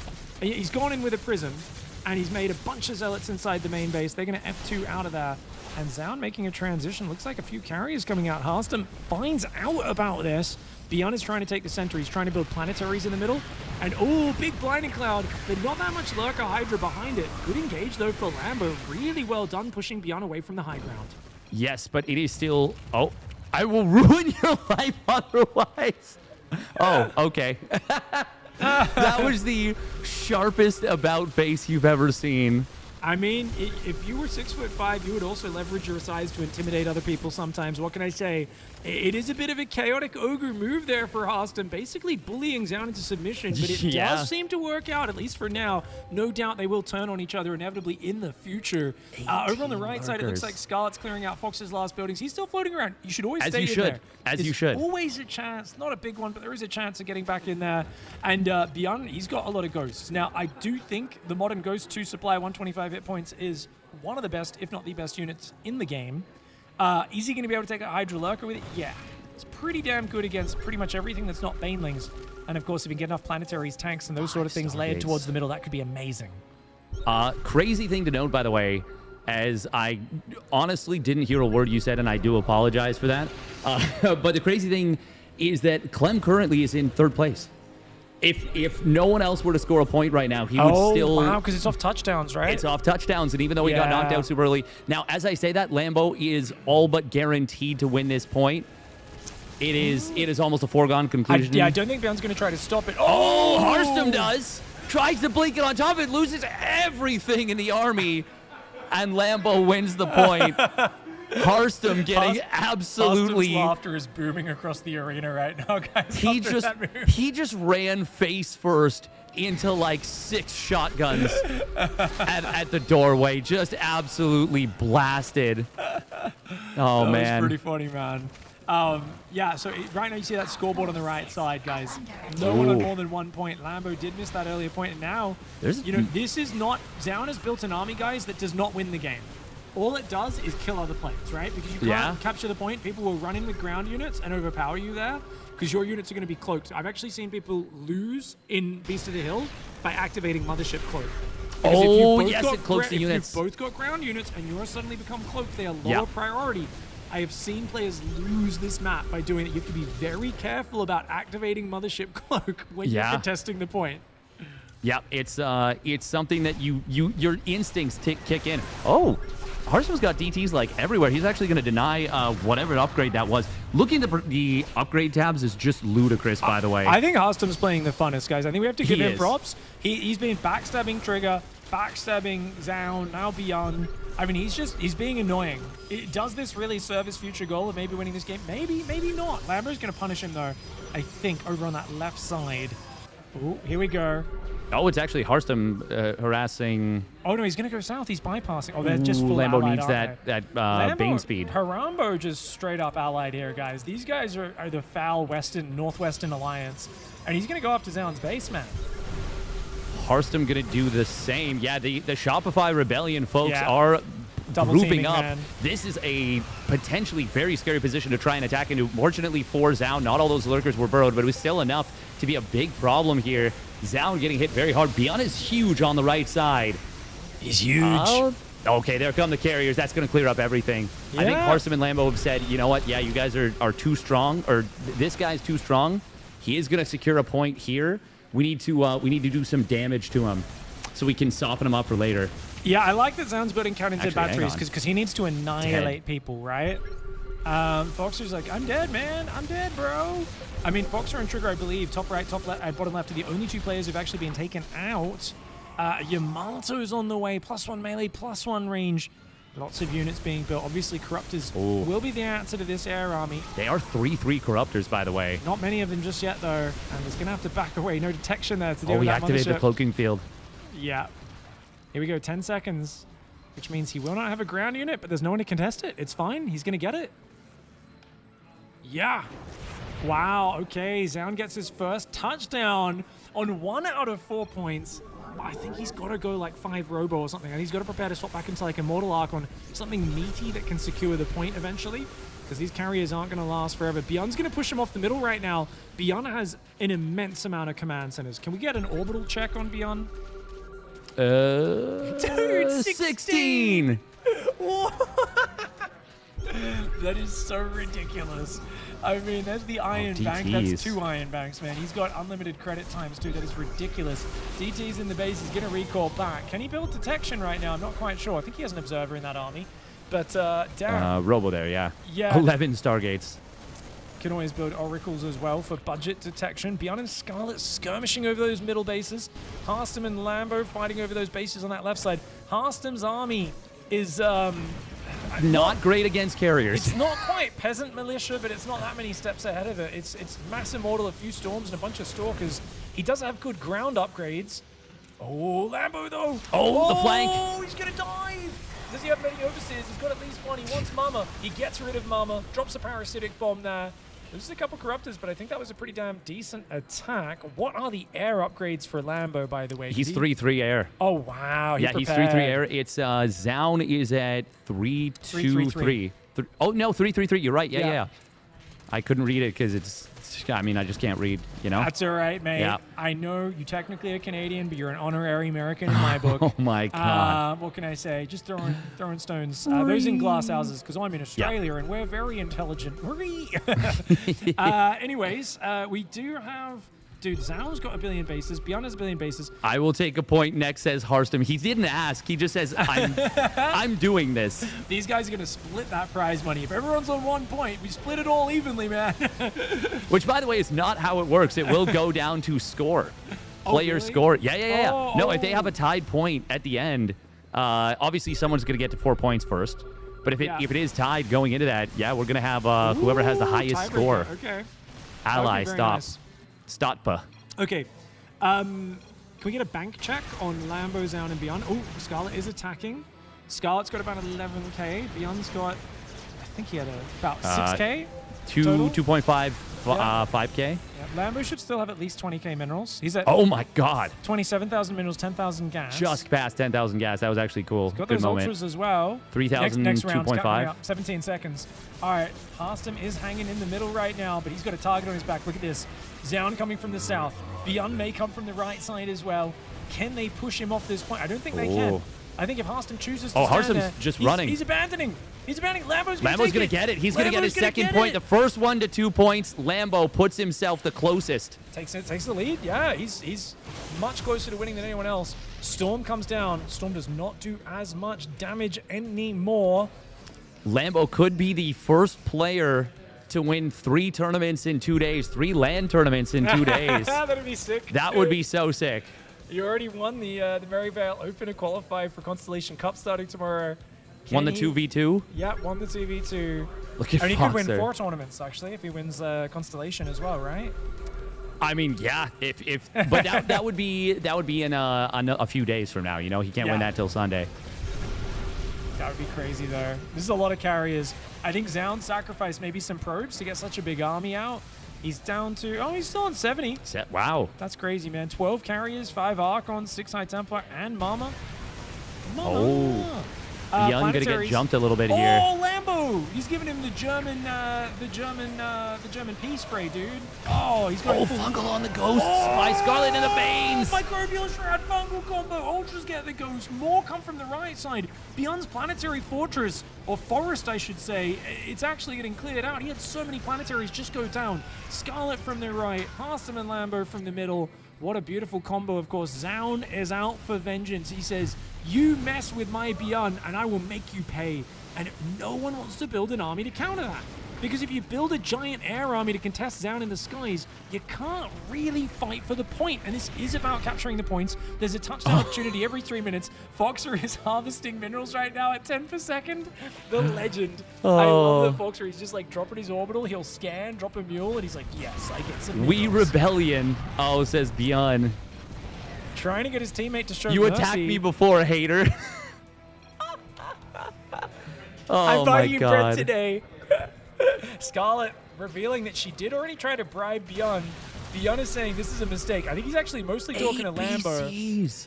Oh, but they're not well upgraded at all. Oh, yeah, he needs to make sure 2-1 upgrades is terrible, actually. 3-2, it'll help, but... I mean, yeah. The problem with Mass Air is it doesn't win these games. It's purely there to mess with your opponents.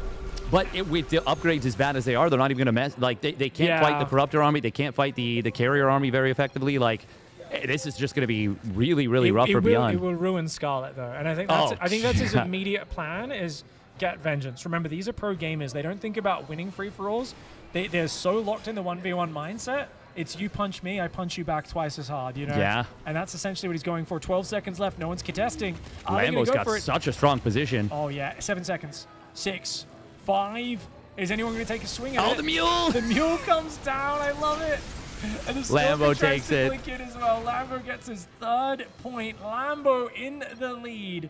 The man who used the strategy of let your opponents kill each other while you sit in the top left building a 50,000 resource bank and then laugh your way to the bank afterwards because you're getting that big share of the $1,000. Yes, important to note, with 4 players at 1 point right now, it will come down to score. Now, Clem got knocked out so early, so there's no way his end game score will be that high. Yep. Hold that thought. Oh my God, the Tempests. Oh, Tempest is so good at kiting now, man. They're so fast. They've always been good at outranging carriers, but they're so maneuverable these days. That's going to be very scary. That is the army that people have needed. I've said no one wants to build an air army to counter them, but that Tempest army, that is the army to counter with Zoun. And now Harstem says, hey, I've countered your army. Let's ally and kill ByuN. ByuN dropping the question mark. Zoun says ByuN die. ByuN die. Oh, no. Oh, no. We are rebellion. They're turning on ByuN. Oh, my God. Cackling madly in his seat. He's sitting next to ByuN right now, and he's laughing with an evil grin on his face as he heads in ByuN's direction. ByuN right now does not look too happy about this. Then again, I actually really wonder who wins that clash. I think ByuN's army is probably better. Scarlett has decided that FoxeR no longer gets to observe this game. She says, I'm killing all your buildings, bro. But there is one more still. This is not going to eliminate FoxeR. Harstem wants a point, but I feel like if Lambo's smart, he should not. He should turn on everyone now. I mean, he's 1 minute and 20 seconds away from winning. Straight up. Type it in the chat, actually. Let him know. I think they know. I think they know. Harstem kind of swinging it, you know, around, laying it on the table, as it were. Zoun and ByuN getting distracted. The eyes off the prize right now. Lambo dominating. Scarlett pointing out, guys, we've only got a minute. Lambo's about to win. She's the only player who's remembered what the goal of the match is. Yeah. I mean, obviously, Harstem does as well. He's realizing, I got to bully my bro. We may have been allied, but it's time to turn on the alliance because if he captures this point, I am screwed. Archon Immortal's very good for holding the middle, by the way. That's one of the few armies that can hold their own against the Ultralisks. I don't know if there's any Infesta Viper still around. This is going to be spicy. Microbial Shroud could be big here, just for letting those Ultras hold the middle. Oh, Here we go, the guys. poking field. 30 seconds left. Maybe poking in a bit too early. But I think it's good to clear the spores, good to clear the creep, try to get rid of this. And you can see Lambo's trying to bide his time. This could end in 20 seconds. He wants that point steal. If he gets this point steal, he wins. 20 seconds left. Scarlett in the north. Harstem's on the point, but Zoun's coming in from behind. Zoun, no, don't kill Harstem's army. You're going to let him win. Oh my God. So many yeah, one pixel at a time. Double teaming. They need to get on the point. It's all about getting the point. 6, 5, 4, 3, 2, 1. Can Lambo get the point? No, he The point is cannot. contested. The point is contested. It's between Scarlett and Zoun wins it. Wow. He gets the point. ByuN shows up after the fact saying, hey guys, what's going on? BCs are actually going to take a toll potentially on this army. There's no interceptors left. Zoun puts himself into second place right now. Lambo lost. I mean, everybody just lost so much there. But the cool thing is for tiebreakers, I feel like, oh man, I feel like everybody gained so many points. Zoun, ally? Oh, Question this is mark? crazy. The world, this is the morning after the world didn't end and you're like, so you want to, I don't know, you want to go mini putting? You want to grab a coffee? I love that ByuN and Scarlett, who've had so many like famous matches over the years and are actually matched up to play most likely, I believe, in the Constellation Cup as well. They're immediately going back to just fighting, slapping each other. Next time the countdown gets close, they're going to both turn their eyes in the middle because they kind of allied in the middle a little bit there, but then they go back to fighting. Harstem still being very annoying with the DTs. Harstem's actually got so many new bases come up in the bottom side.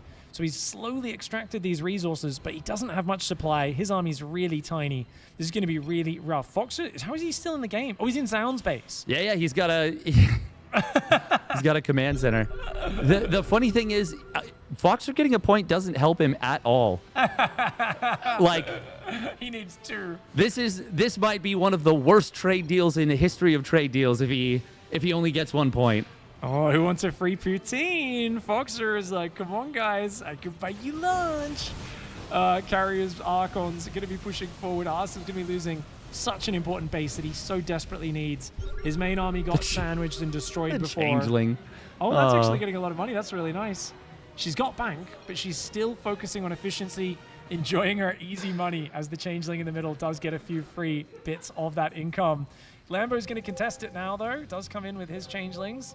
Of course, it doesn't count. It's not about numbers. It's just contest. Oh, the push! The bullying! Oh, he pushes her up. No, he's going to send one back to take the point himself, though.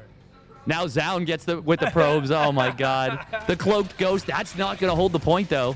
Yeah, that's just going to contest it though, right? So Lambo has it. Oh, wait, does it contest it with I think so. I'm not sure how it works for income. I can't tell.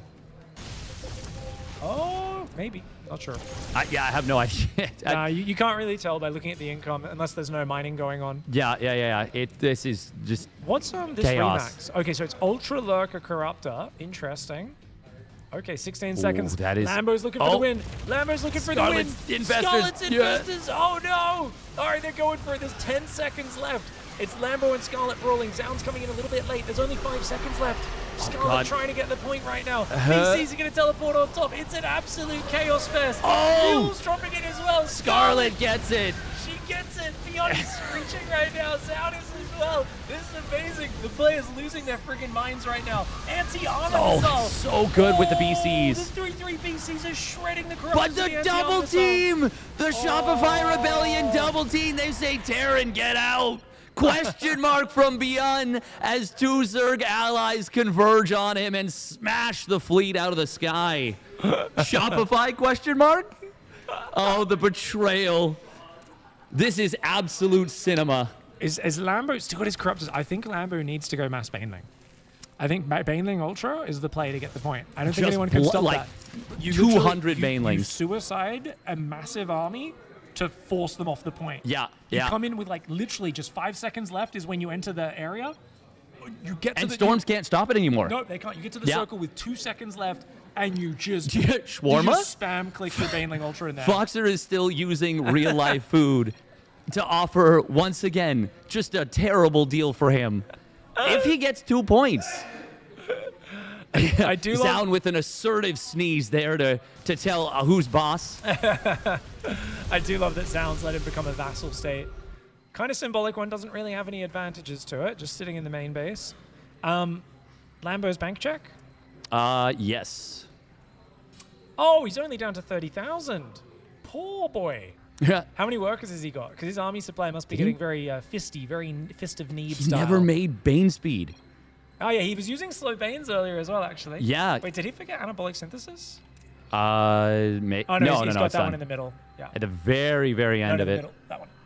That's the, Oh, that's the Adaptive lurker Talons. one. Yeah, yeah. There are way too many Zerg upgrades. And they all have the jankiest, dumbest names. Okay, odds on when the point gets nuked, how many PCs crash? Ooh. All of them? Dude, I mean, I've seen It's people not zero. drop 10 nukes on it right when it goes, and I'm telling you, that frame rate hits 3 frames per second. It is, oof.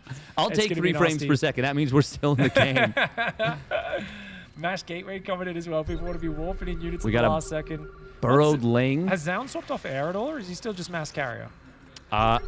He's still got 15 carriers, 26 15. corruptors, 10 ultras. No Banes for Lambo. He is not using your swarm strat. He's got a Who lot of holds ultras, this right though. now, technically? Oh, I'm not sure what wins Burrowed or Invisible. Yeah, I mean, we might find out Yeah, in a we very funny way. will. Oh, the nuke. The nuke gets 14 seconds on the countdown. Ultralisks can survive a nuke in the yes, core, they yeah? can. They can Yeah, yeah. survive. You need 2 nukes directly on them. Oh, the BCs. This could be it. Lambo. Oh, my 3, God, if he can move 3, in. 2, 1. Oh, Lambo's on top. Lambo gets it. Oh, no ultras to contest. ByuN on BCs. Zoun, rewind. You have to show in slow-mo exactly what happened. But you need Immortals, Archons, Ultras. You need something meaty to hold that point. And Scarlett was the only one, but she was a bit too late in the top right because she was afraid of ByuN's army there. Yes, Mass the carrier, missile mass BC. turrets also aggroing her stuff. Yeah, and you know, I said it earlier, carriers and BCs, they're annoying. They kill enemy armies. They never win the game because they cannot take priority on the ground. You need units to push their ground units off that center. And there was just nothing there to contest it, right? The High Templar and the Archons are going to go down instantly. Yeah, Archons are already getting blasted so Yeah. hard, and they're not even in the point. The BC's teleporting in just a moment too late. The mule, there's a mule from FoxeR trying to land here. Even at the bitter end, FoxeR with 0 supplies like, hey guys, I'm here too. What a Anybody want some legend. shawarma? That was sick, man. No, That that's is awesome. absolutely baller. You cannot even really see where the point begins and ends, but the nuke, the radiation, this is just so cool. Oh my God, well done by That's why we play Lambo. Beast of the Hill, because up to this point, this is where often a free-for-all peters out, and everyone starts hiding in their corners and refusing to fight. You get to like 20, 30 minutes, people start just hiding in their corner, trying to egg the other players on to fight. Becomes a real stalemate. This actually forced them to the middle. Yes. Hats off to Lambo. 4 points, no one even on 3. Scarlett and Zoun on 2, ByuN and Clem on 1. That was pretty dominant. Lambo smashed it. So we will pop out of the screen. We know Lambo won. We know most likely, unless some very weird stuff happened, based on score, ByuN absolutely outscored Clem. There's no way Clem got knocked out at like 6 minutes. But Zoun and Scarlett, who got second, who got third, we're going to find out Remember, in a Scarlett moment. got minced by FoxeR early, and Zoun dominated his side of the map. It should be Zoun. I think you're right about that. Looking at the scores, score summary. Zoun had the most points of anyone, so Highest it will in the be game. Zoun in second. Wow, he really Let's check some unit blasted kills. this. Units killed is always the most interesting. Who did the most murder? Zoun. Yeah, 436 murders. Very And he nice. built the most buildings, which is actually, I didn't even think about that, but just spamming buildings that you wouldn't even use actually does inflate Yeah, your I think score. that gives you points as well. Yeah, for He was sure it putting does. cannons in the middle. Who else? What was the kill count? Because I think that's the only stat I care about personally. I don't know about you guys. That's the only stat I ever look at in team games. So he was first with how many kills? 436. 436. Then ByuN at 400 flat. Koreans, the most murderous players. I love it. And the buildiest. The buildiest as The well. buildiest. Most buildings. Dude, ByuN's planetary fort was so cool. He had like 8 planetaries, turrets, sensor towers built to the middle. Unfortunately, he got triple teamed because of it. It did paint a target on his God, back. look at that. Look at this. Harstem's army value. Yeah, that was when, he prolonged the game. If it wasn't for Harstem committing there, Lambo wins the game, and it's a really big anticlimax. Harstem not only kept the game interesting by constantly DTing people, but he also sacrificed his entire army to push Lambo off that point, which was really super cool. Yeah. Yeah. Okay. So, are we gonna do a? Oh my God, it's late. Okay. Can we get him in here? Maybe. Oh no, I think he's. Are we gonna do the presentation of the Bears? Hey, Lambo. The Bears. Get on down here. Well, let's get Scarlett, Zoun, and Lambo. Just real quick. Where's Scarlett and Scarlett, get down, and Zoun? Scarlett, Zoun. It doesn't need to be an interview. Just Finally. yeah. First question for Lambo. Did you have an invisibility cloak? How did you? You're the only player who did no fighting for the first like 8-10 minutes. I think it's by far the best strategy to literally pretend like you don't exist. It also really helps if I scout and I see both my teammates are next to me. So I'm like, okay, surely they're not gonna try to kill me if I'm too greedy, right?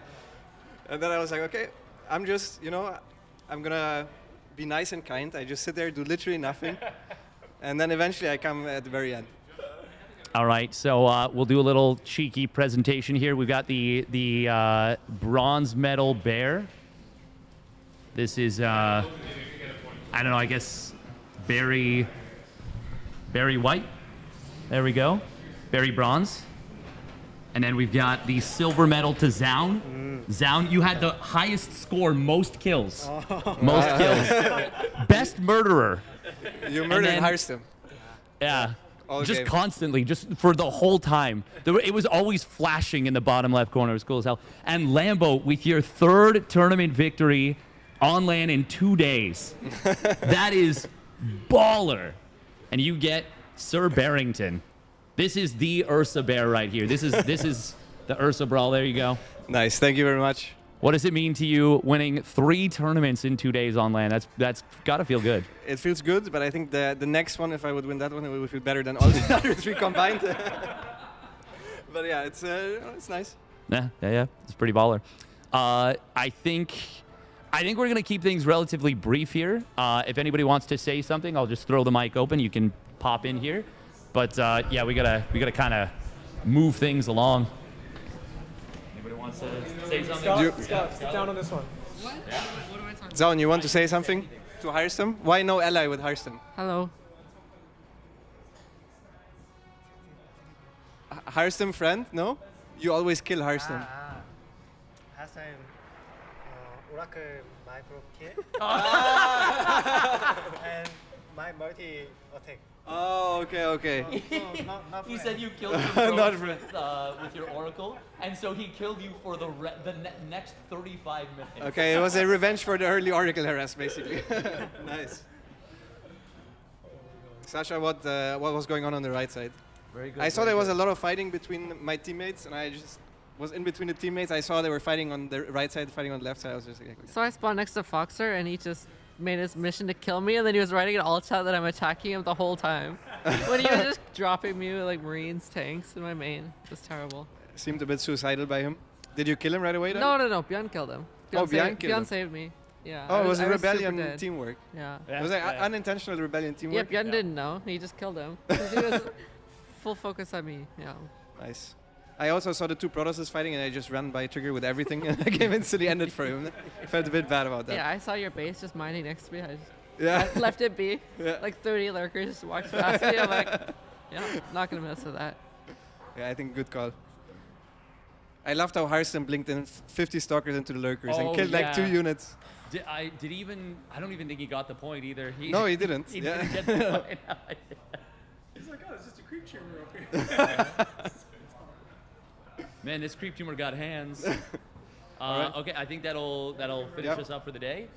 And thank you very much to everybody. We'll be, once again, for tomorrow for the main event, it is going to be at the link I just put in, twitch.tv/UrsaTV_esports. Of course, thank you very much to Bruno, to everyone, to Pig for joining me.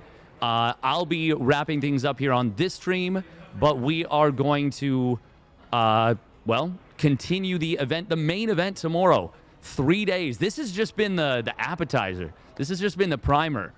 And tomorrow is where the tournament proper kicks off. Starts at the same time as it's been Yes. starting every day. That's 1 p.m. Eastern, which is, of course, 10 a.m. West Coast US. Do we have 5 hours for Central? 6 hours? Something like that. It's the evening time. About 6 p.m. Central European time. Something like 5, 5 p.m. 6 or 7. British, 6 p.m. Central European, 7 p.m. if you're in like Bucharest, I think, but not Moscow and stuff. The ones that it'll say it on. It depends if you have daylight savings. Or it'll say it on Liquipedia. It'll be on Liquipedia. We'll attach it to the middle there. Yeah, and we'll be here. We'll be tweeting about it, and of course, it'll be the most viewed stream in the StarCraft 2 directory, as well as featured on Team Liquid. So, really easy to find. And tomorrow is really where the main event starts. Thank you so much, everyone, for the love. We haven't been able to give you guys thanks for the follows, thanks for the subs, the bits, the gifted subs, and everything. The so raids. Thank you so much, everyone. Lots of raids the last few days. We really appreciate the support here for UrsaTV and for Steadfast as well. Running a new event in Canada. It's awesome. We don't get many events in America, especially grassroots. So it's been really cool. Thank you so much for your support. Tell your friends.